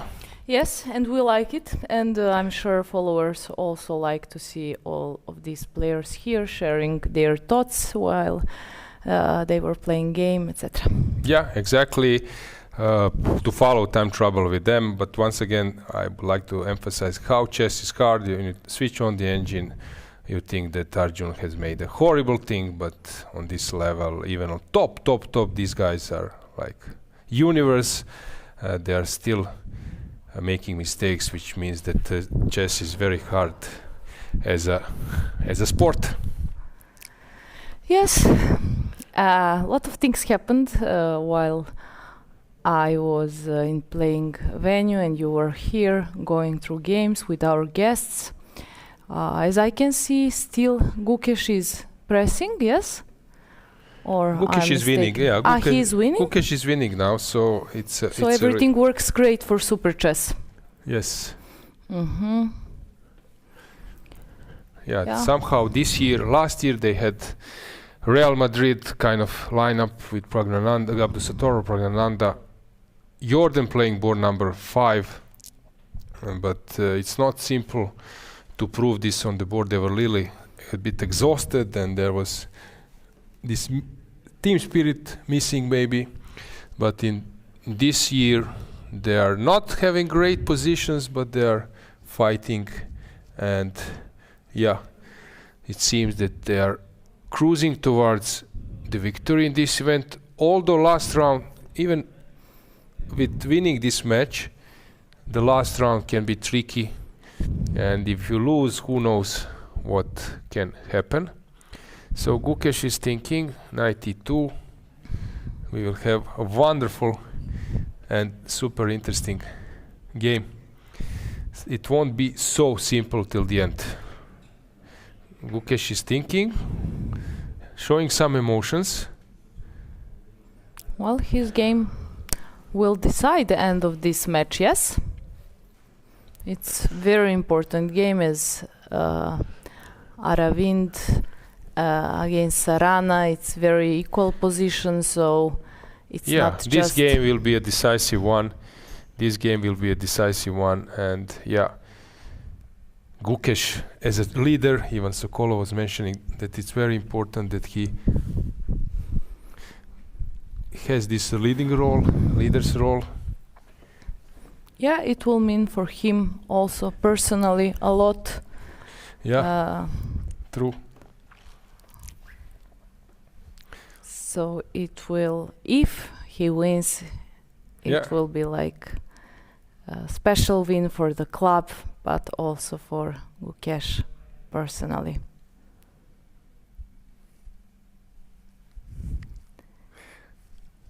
Yeah. So interesting situation, and still White will spend some time. I don't know about this. Is it a fair system or not? Do we need this second time control or not? But in this case, this is like super pressure. Precious because you have some time to calm yourself, to think about the position, and to find some new energy to convert, and that energy is needed. So just to show a little bit once again, so if knight goes to e2, bishop takes, king f3, h4, g takes, and now you are not on, if you take, you are not on time to take on e5, so that was actually a mistake while playing king g7. So you need to run away with the bishop, but then this f5 or knight d4 with the idea of f5 is a killer concept. Same time you mentioned Sarana. Sarana is quite skillful in creating something, and Darda, they are taking the footsteps we were just commentating before. White is waiting, but all three boards they're pressing. Yes. Ideal dream scenario for Super Chess team, yes. I'm sure that so far Sokolov is very satisfied with guys who are trying to give their best and try to win this very important match just before last round. Last year they didn't have a good result in the last round, and they didn't win any of medals. This year maybe it will be different. All depends, of course, of at first today's match, but Gukesh showed very precise game today when it's the most important. Yesterday we were commentating that he entered to time trouble, and many people who are voting for Gukesh, they were a bit worried about his game. Today from the beginning he was pressing and he entered to this position, which is very pleasant. He cannot lose, but hopefully he will convert his advantage and he will win that endgame. I don't know how you find this endgame like complicated to win or 90% he will win this endgame. What do you think about it? As we can see, engine shows a huge advantage for White, and I'm not surprised. There is material advantage over the board. The White is pawn up, but also we play on one flank where Knight is doing a much better job than Bishop. You were mentioning here that when we play on two flanks, Bishop can control both of them and can support some pass pawn, but also to take care of threats of his opponent.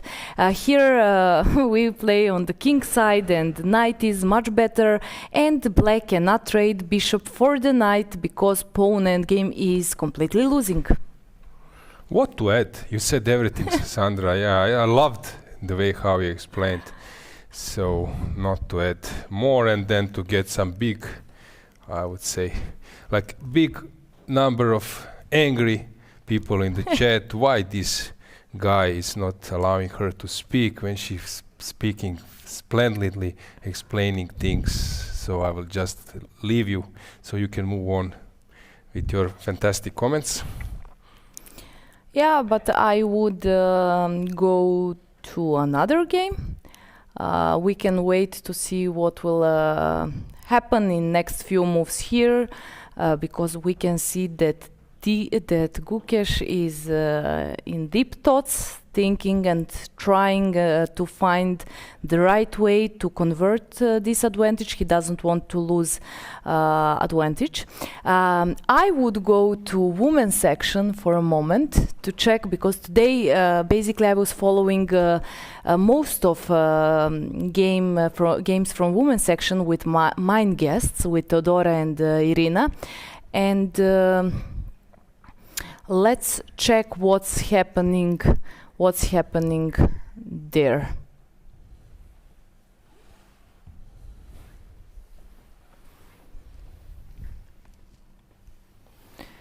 Yeah, we will start with, let's see, Vantika won in meantime, Dzagnidze also won.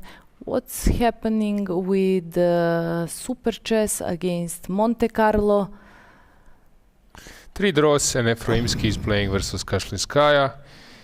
And as you can see, this is the current position. Kashlinskaya is winning, being a pawn up and pressing, which means that Eshek de Monte Carlo will probably clinch the title already.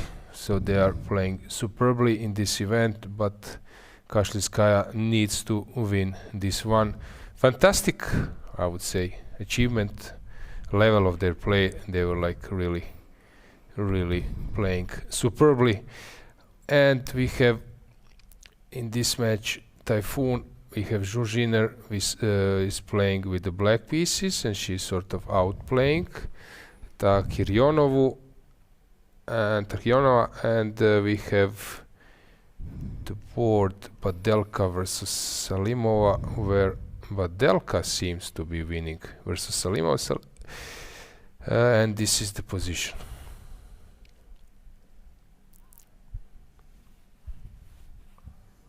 Salimova, but not the same Salimova. Yeah, not Nurgul, yeah.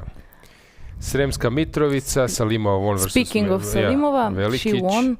And we have this game where Bejdulaeva is struggling. Yeah, it's already quite bad for her, but still the game goes on. Jovana Srdanovic making a good result. I met her in front of the playing venue. I asked her what she did. She said a draw. I said, is that fine? She said, I think so. Yeah, she's having a good tournament. Yesterday we were mentioning that her opponent Pets blundered at knight f7, but after all, very good performance for my friend Jovana here at this tournament. She's happy with the result and everything. She looked happy, yes. But I'm sure that she will be fully happy when match is finished, because players are playing here for teams at first, yeah, and exactly. Then team spirit first. Elina Danielian, let's see this game. It's currently progress, but it's obvious that they will win. Bodana losing versus Ushenina. I met also Bodana here. I said, what did you do? She said, oh, I lost. She brought the thing, I think it helps booster, her. Yeah, booster. Yes. And I said, are you sad? She said, I am. I said, don't be sad. Tomorrow is new day. And we were talking a bit. She was very cute, but she lost the game today. You sound like a perfect shoulder for crying. Yeah. Yeah, to cheer someone up. I can cheer up, yes. Very good.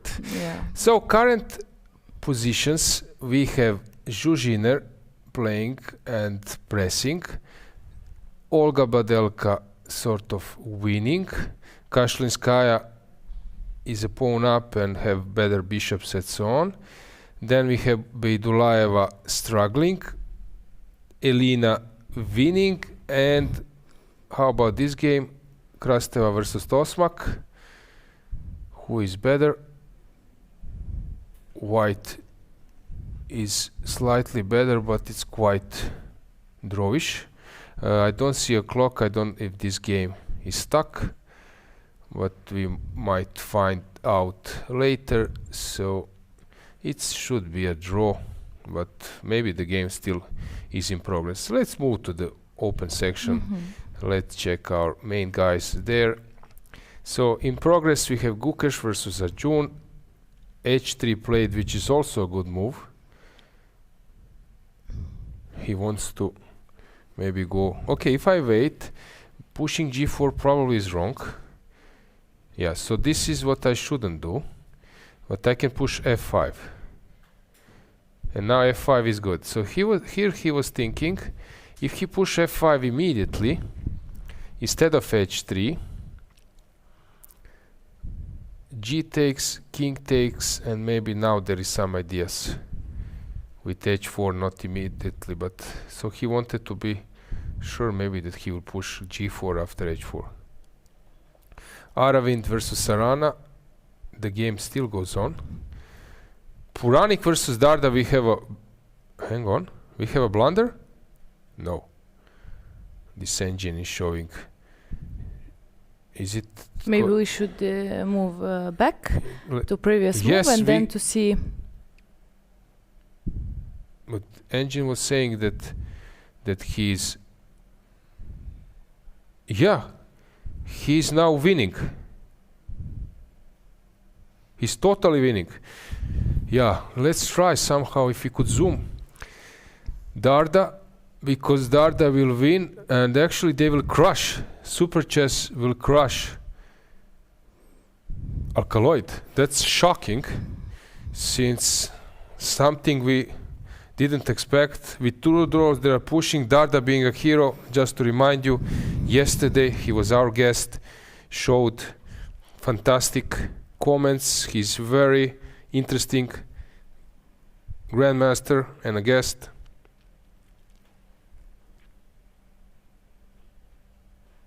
Darda has great performance here. He has 4.5 out of 5, which is like super great result on his board.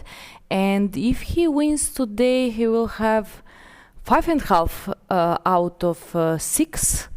Probably he will take some medal also on his board. So he's doing a great job for his team, but we will wait till the end of the game. So what has happened? Few moves ago, things were not so grim. It was drawish, but he managed to. This Queen E3 was a mistake. So probably King E1 was needed. Probably. Yeah. And now the end is near. Should he go with the king, like forward? Yeah, it seems that he wants to go to H4 and then what? Maybe to win some. Okay, so King, I'm not sure that King H4 is. Yeah, but problem is White doesn't have any. Okay. Concrete move. Can I play? I cannot. You can. What did you wanted to play? G5, F5? At first F5, but then I saw Queen E7, so I changed my mind. G5, maybe G5. But then Queen H7. Then let's find the move. He has to keep the queen near to F3 pawn. Okay, and that means that he cannot move. That means that maybe King H4 was not necessary, I believe. Something is needed.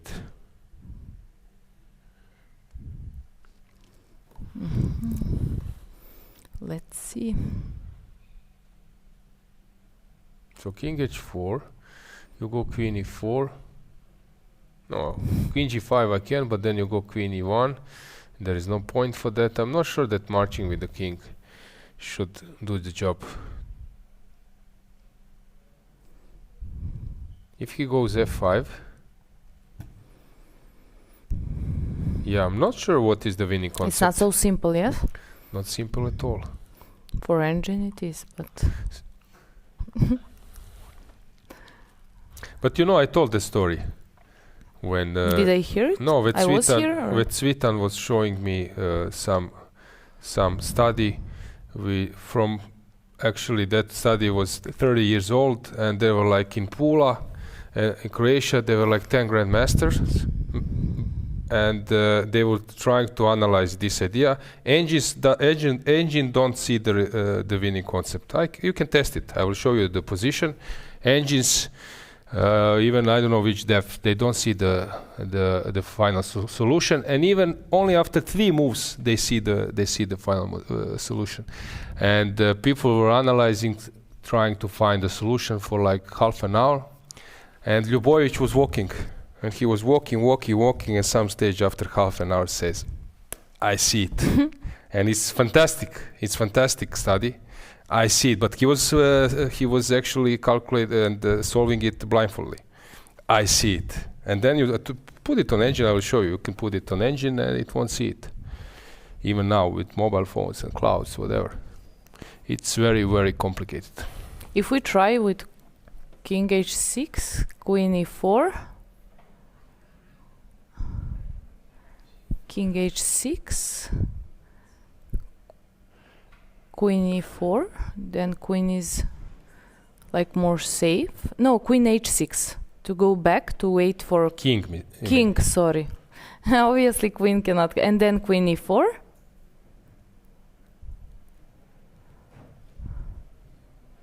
g5. Yeah, because in previous no, but this is actually not good. I don't see how an engine wins this position. So king g5, queen e3, king h4, queen e4, and how do you win this?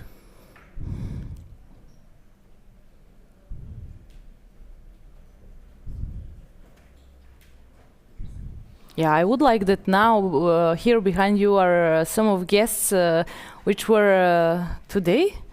So they could also say what they see. Maybe they would have some suggestions about pattern, how to convert I have disadvantage. Some disclaimer, I don't trust this engine. I think this is low level. That Fanny, this is not something. I think he's just moving around claiming that he's better. I'm not sure now. I need to figure it out myself. How to win if Darda is thinking what to do. If he doesn't see it immediately, then he of played course. Queen h4, check.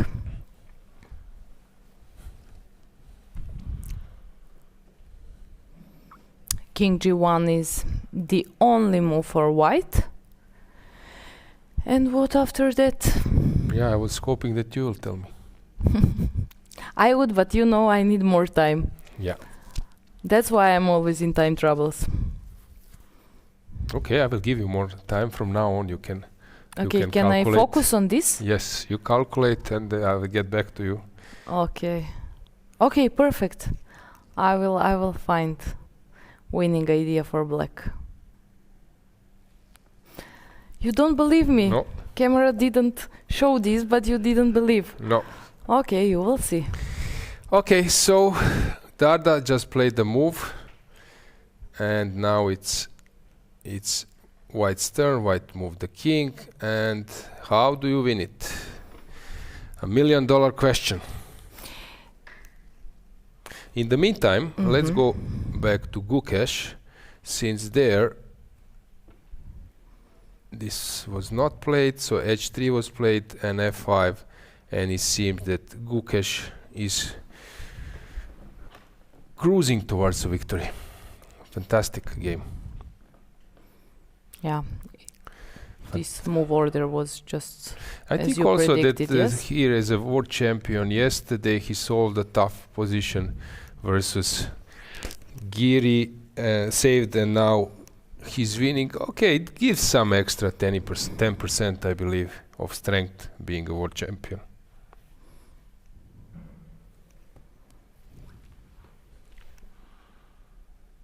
And he needs to find a way how to move on.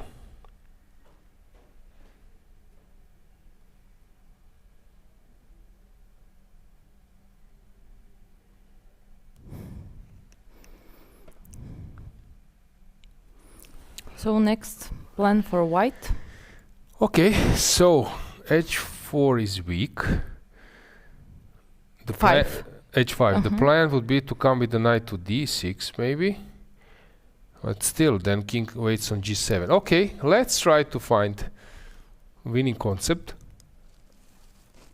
without using an engine.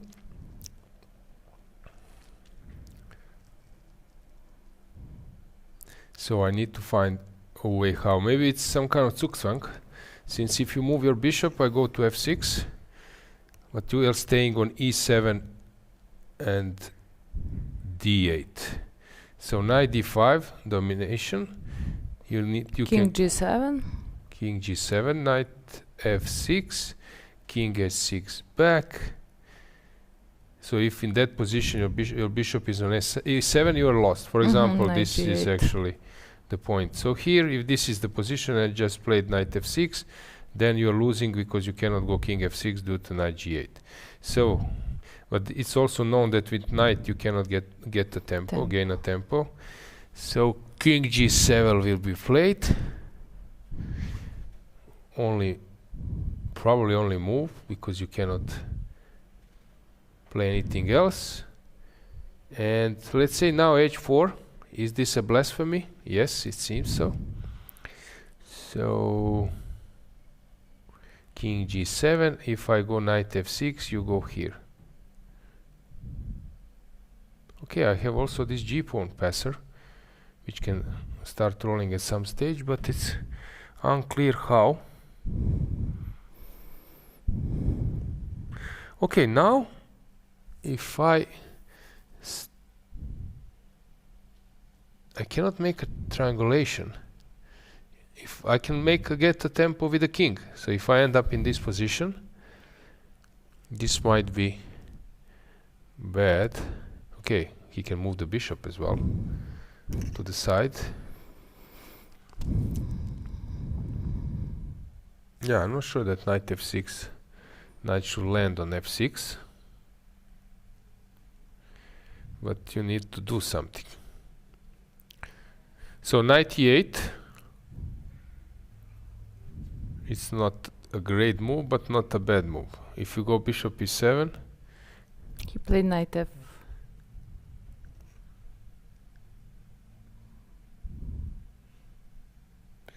f6. Yeah, without engine, it's really tough to find the winning.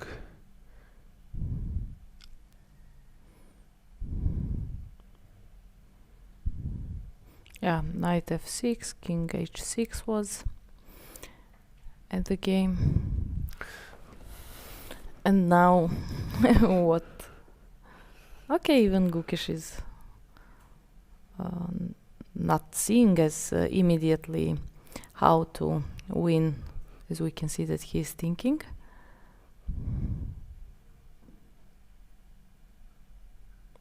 Yeah.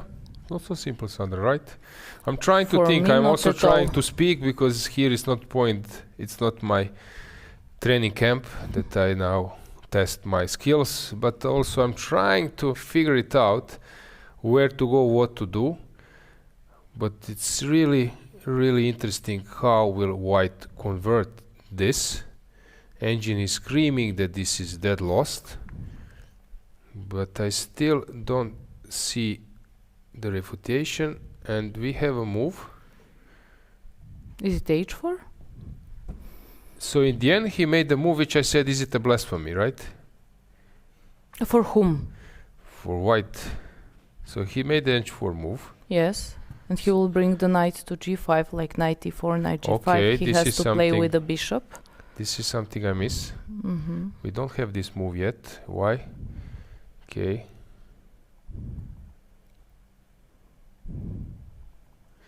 I would love to have this move.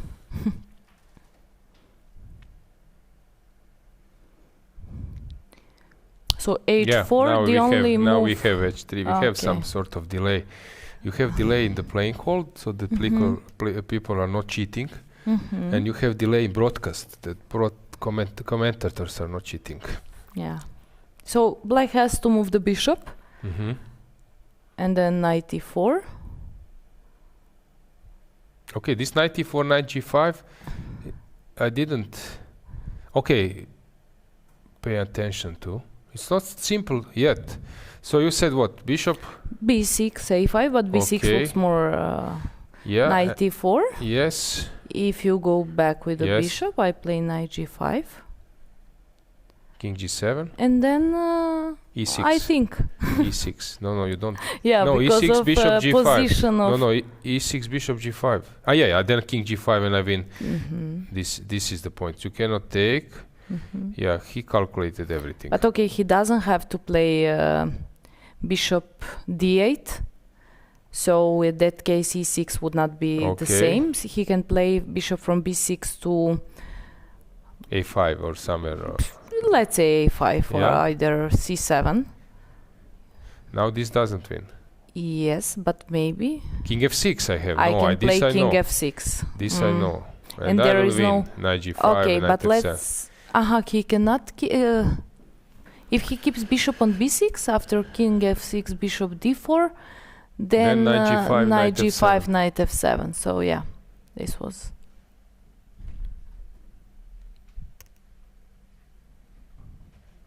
But it's strange, so I'm curious now. From the beginning, let's say around here, this position is drawn. Okay, and you should draw it. Let's say that I cannot take on this h2 pawn. So, king, this was fine. Now this bishop g1 is only the idea. This is a little bit strange. So let's say that if I go king f8, king f3, so bishop d4 is the only move. I will lose this one. So I need to have this counterplay and then get rid of h-pawn. So this is the conclusion. Now people will start to analyze this endgame to get all those details. So regarding current situation, Super Chess is winning. Darda, has something happened?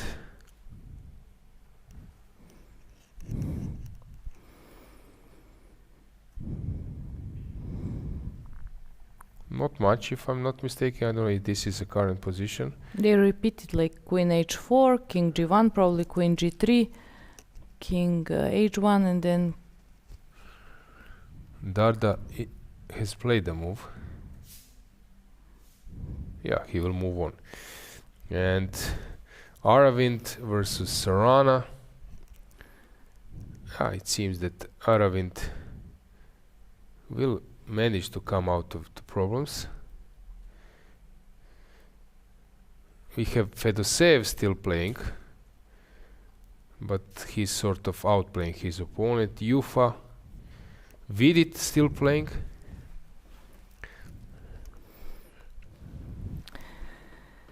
Yes, Vidit is still playing, and today is his birthday. Oh, this is a new info. Happy birthday to him. Happy birthday to him. I think he will buy present by himself winning this game, since he has a winning position.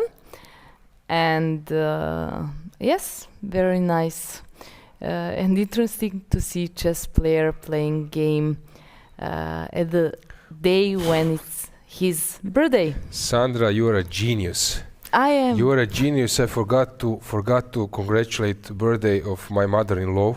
Ooh. Today? Yes, Sandra, really? You saved it. Now I realized. Oof, thanks God. So guys, give me a second. Give me a second. I need to. I really saved you. I know how important is this. I almost miss it. What would be if you forgot to tell us? Come on. Probably I'll need to stay here searching for some citizenship. Yeah, this probably would be next step. Do you think that's punishment? I don't know, but when I will come back home, my lock would be changed, so my key wouldn't be working. Okay, you owe me one drink for this information. Thanks God, I was so close. I was living on an edge. Okay, that's interesting. Sometimes. Oof. Yeah. But I believe that it would be same with your mother if, I don't know, your husband won't, congratulate her on her birthday. I'm thinking it would be. I know. For sure. Yeah. But I am there to remind him also. Your husband? No. My husband? Yeah, you said that you are there to remind him. No, okay. I was saying if someone forgets birthday, I'm the person who will remind the other person. I got reply instant. Thanks. So it's okay, good. It's good. Now I can focus continue on and games. focus. Yeah. So what do we have here in Rapport? Game. Rapport won. Yeah, they're playing in like really distance hall. Mamedyarov played, and yeah, and I believe that we will have a guest, if I'm not mistaken, since Eshek de Monte Carlo is just crushing everyone with fantastic performance. I think Jean-Michel is very happy. I don't know if there is a Lafayette here, no, that he takes his team there to shopping, but congratulations for that. And Alina being a hero of that team, so let's prepare the setup.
Welcome back, guys. Now my guest is Alina KosteniuK, international master, 2 norms for grandmaster, playing this tournament great.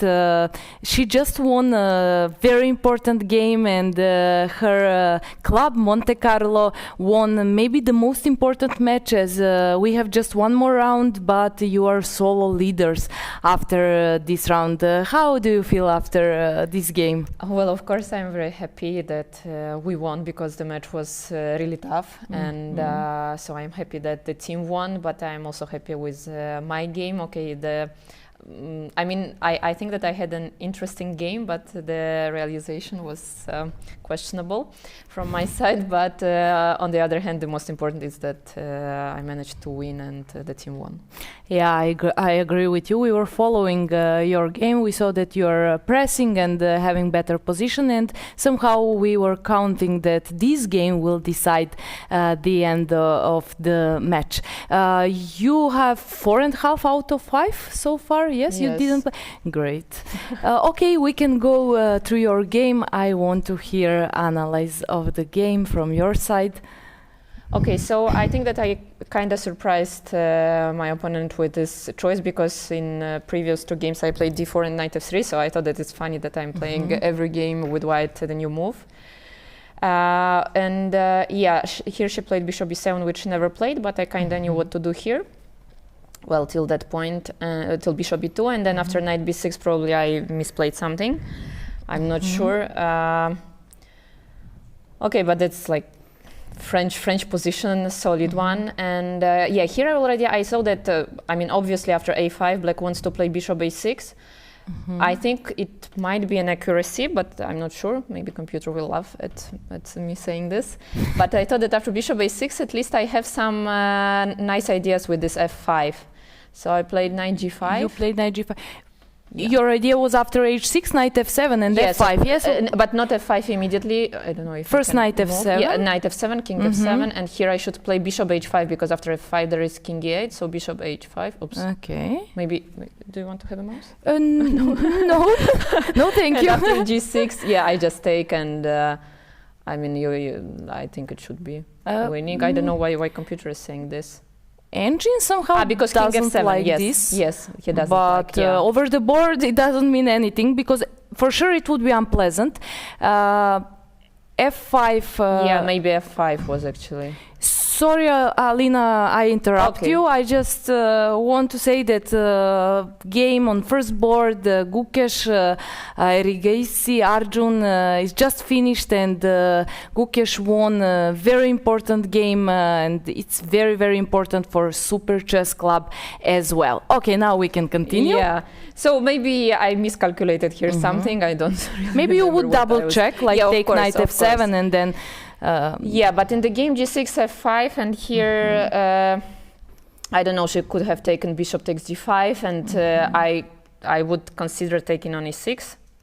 At least computer is not saying that this is something stupid, but I have 2 pawns for the piece, and extremely weak king for her. So she took logically e takes f5, and then then this position happened. And after rook f8, I think I was pushing. Bishop f3, queen b5. And here I had an idea that after h5, I maybe can even take on h5. Okay, queen g3 probably is also winning, but maybe even bishop h5, because her king is so weak. Yes, and here actually I think that she should have played g5, knight f5, king d7. I don't know what I don't see.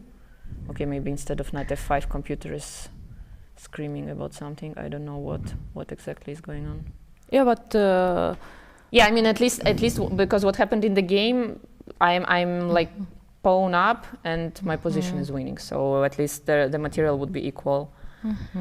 You enter to the type position which you like, and all other variations were also, I think, very playable for you, as you are very sharp and dynamic player over the board. Yeah, I felt that when I have initiative, I'm quite strong. You are. Yes, so I felt pretty confident around here. But then in time trouble, I started to misplay definitely something, because here basically, I don't know, I should have played rook b1 and win this. I just, I was a bit afraid that maybe, I might, I don't know. I know. What. You don't have even to explain. I know. That there are some... you don't see what's the real threat, but you are afraid that you will blunder something, and then, but then I blundered knight d4. Maybe it was not that strong, but it came as a huge surprise for me. And it's unpleasant. Yeah, it's very unpleasant, but luckily I have 2 bishops also, which gives me so basically you enter to the same position without pawn on d4. Yeah, which is kind of maybe not the best decision. Yeah, but here I already... calculated, and the only thing I knew that I should double check if I'm not blundering anything, because otherwise this position is just completely winning. Here actually I wanted to play bishop f4 at the first, but then she has rook g7, unfortunately, and repeating moves. You cannot skip with a king. No, I can. I would have to play something and to put on h6. I don't know, bishop h6, but of course that's not why. All right, no, bishop h6 was a mistake. Sorry, rook h6. But of course, that's not the idea. So here I decided to put king to the center in the endgame, how they teach us. So, and here after rook g7, I consider to play bishop f6. I think Is there again something? No, I mean, I calculated this, but I was so afraid that with my king on f4, that there might be some checks and so on, that I thought that, okay, king f5 is more solid, and then, yeah, and then it as long as there is knight over the board, you have to be really careful, because it's so easy to blunder some move with a knight. Congratulations one more time on this fantastic game. I'm sure you're very happy, but also very tired, because the tournament is very intense. You played European Teams Championship. You came here. What are your plans for future? Which tournament you will play? For now, I want to have some rest, so let's finish this one and then we will see how it goes. Okay, thank you very much. Thank you.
Yeah, we are back.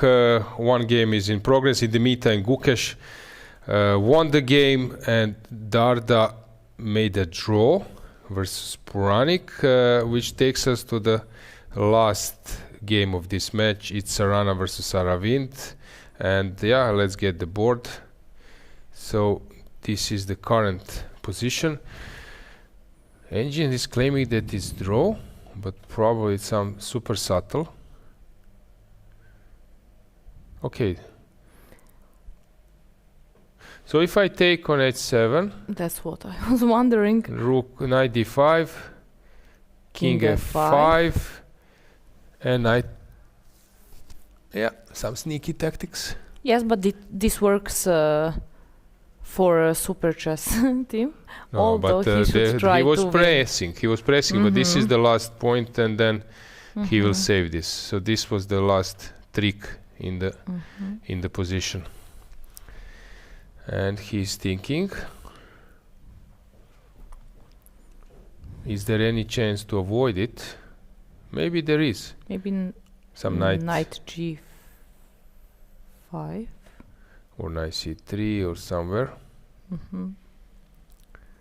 But of course, super chess will win the match, which will be interesting. Who knows whom they will play in the last round?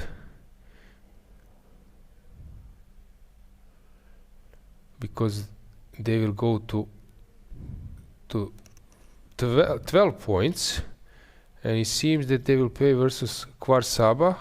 Have they played each other? Check. Just a second.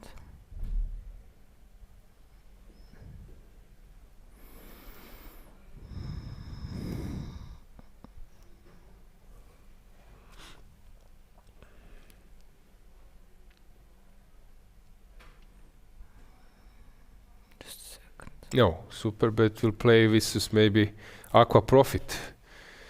Yeah, this is like forced pairings. So Fedoseev, Gukesh is about to happen. This is actually forced pairings. And okay, here in that match we will have Fedoseev versus Gukesh, Fedoseev white. If all the pairings will, this is just my prediction, let's say it, that this happens, Elyanov will be black versus Jordan, Volokitin would be white versus Parham, Yufa black. Okay, we don't know whom Super Chess will play, but let's say that Sarana, then Samunenko, okay, and Markus. Not an easy match at all, but the thing is, for Super Chess is also enough if they make a draw, maybe even, yeah. So this is a good sign for that. Let's just bring you results once again with graphics. Yeah, so Super Chess is about to win versus Alkaloid. Tuxera Nachkanija won versus Turkish Airline. Yeah, you can see the results, 3.5. Yufa and Volokitin winning. Novi Bor versus Bersheva. And Vugar Gashimov will win versus Werder Bremen. And here this match is still in progress. Yeah. Regarding the match where Turkish Airline won versus Tuxera, I will touch that match a little bit more, but in the women's section, so Eshek de Monte Carlo with Alina just showing her game.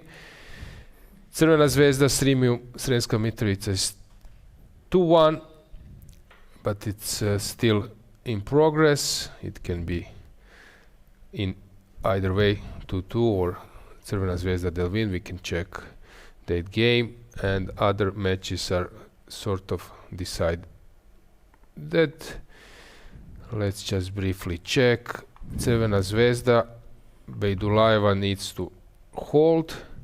She was in a bad position, but now it considerably improved, which is not so super strange yet, since she's a better rated player. Do we have a result in poll? How many people predicted Gukesh win? Okay, we will check it, but the poll is over, of course, when the game finished. Gukesh was leading. Gukesh was leading. We mentioned at some point that most of people were voting that Gukesh will win today's game. A second result was a draw, and third result was that Arjun will win this game. So most of people today were right. Gukesh won the game. And I was right. Yeah, you were right, but I don't know exact numbers, which I would love to know. Yeah, I'm sorry. Yeah, but major group opted for Gukesh. And here we have a move, so let's go back. Let's see what Sarana is doing versus Aravint.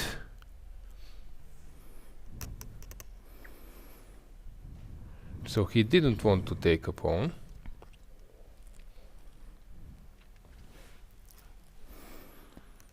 In meantime, because you were really curious about concrete results, we have Gukesh wins 62%, Arjun wins 15%, and for a draw, 23% of people were voting. And how many in total people voted? In total, 1,599 people.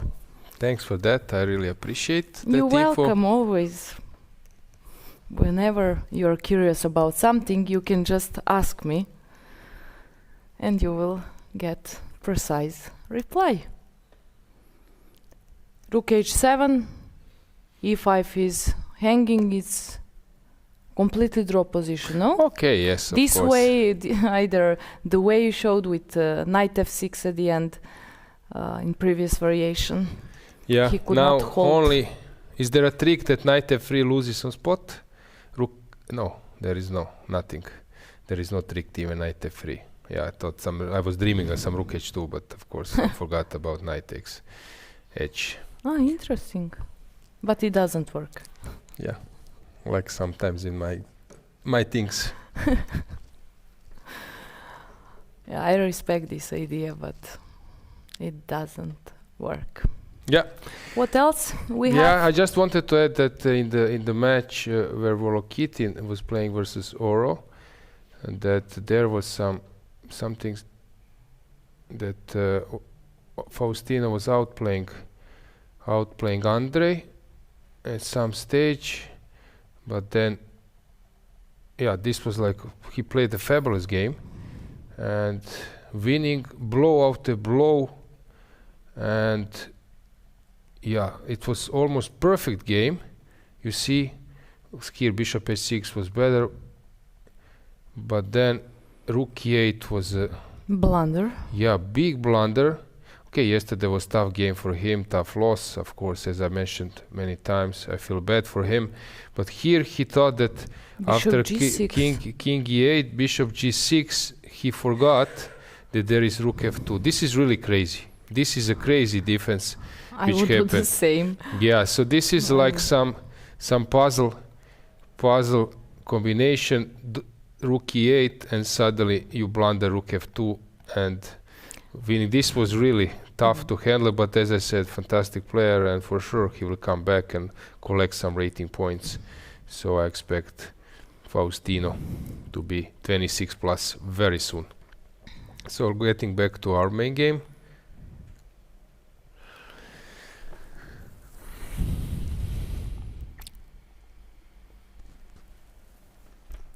Yeah, rook some and knight games.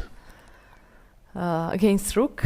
Okay, so he just went for that. Theoretically Why? draw position, but So he took on f7. why not?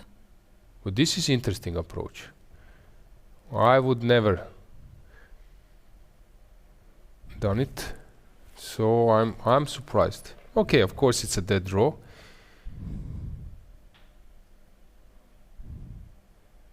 Sarana will try a bit. It's possible to lose. Kasparov won versus Judith Polgar. It was a blitz rapid No, game. classic game. I think it was in Vaikanze or somewhere. But okay, maybe through some Also- concrete moves they entered to No. unpleasant position to defend, like with the king on first rank and in the corner, or no? No, it was classical game. I actually, and also I think who lost? Stelwagen or someone lost versus Magnus, or not? Was it Magnus or someone strong? Same thing. He lost rook and I think that Magnus won. Rook and a knight versus. I played it like 5 times and never achieved anything. But I know that Adrian Mihachishin was playing sometimes with Luka Lench. He was his coach, and in Blitz they were like playing Blitz, knight and a rook testing this, and that he was like having some concept how to push you, how to make your life harder.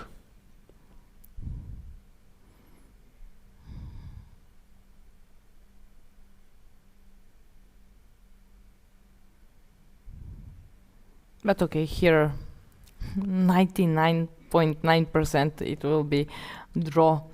I would not count on any other result. I don't think that Aravind would lose this endgame. Now, when you said that some of top players lost, I lost, but it was a rapid game. So, and it was by some forced moves we entered to very unpleasant position. Top players and Sandra lost this position, right? Yes, right. But I wasn't surprised with my loss. That's the point.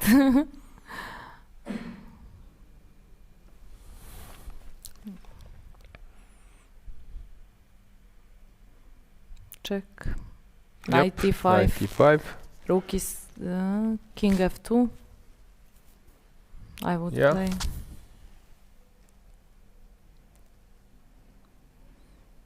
King d2, okay. It's almost the same. They are blitzing.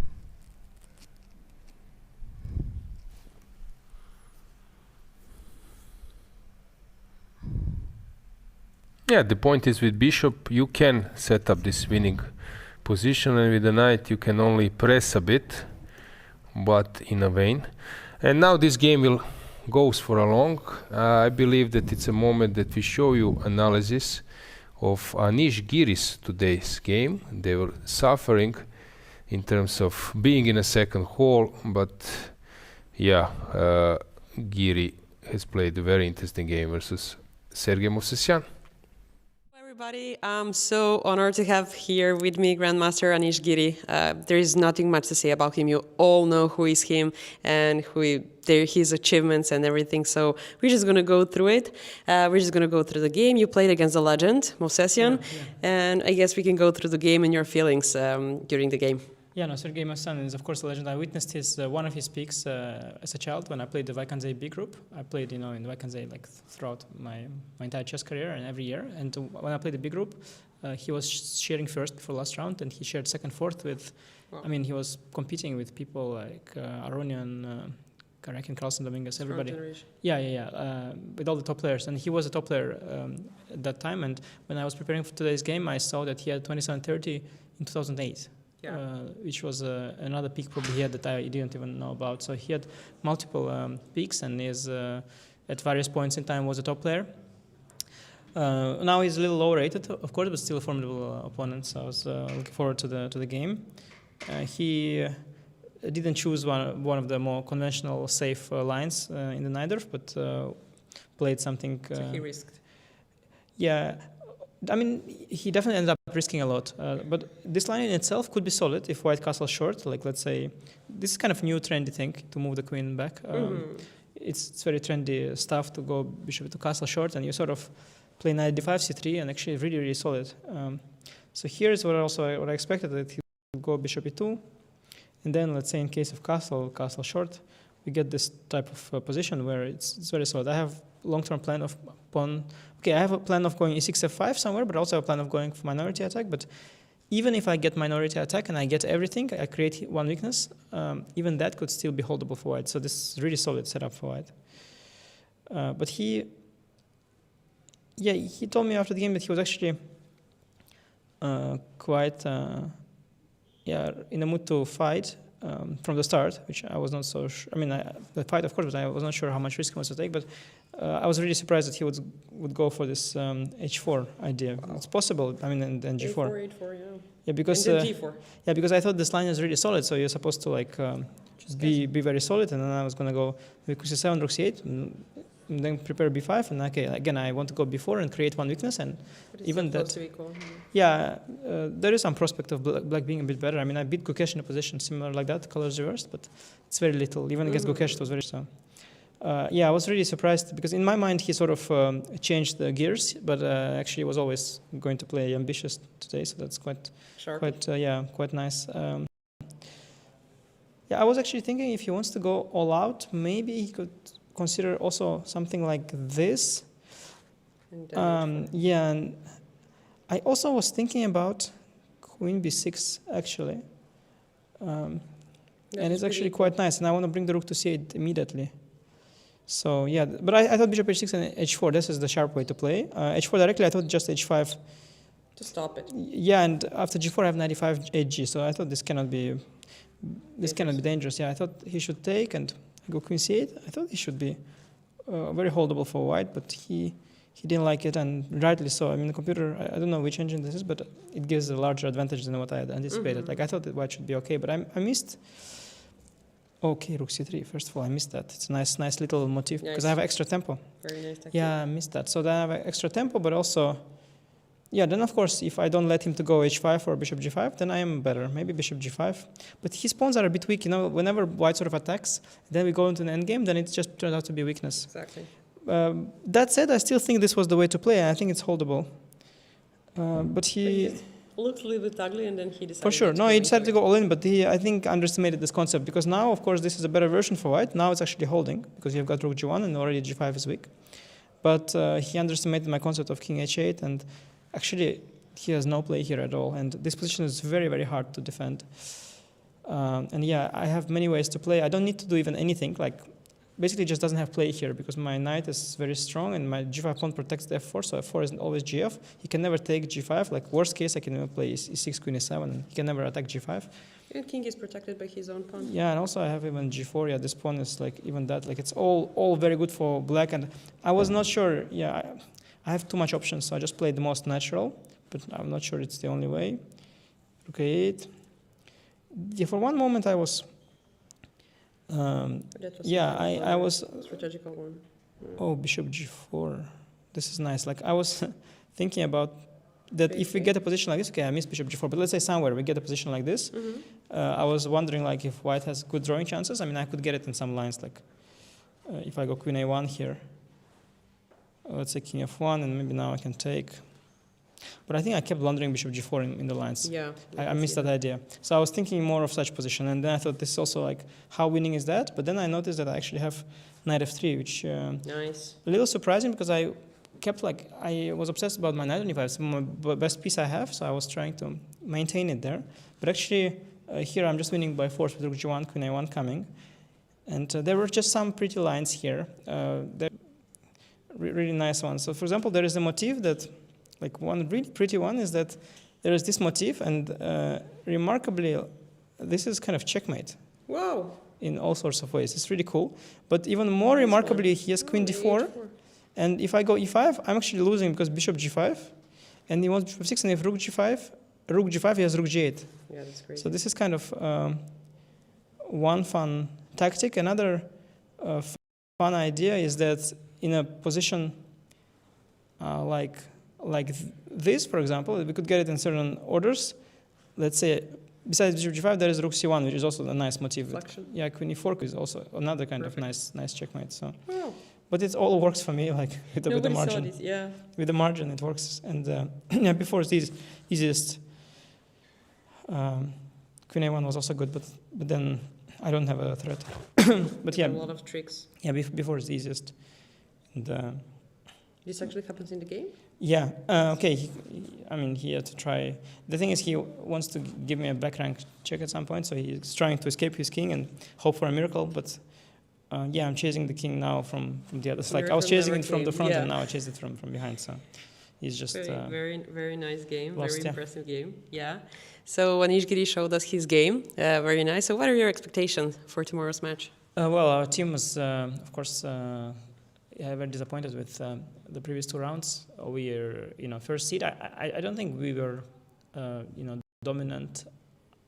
If you look at the lineup, we were one of the main favorites, but there were some other really, really good teams. So I didn't think it was going to be easy. But it was very unfortunate to draw and lose. If we lost the first match, for example, we would have gotten a better pairing and we would have been in contention. But drawing first with a strong pairing, then getting another strong opponent and losing to another strong opponent, this is something you can't afford in a tournament this short. It was just very unfortunate. Pairing plus result 6. Because basically we played two top teams and they were equal matches, and yeah, it just went wrong yesterday. I was thinking, playing black against Gukesh, like not losing is good for the team in general, but it went wrong on a lot of other boards. I actually had good winning chances against Gukesh, but he was defending well at some point, and I was a little bit lazy about how I treated my position. I was trying to keep pressure on the clock, but it fizzled. And yeah, a lot of games went wrong for us that were just very unfortunate. For example, Richard's playing amazing lately. He's been playing incredible, but he lost that one game. Important.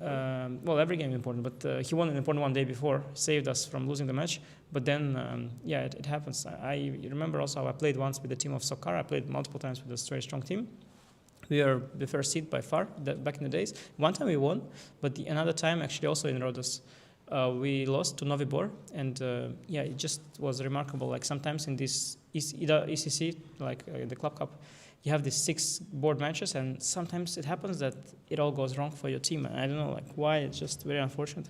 It's just really competitive. Everybody's really strong. So our team is disappointed, of course, because now I don't think we have chances for the first, not even for the top 3. So yeah, hopefully next time. But I think good finish will be good to at least go back with a good mood, at least somewhat. To make it right in the end. Anyway, Swiss system 7th round is really hard for the teams because you can get paired, you know. Who knows, like yours team, and it's unfortunate. But still, thank you for analyzing positions and for the honesty behind the scene and what is in his brain. And he calculated a lot in this match, so we didn't even see that before this. Thank you a lot for this and for having us. I'll see you and good luck tomorrow. Thank you.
Yeah, we are back.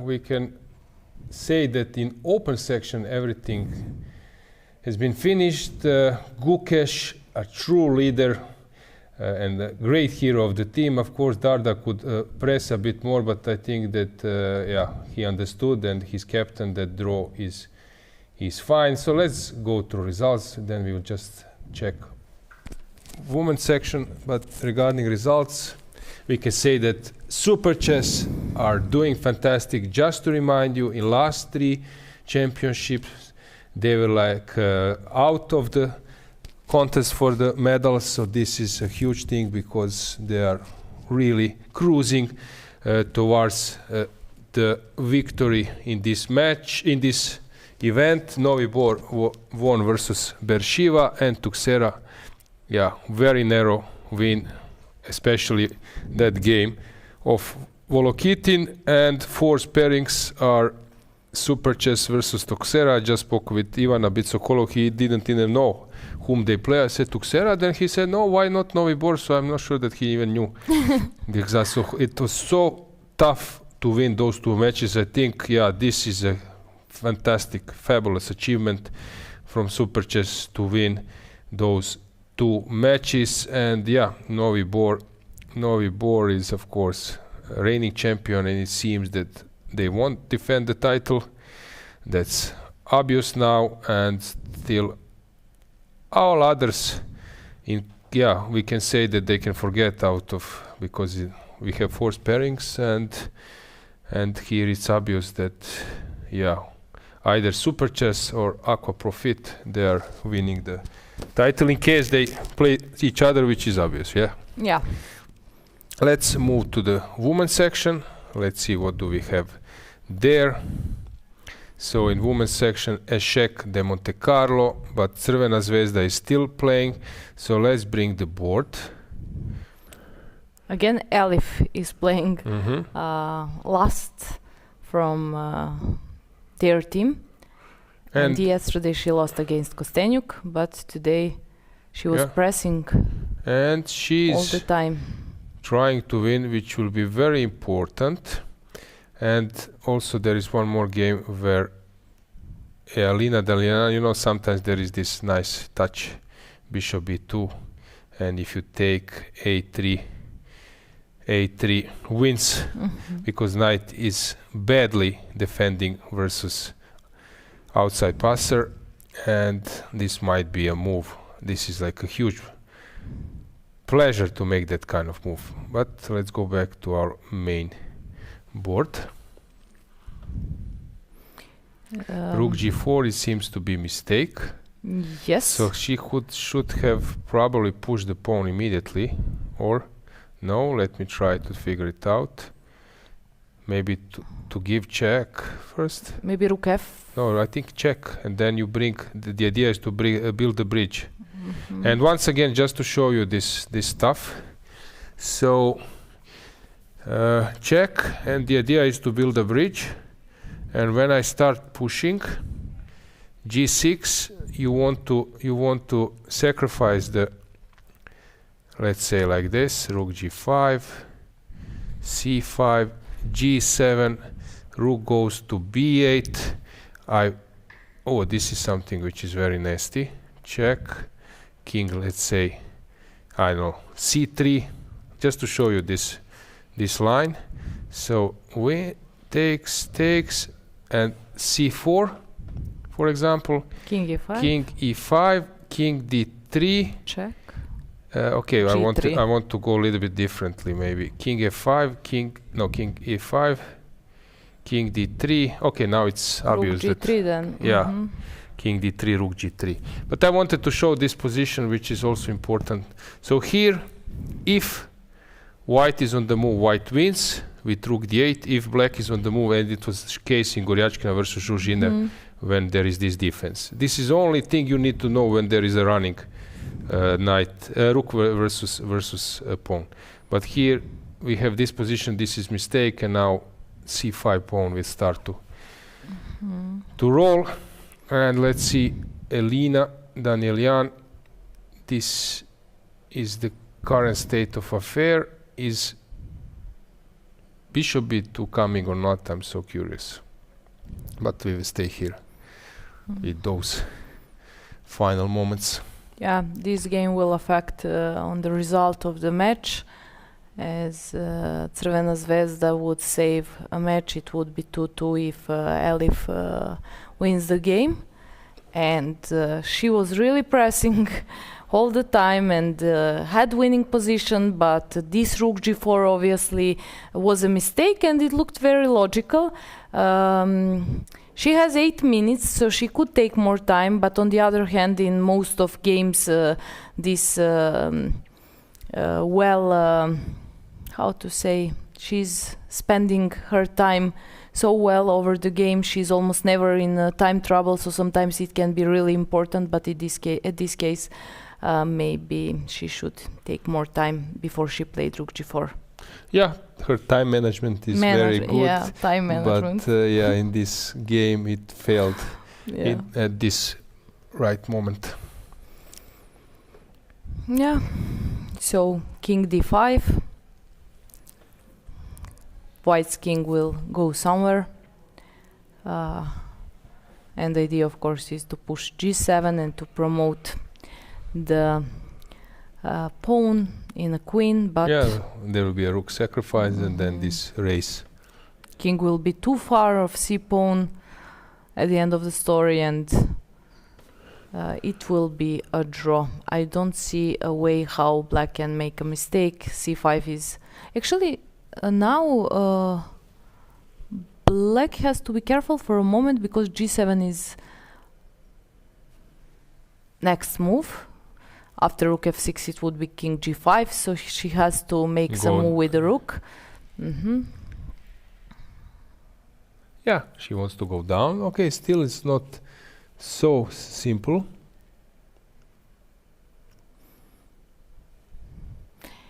Elif will probably play king g5. Idea is g7 and probably a rook will go to the 8th rank to control the pawn, but on the other hand, now I would play rook c8, of course, not rook g8. Rook g8, okay. I think even rook c8 is fine, maybe not. Rook c8, queen f6, no, rook g8 is better to hold this pawn for a few more moments, to have time to push c5, c4, and then to sacrifice rook for a pawn. c5 is coming, they are playing very fast. Baduleva very sure that this position will end in a draw. King f7. Should she take or just move the rook? And she can move the rook, but the easiest is to not take. Sure if there is a difference between. The easiest is to take because anyway, rook. The simplest is to take. She will calculate. She has enough time. 2 minutes should be enough. She takes and push. Yeah. Moving the rook somewhere else would be like when white promotes the queen and she takes rook g8, then maybe king would be more far away of the pawn, but rook g7 on the board, and yeah, it will be a draw. We need to calculate, but it will be a draw. Yeah, actually, very fighting game, but it's not easy to win against players like Baduleva and others. I believe that in your career you faced sometimes similar disappointments. You were playing good game, but still you have feeling that you should have deliver a killer blow, but this doesn't happen. You're losing a bit advantage, and in the end, the victory just slips. Yeah. So obviously, in the meantime, Danielyan has win her game. So actually not 2-2. I'm just repeating 2-2, but It will be 2.5 or... Yes, 2.5, Okay. 1.5. Yeah. So even draw is enough Draft. for Sirmium to win this important match. But for Elif personally, this will be disappointment because I'm sure she was expecting that she will win this game once she entered to the middle game where she was better. Those two clubs are clubs from Serbia. You are familiar with them. Were you playing maybe for one of those clubs? No, in I Serbian didn't league? play. No, But they you always know- have strong teams, and Crvena Zvezda is doing great in last few years. This year they won first league with But Adela, you played Jovana. that league, right? And you Yes. played well. Yeah, I played well till like 7th round or something like that. Then I lost some game against a much lower rated player, but international master. So at the end I was in plus, but I wasn't satisfied because I'm so close like to gain some rating points, but at the end of each tournament, at last round or before the end of tournament, somehow I lose the game. And Yeah, okay, this happens. But you enjoyed probably to play. I would even more enjoy if I would see improvement in my rating,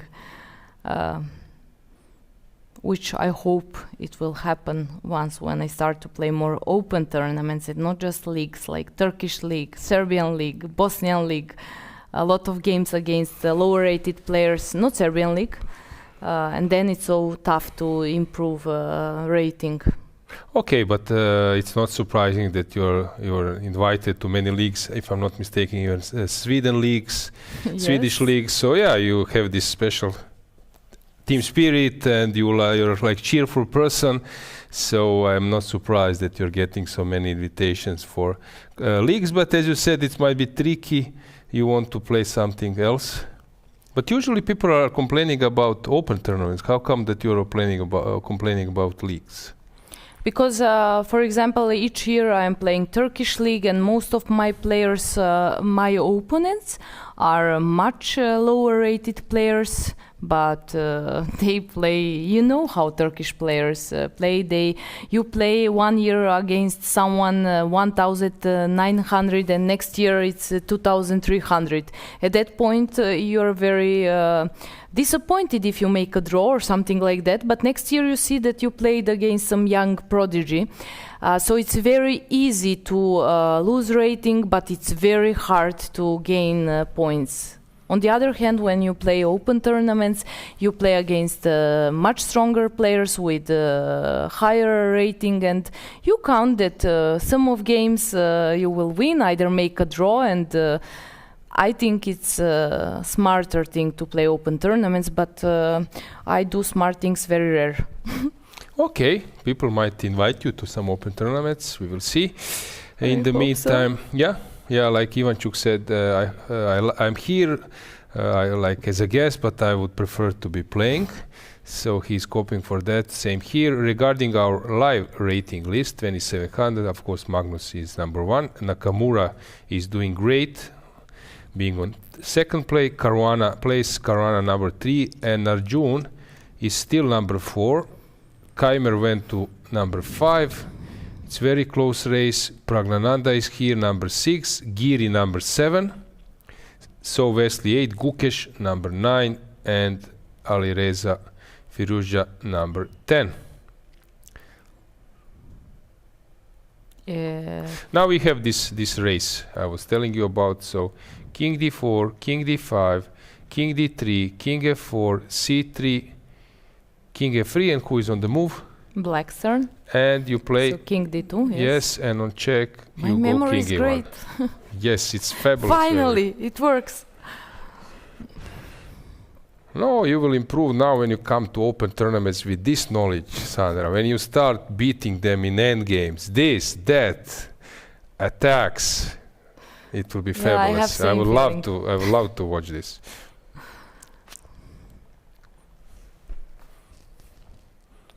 Only it's important that you remember all those things you learn here. Of course. You see? Yeah. I remember.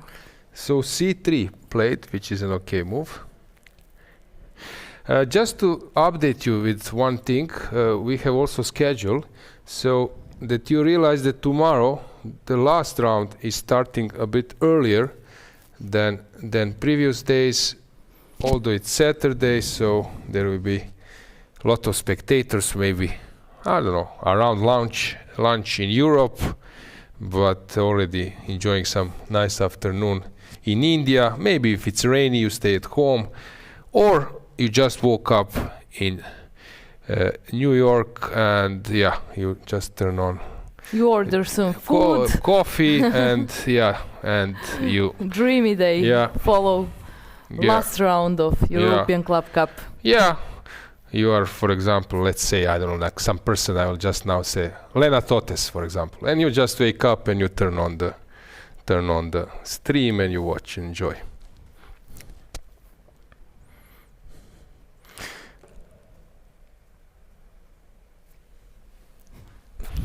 Yeah, around like 9 or 7, let's say 7 in the morning, you just woke up.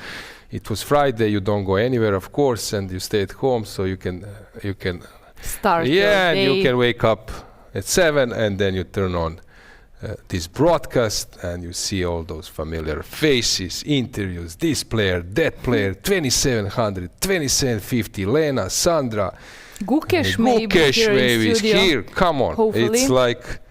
It's like premiership.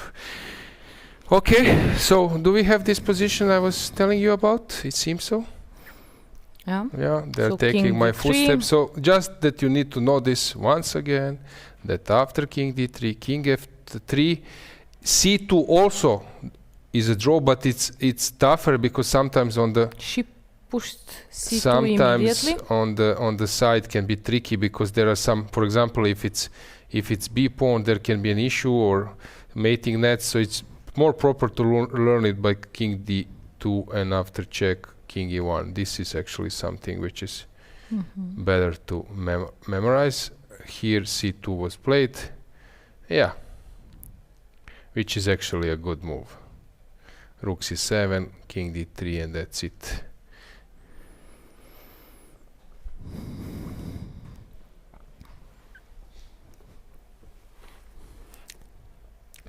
So it will be win for Sremium Club and Sirmium, yes. Sorry. I was combining Sirmium and Sremska Mitrovica and it came Sirmium. Yeah. But we all know what you meant. Yeah, Sirmium will win this match. For Crvena Zvezda, they were doing great, but they have just... failed to save the match. How are other results? So once again, Ljubljana Typhoon won the match. Gambit as well. Bodana losing a game. Turkish Airlines and MSK Center 2-2. Klara Widmer, arbiter, is sitting there. Very happy. Usually green color, relax, if I'm not mistaken. Arbiters are usually very happy when there is like one game in the playing venue and there is game from their sector. They are really enjoying following that instead of going to dinner or whatever else. But we had some nice dinner yesterday. ECU and our team here, and Clara was with us, and I'm sure that she took some good energy, and even though it doesn't look like that, but we enjoyed it. It was in the Rhodes city center. All the team was there. Broadcast commentators and some others, ECU PR, General Secretary. It was nice with Greek music. Only one person was missing. He is only one working probably, and he needed to go to sleep, and now he's fresh and furious, only asking for maybe 5-6 breaks maximum, not more. And this famous question, when will be the break, or do we have a break? Yeah, we didn't want any break. No, come on. No. We don't want a break. But I checked our contract with the union, and we have, I think, with trade union, we have some. I think, there are actually chances in our contract that 2-3 breaks are actually necessary. So we will see. Maybe we'll go to some court. Yeah, searching for our rights. Okay, this game will finish in a draw. Yeah, Crvena Zvezda team with just 4 players. They didn't have any reserve. Elif was playing yesterday very long game, today again. Yeah. So it's not easy. Yeah, I would love maybe if there is a chance now to change the angle. It's not so important anymore regarding the moves, but it's more important about congratulation for Beidulaeva, which will happen. So I don't know if we can outzoom a bit or change the angle, but we will see now after C1 Queen, after King moves, that there will be a big clap on the shoulder, congratulating, which is usually nice in team tournaments. Yeah, I believe that all of us who played have experienced this. That feeling when you're lost and you made a positive result, how you grasp that energy and the positive emotions. Yeah. Let's say that you are playing here now and I'm watching at my home. I would immediately send a message. Bravo, Sandra. That's it. Yeah, unfortunately, probably I wouldn't be watching, but I know. No, I'm joking. I didn't Come want to on. say anything. I'm joking. I like but to you follow. were following some of my games. Yes, I like to follow your games. Trying to give you some advice, but usually it doesn't work. I'm not listening, Yes, no? Yes, exactly. We see handshake. And yeah, Beidulaeva doing a great job, saving a tough game. I cannot explain you how hard is now. You're completely drained. And yeah, it's really like energy consumptive. Yeah, congratulations to her. Yeah, well, actually for both, but sometimes you cannot achieve the result which you want, but anyway, this fighting spirit. I think we will have also results updated and standings, so we will provide you that info once again. We can go back with the open section, so let's discuss that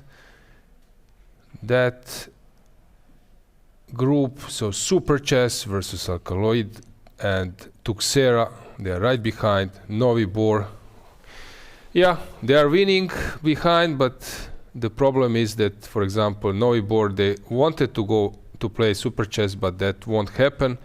So here Tuxera and Super Chess are deciding, which I think is great for us, for viewers, for everyone who likes drama, since we will have some match which is unpredictable at the moment, and yeah, it will be very, very interesting to follow. Eshek de Monte Carlo crushing the field, Sirmium managing to win this match, Typhoon Ljubljana sweeping them off the board, but it was not enough since Eshek de Monte Carlo is doing a great job. Gambit Bonneville is playing. It was playing very well today, same as Turkish Airlines. MSK Center drawing the match. So Eshek de Monte Carlo, have they played between each other? So that would be an interesting info just to check. They played? Yes, I think they played against Goryachkina. That's how I remember. So then there won't be a direct encounter. When there is no direct encounter, then it's obvious that, yeah, usually it's sort of over. So we can say that Monte Carlo did a fantastic job. Last year, I think they had different lineup with Wantika, and who was playing for Echec de Monte Carlo, but this year, yeah, they are just crushing the field, and big kudos. But we will have a huge fight for second and a third place, like we will have it in open section. So it will be a very interesting day to follow. I think we can conclude our broadcast for today. Sandra, you won't be with us tomorrow, maybe not all the time. The plan is that Lena joins me back in the studio, that you will be with the interview, so we are trying to combine a bit. That you did a fabulous job here, that everyone likes how you're a positive person, and everyone says that you're a big chess fan, which I think this is something which is an added value. And yeah, I love the way how sometimes viewers don't see that I'm showing something and I see your eyes, you want to grasp some ideas, something which can help you in your playing career and coaching career. So really I'm always happy to work with you. We will move on. Next championship will be European Youth Championship in Budva, Montenegro, starting already on Wednesday, 29, where Sandra and Lena will also be present. So you will get chance, guys, to see Sandra back in action very soon. So thanks for everything. Thank you very much. It was my pleasure, as always, to work with you, and I had really great time with the whole team here at this studio, doing a great job. And yeah, I'm a bit jealous that tomorrow I will not be here in studio, but I had 2 days here, and tomorrow is really time for Lena to come here to bring some different energy, and maybe I can just come for one coffee or something like that. Yeah, you are always more than welcome guest. Sometimes I like jokes is something which is top priority in my life. So I'm thinking now that you get you back, that you work tomorrow just to complicate matters. But we will see, guys. You never know whom you will see tomorrow. But let's wait for that date. Tomorrow starting earlier, 2 p.m. local time. It will be 1 p.m. Central European time. You could check the schedule. So see us tomorrow, and we have drama again in the last round. So I'm so curious to see how this tournament will finish. So same place but different time. See us tomorrow. See you.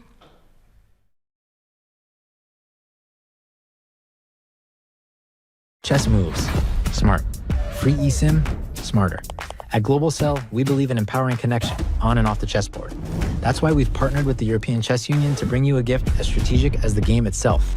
A free eSIM with 100 megabytes of data. Staying connected has never been this simple. Just scan the QR code, install your eSIM, and enjoy seamless global connectivity. Global Cell supports over 190 countries. Global Cell and the European Chess Union. A checkmate for connectivity.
This is a chance.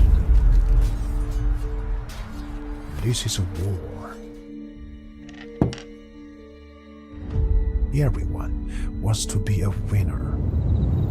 But the path to victory is lonely. Chess Robot, the smartest, most advanced AI chess robot. It turns chess into an exciting game of progression. Mastering 25 levels will transform you from a beginner to a grandmaster. Not into level ups, challenge the AI instead. Set the difficulty, make it breeze, or push it beyond your limits. It's incredibly smart, just like a max-level human. Equipped with a camera like an eye, Sense Robot combines advanced algorithms to capture every change on the chessboard and accurately pick up pieces with its robotic arm. Access the Planet Alliance function to connect and play chess online with friends from all over the world. Here you will find players of all skill levels. Flip the board and play as white. You can't wait to get started.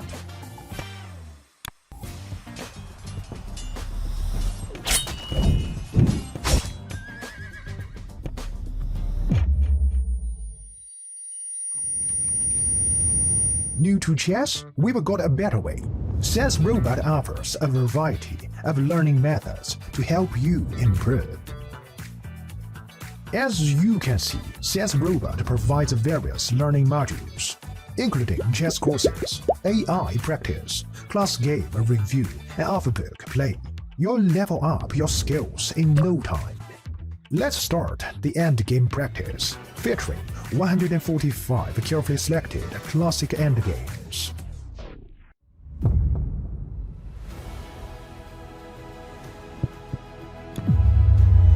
Now you have a greater chance to become a winner.